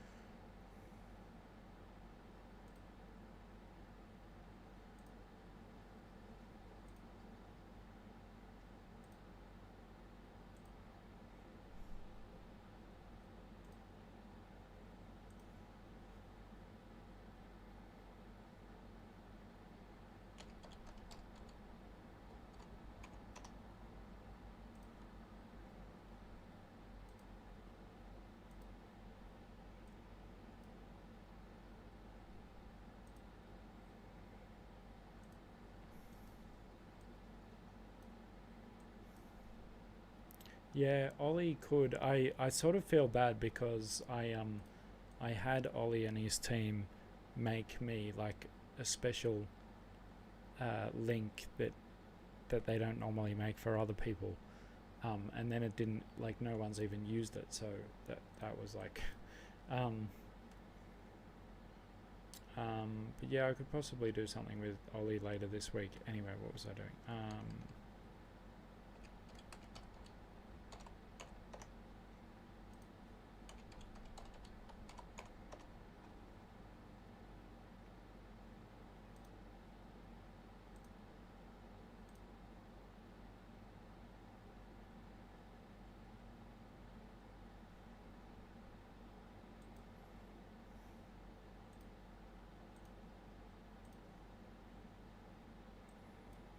Okay, I just want to check that it doesn't like show any account information or anything like that. It doesn't seem to. Wow, I did not know that he'd done that. Nope.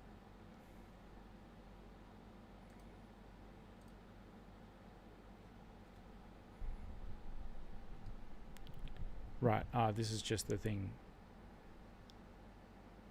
Checking that we understand how the game works.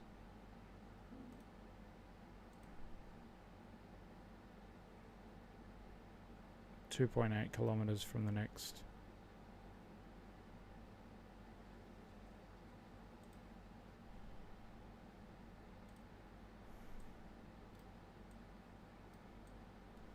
Right, okay. I don't know exactly where in the bay the Statue of Liberty is. There? Ah, okay, yeah. 320 meters, that's pretty good. Ah, that's right, and you can walk around. I will never ever beat like, oh, woohoo, yeah. I know exactly where this is. I will never ever beat my my most amazing moment on this game was I only ever played it once, but I played it with friends. Oh no, yeah. Anyway, I played it with friends, and I by looking at some trucks, I got within like a kilometer of a random town on the border of Finland and Russia, like because I saw trucks in Finnish and I saw trucks in Russia, and I just chose a place like a couple of 100 k's above St. Petersburg on the border, and it was like hundreds of meters from it, kind of thing. Wait, we're too far north. No, too far south.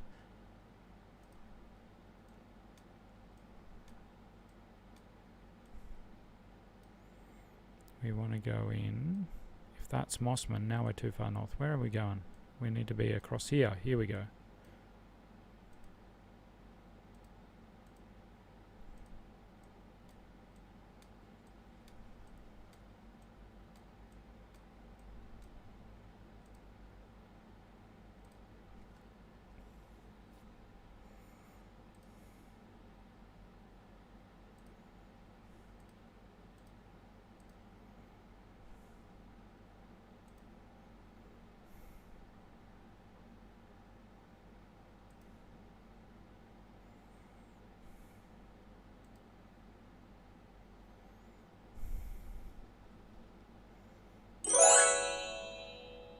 There, it should be quieter now.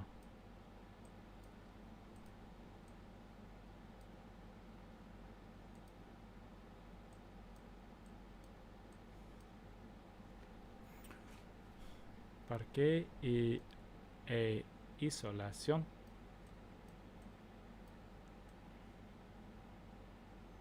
I don't know. I don't think it's Paris. That's not based on anything much other than I just feel like it's not Paris. No, don't guess. Zoom in.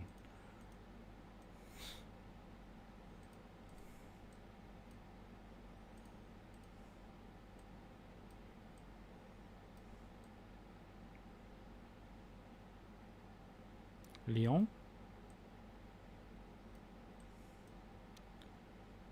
Let's just go Lyon. It's a fair way up. I came third apparently. Were the other people even in the right country?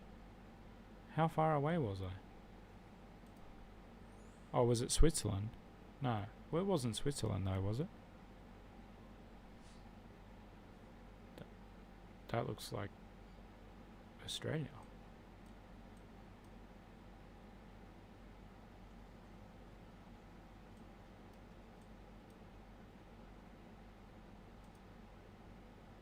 I'd be amazed if this isn't Australia. It's just I can't put my finger on it, but well, it's driving on our side of the road. That's what it is.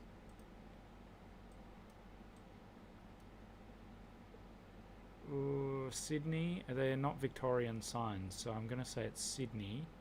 Specifically where in Sydney though? Nah, it's Australian. Look at the side of the road we're driving on. 10 News, yeah, that's us. Oh, okay, it's the middle of Sydney somewhere. What do we got? There's King Street. What's the other intersection? What's the other street we're on? Whoops. Elizabeth Street. Okay, King Street and Elizabeth Street.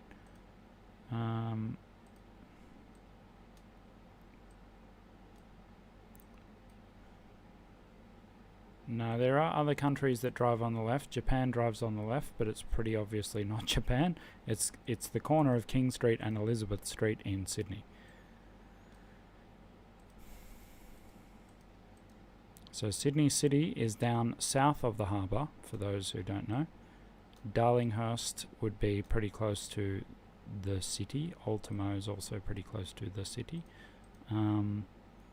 Okay, there's Market Street. King Street, there is King Street, going like that. And it crosses Elizabeth Street there.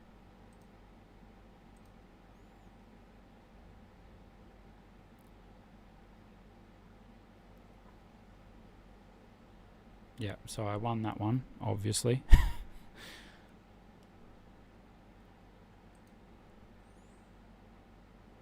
It's also like, if you guys were from Australia, you'd understand. As soon as I see, it's very hard for me to see Sydney and not instantly know. In fact, I was a little bit more hesitant than I should have been. I actually knew. I was like, this has to be Sydney. Okay, this is London. That bus is going to Liverpool Street. Do they get harder? Because I feel like other than the French one, these have been like reasonably easy.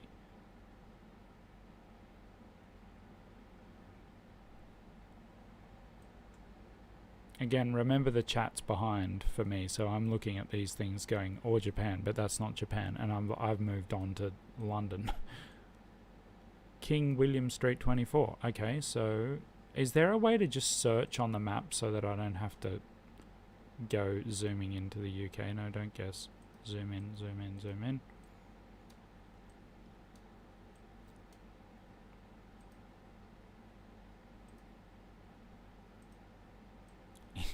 India, but there's about 1/1,000,000th the number of people. Edinburgh, Newcastle, we're too far north. Gotta go down, down, down. London. King William Street. Nah, this is a good game though. Like, as in, I've never played it on stream before. I know it's common to play on stream. Okay, can someone tell me where City of London, like, is this the City of London? King William Street. Oh, look at that.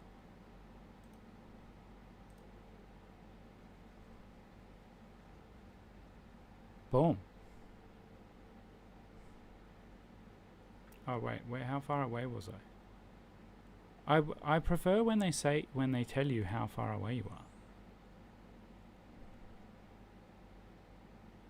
The bus was going to Liverpool Street, but it wasn't Liverpool. It was just Liverpool Street. Okay, this is Japan. Tokyo Tower that way. Well, I'm going to zoom straight into Tokyo Tower and here then.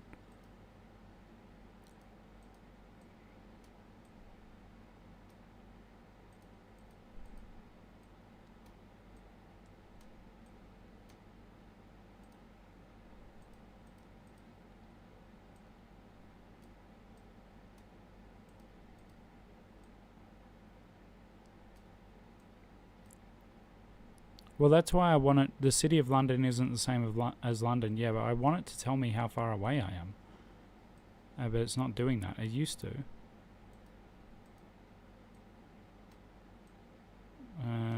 I'm just going to get somewhere in the middle of Tokyo. It's a very big city, but whatever.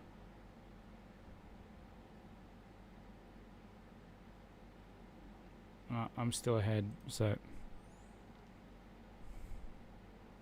The France one wasn't that easy. I don't even know. I didn't have the right city.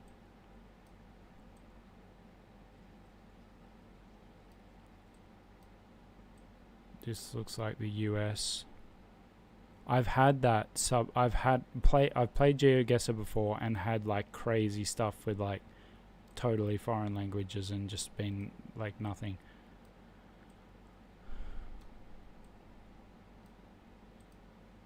Like it wouldn't, the Sydney one wouldn't be at all easy if you weren't from Sydney. If you weren't from Australia. Like I went to school 3 kilometers from that place. 2 kilometers. Yeah, it's USA, but like that doesn't narrow it down much.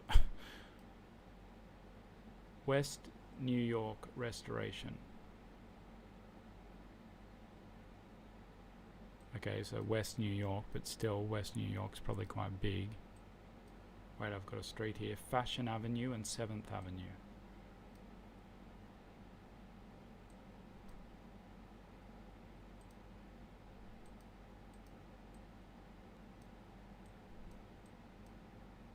Yeah, it's West New York. Apparently Fashion Avenue and 7th Avenue. Can you guys tell? It's going to be way behind, but can you guys tell me where that is on this thing? So this is like Long Island. I don't know New York at all. Brooklyn.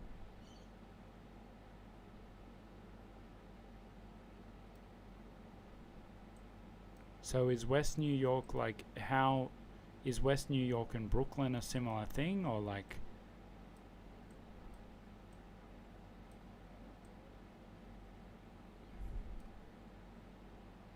I suppose part of the skill is being able to, my guess, New York 7th and 26th. Okay, oh, Manhattan, okay.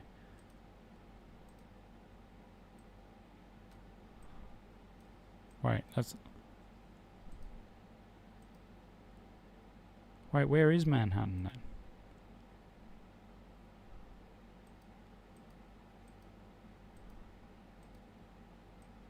Make sure if you're writing a question, Fashion Avenue is what they call a part of the of 7th Avenue. Okay, but I don't know where that is on here. That's the problem. Like on this map that I'm going around, I don't know. Oh, here's Lower Manhattan. Here's Upper East Side. Okay, I'm going to be guessing way slower than everyone else. Is it Upper Manhattan or Lower Manhattan? Here's 2nd Avenue, 1st Avenue, 7th Avenue.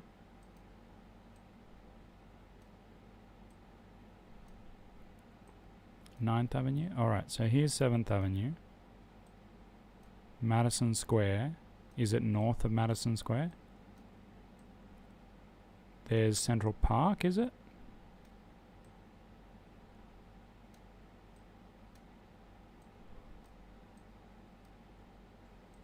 I know this must be frustrating for you guys because you're like, what I ask you, you have to answer like 40 seconds later, even if you answer instantly. Let's just go here. What was the other one? 7th Avenue. Oh, someone said 26th Street, so that's like up here. Let's go there.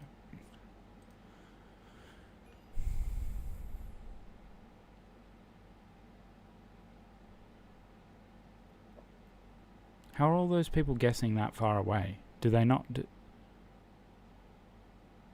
So it is Central Park. Okay. Were those people really guessing over there? Like, we saw it said New York. Did they just not look? Like, or am I in like, because I'm new to this, I'm in like a dodgy team full of people who can't play?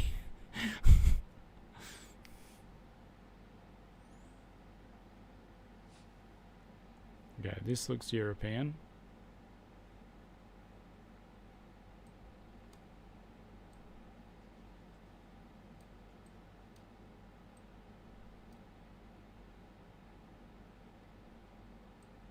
These people have dark skin. Again, are they driving on the left though?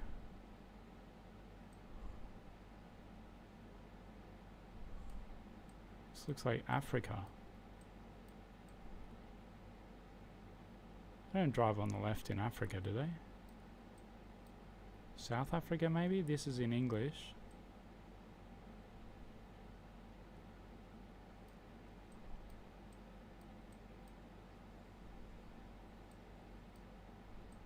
So to the person who wanted Sahara, this might be a bit closer. Apparently I haven't guessed. Whoops.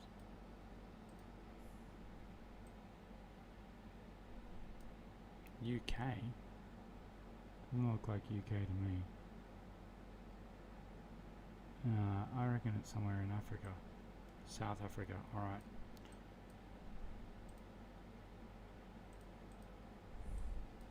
Let's just go one of the big cities in South Africa. Maputo, where's Joburg? Cape Town, let's go Cape Town actually. Pretty close.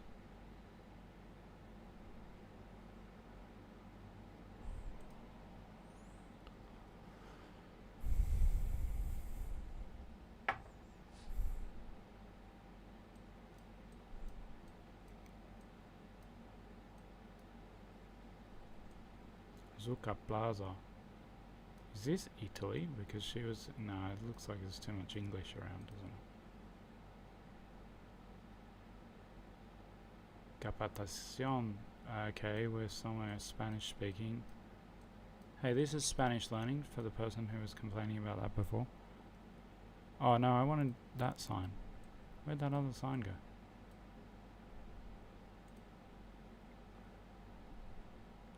La Vega Villeta. That's my pro tip. Pro tip after playing 4 times is to... I keep missing the signs.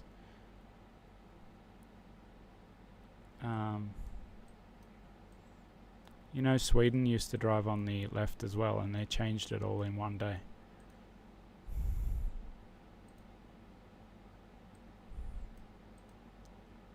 Honestly, I wish they would change it for Australia. I wish we'd go to the other side. It would make getting stuff for cars so much easier. Mosquera, Got La Vega Villeta, Funza Mosquera. If anyone knows where these places are, let me know.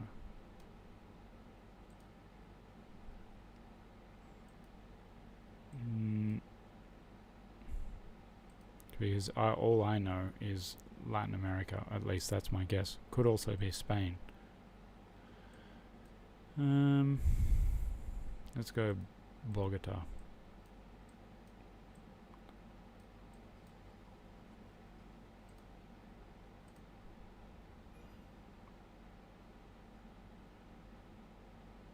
But which one was right? It was dead set. Are you serious? Was I that close that you can't even see the other one?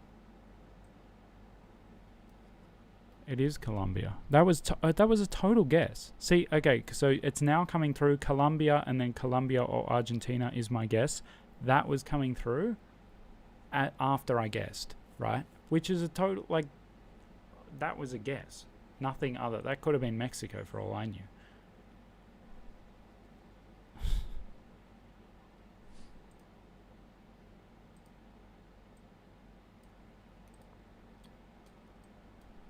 This looks European. There's Volvo, an old one. There's another old Volvo, I think. I know that might be a Russian car. Okay, we look like we're in a Slavic speaking country. Slavic language speaking country. What's this? Well, no, I wish I could just zoom in on stuff. Okay. Does that look like... It doesn't quite look like Russian, does it?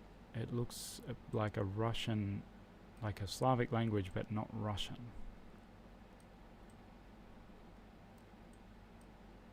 This is probably some really famous spot.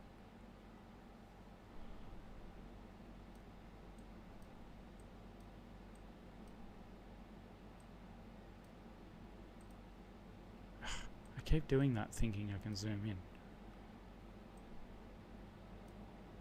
Oh, you've got like 4 minutes. I forgot about that. I didn't even know we were being timed. I mean, I knew we were racing, but like...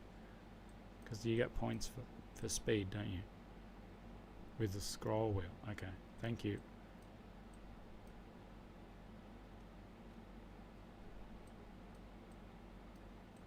Is that Deutsche Bank?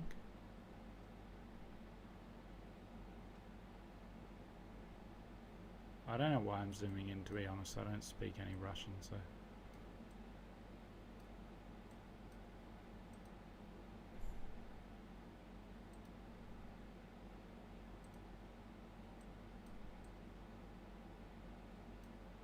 Royal Grand Hotel. Is it just me, or does this look too sparse to be Moscow?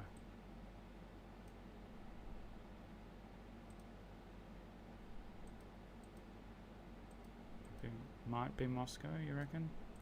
Last time I guessed anywhere near St. Petersburg, I was so flippin' close, it was ridiculous.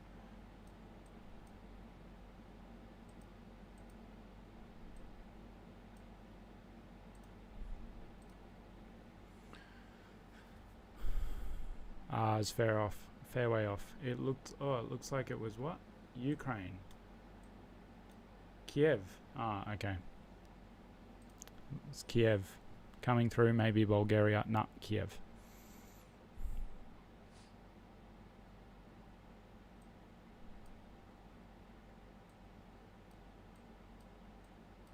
This looks like Australia again.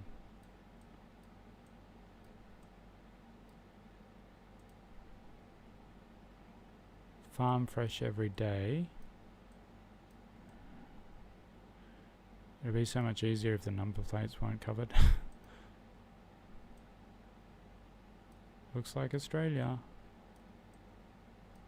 But it looks like Melbourne. Oh, no, I didn't want to do that. Go back up.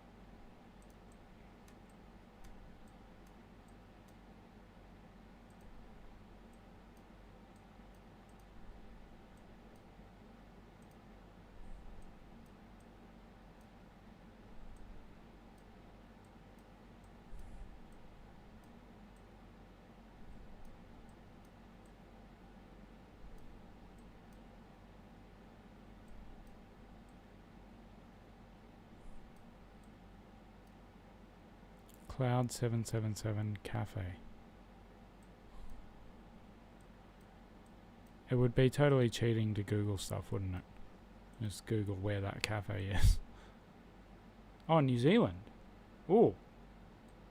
Okay, it's a pretty big city in New Zealand, so I'm gonna think Auckland or Wellington.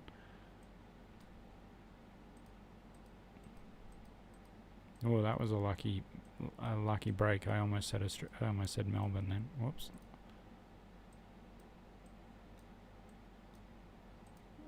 I've zoomed in too far here.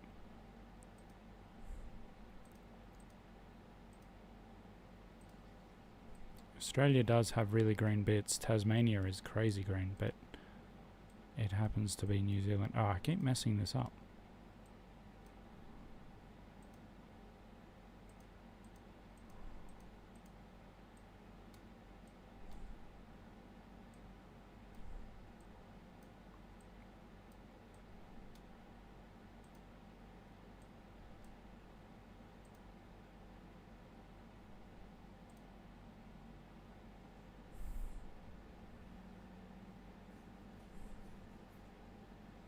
Someone guessed over in like Milford Sound. Dude, nah, they probably haven't been to Milford Sound, so, or to New Zealand at all, or to the Southern Hemisphere. Okay, Seattle. It literally says Seattle right there. Now, do you get points for guessing quickly? Because is Seattle West Coast? Someone tell me in the chat quick if Seattle West Coast.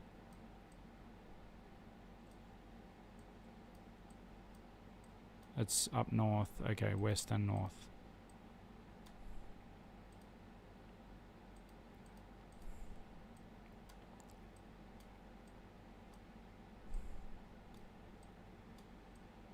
I'm not gonna get it any closer than that, really. Maybe on that, maybe that's part of that bridge there. I don't know.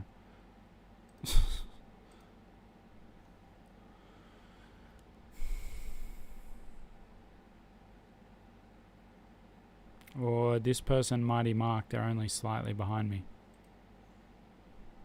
Alright. I think that'll just about do it, guys. If I am going to... It's 5 o'clock PM here where I am. I should go help my wife look after our kid as we do stuff for the evening. Yeah, thank you to everyone in the chat who has donated.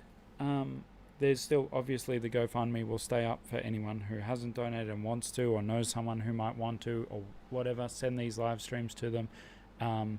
Anything that is super chatted or anything like that will be donated to that as well. Not through the live stream, just directly to the team. Not through the GoFundMe, just directly to the team. Thank you, everyone. Should come over here where you can see me. Thank you, everyone who has been here almost the whole time. Some of you have been doing this almost as long as I have. Toby, you're one of them. You were here almost the whole time and you're not even a Spanish learner. We'll do this again sometime for some cause. I might make another video, or I might do something at a very different times. Nicolaika gave you Melbourne vibes too. Yeah, well, I think New Zealand does look a bit more like Melbourne. Anyway, thank you all so much. You know, I can't thank you enough. Thanks for being here. Thanks for donating. Thanks for your questions. Thanks for your encouraging chats.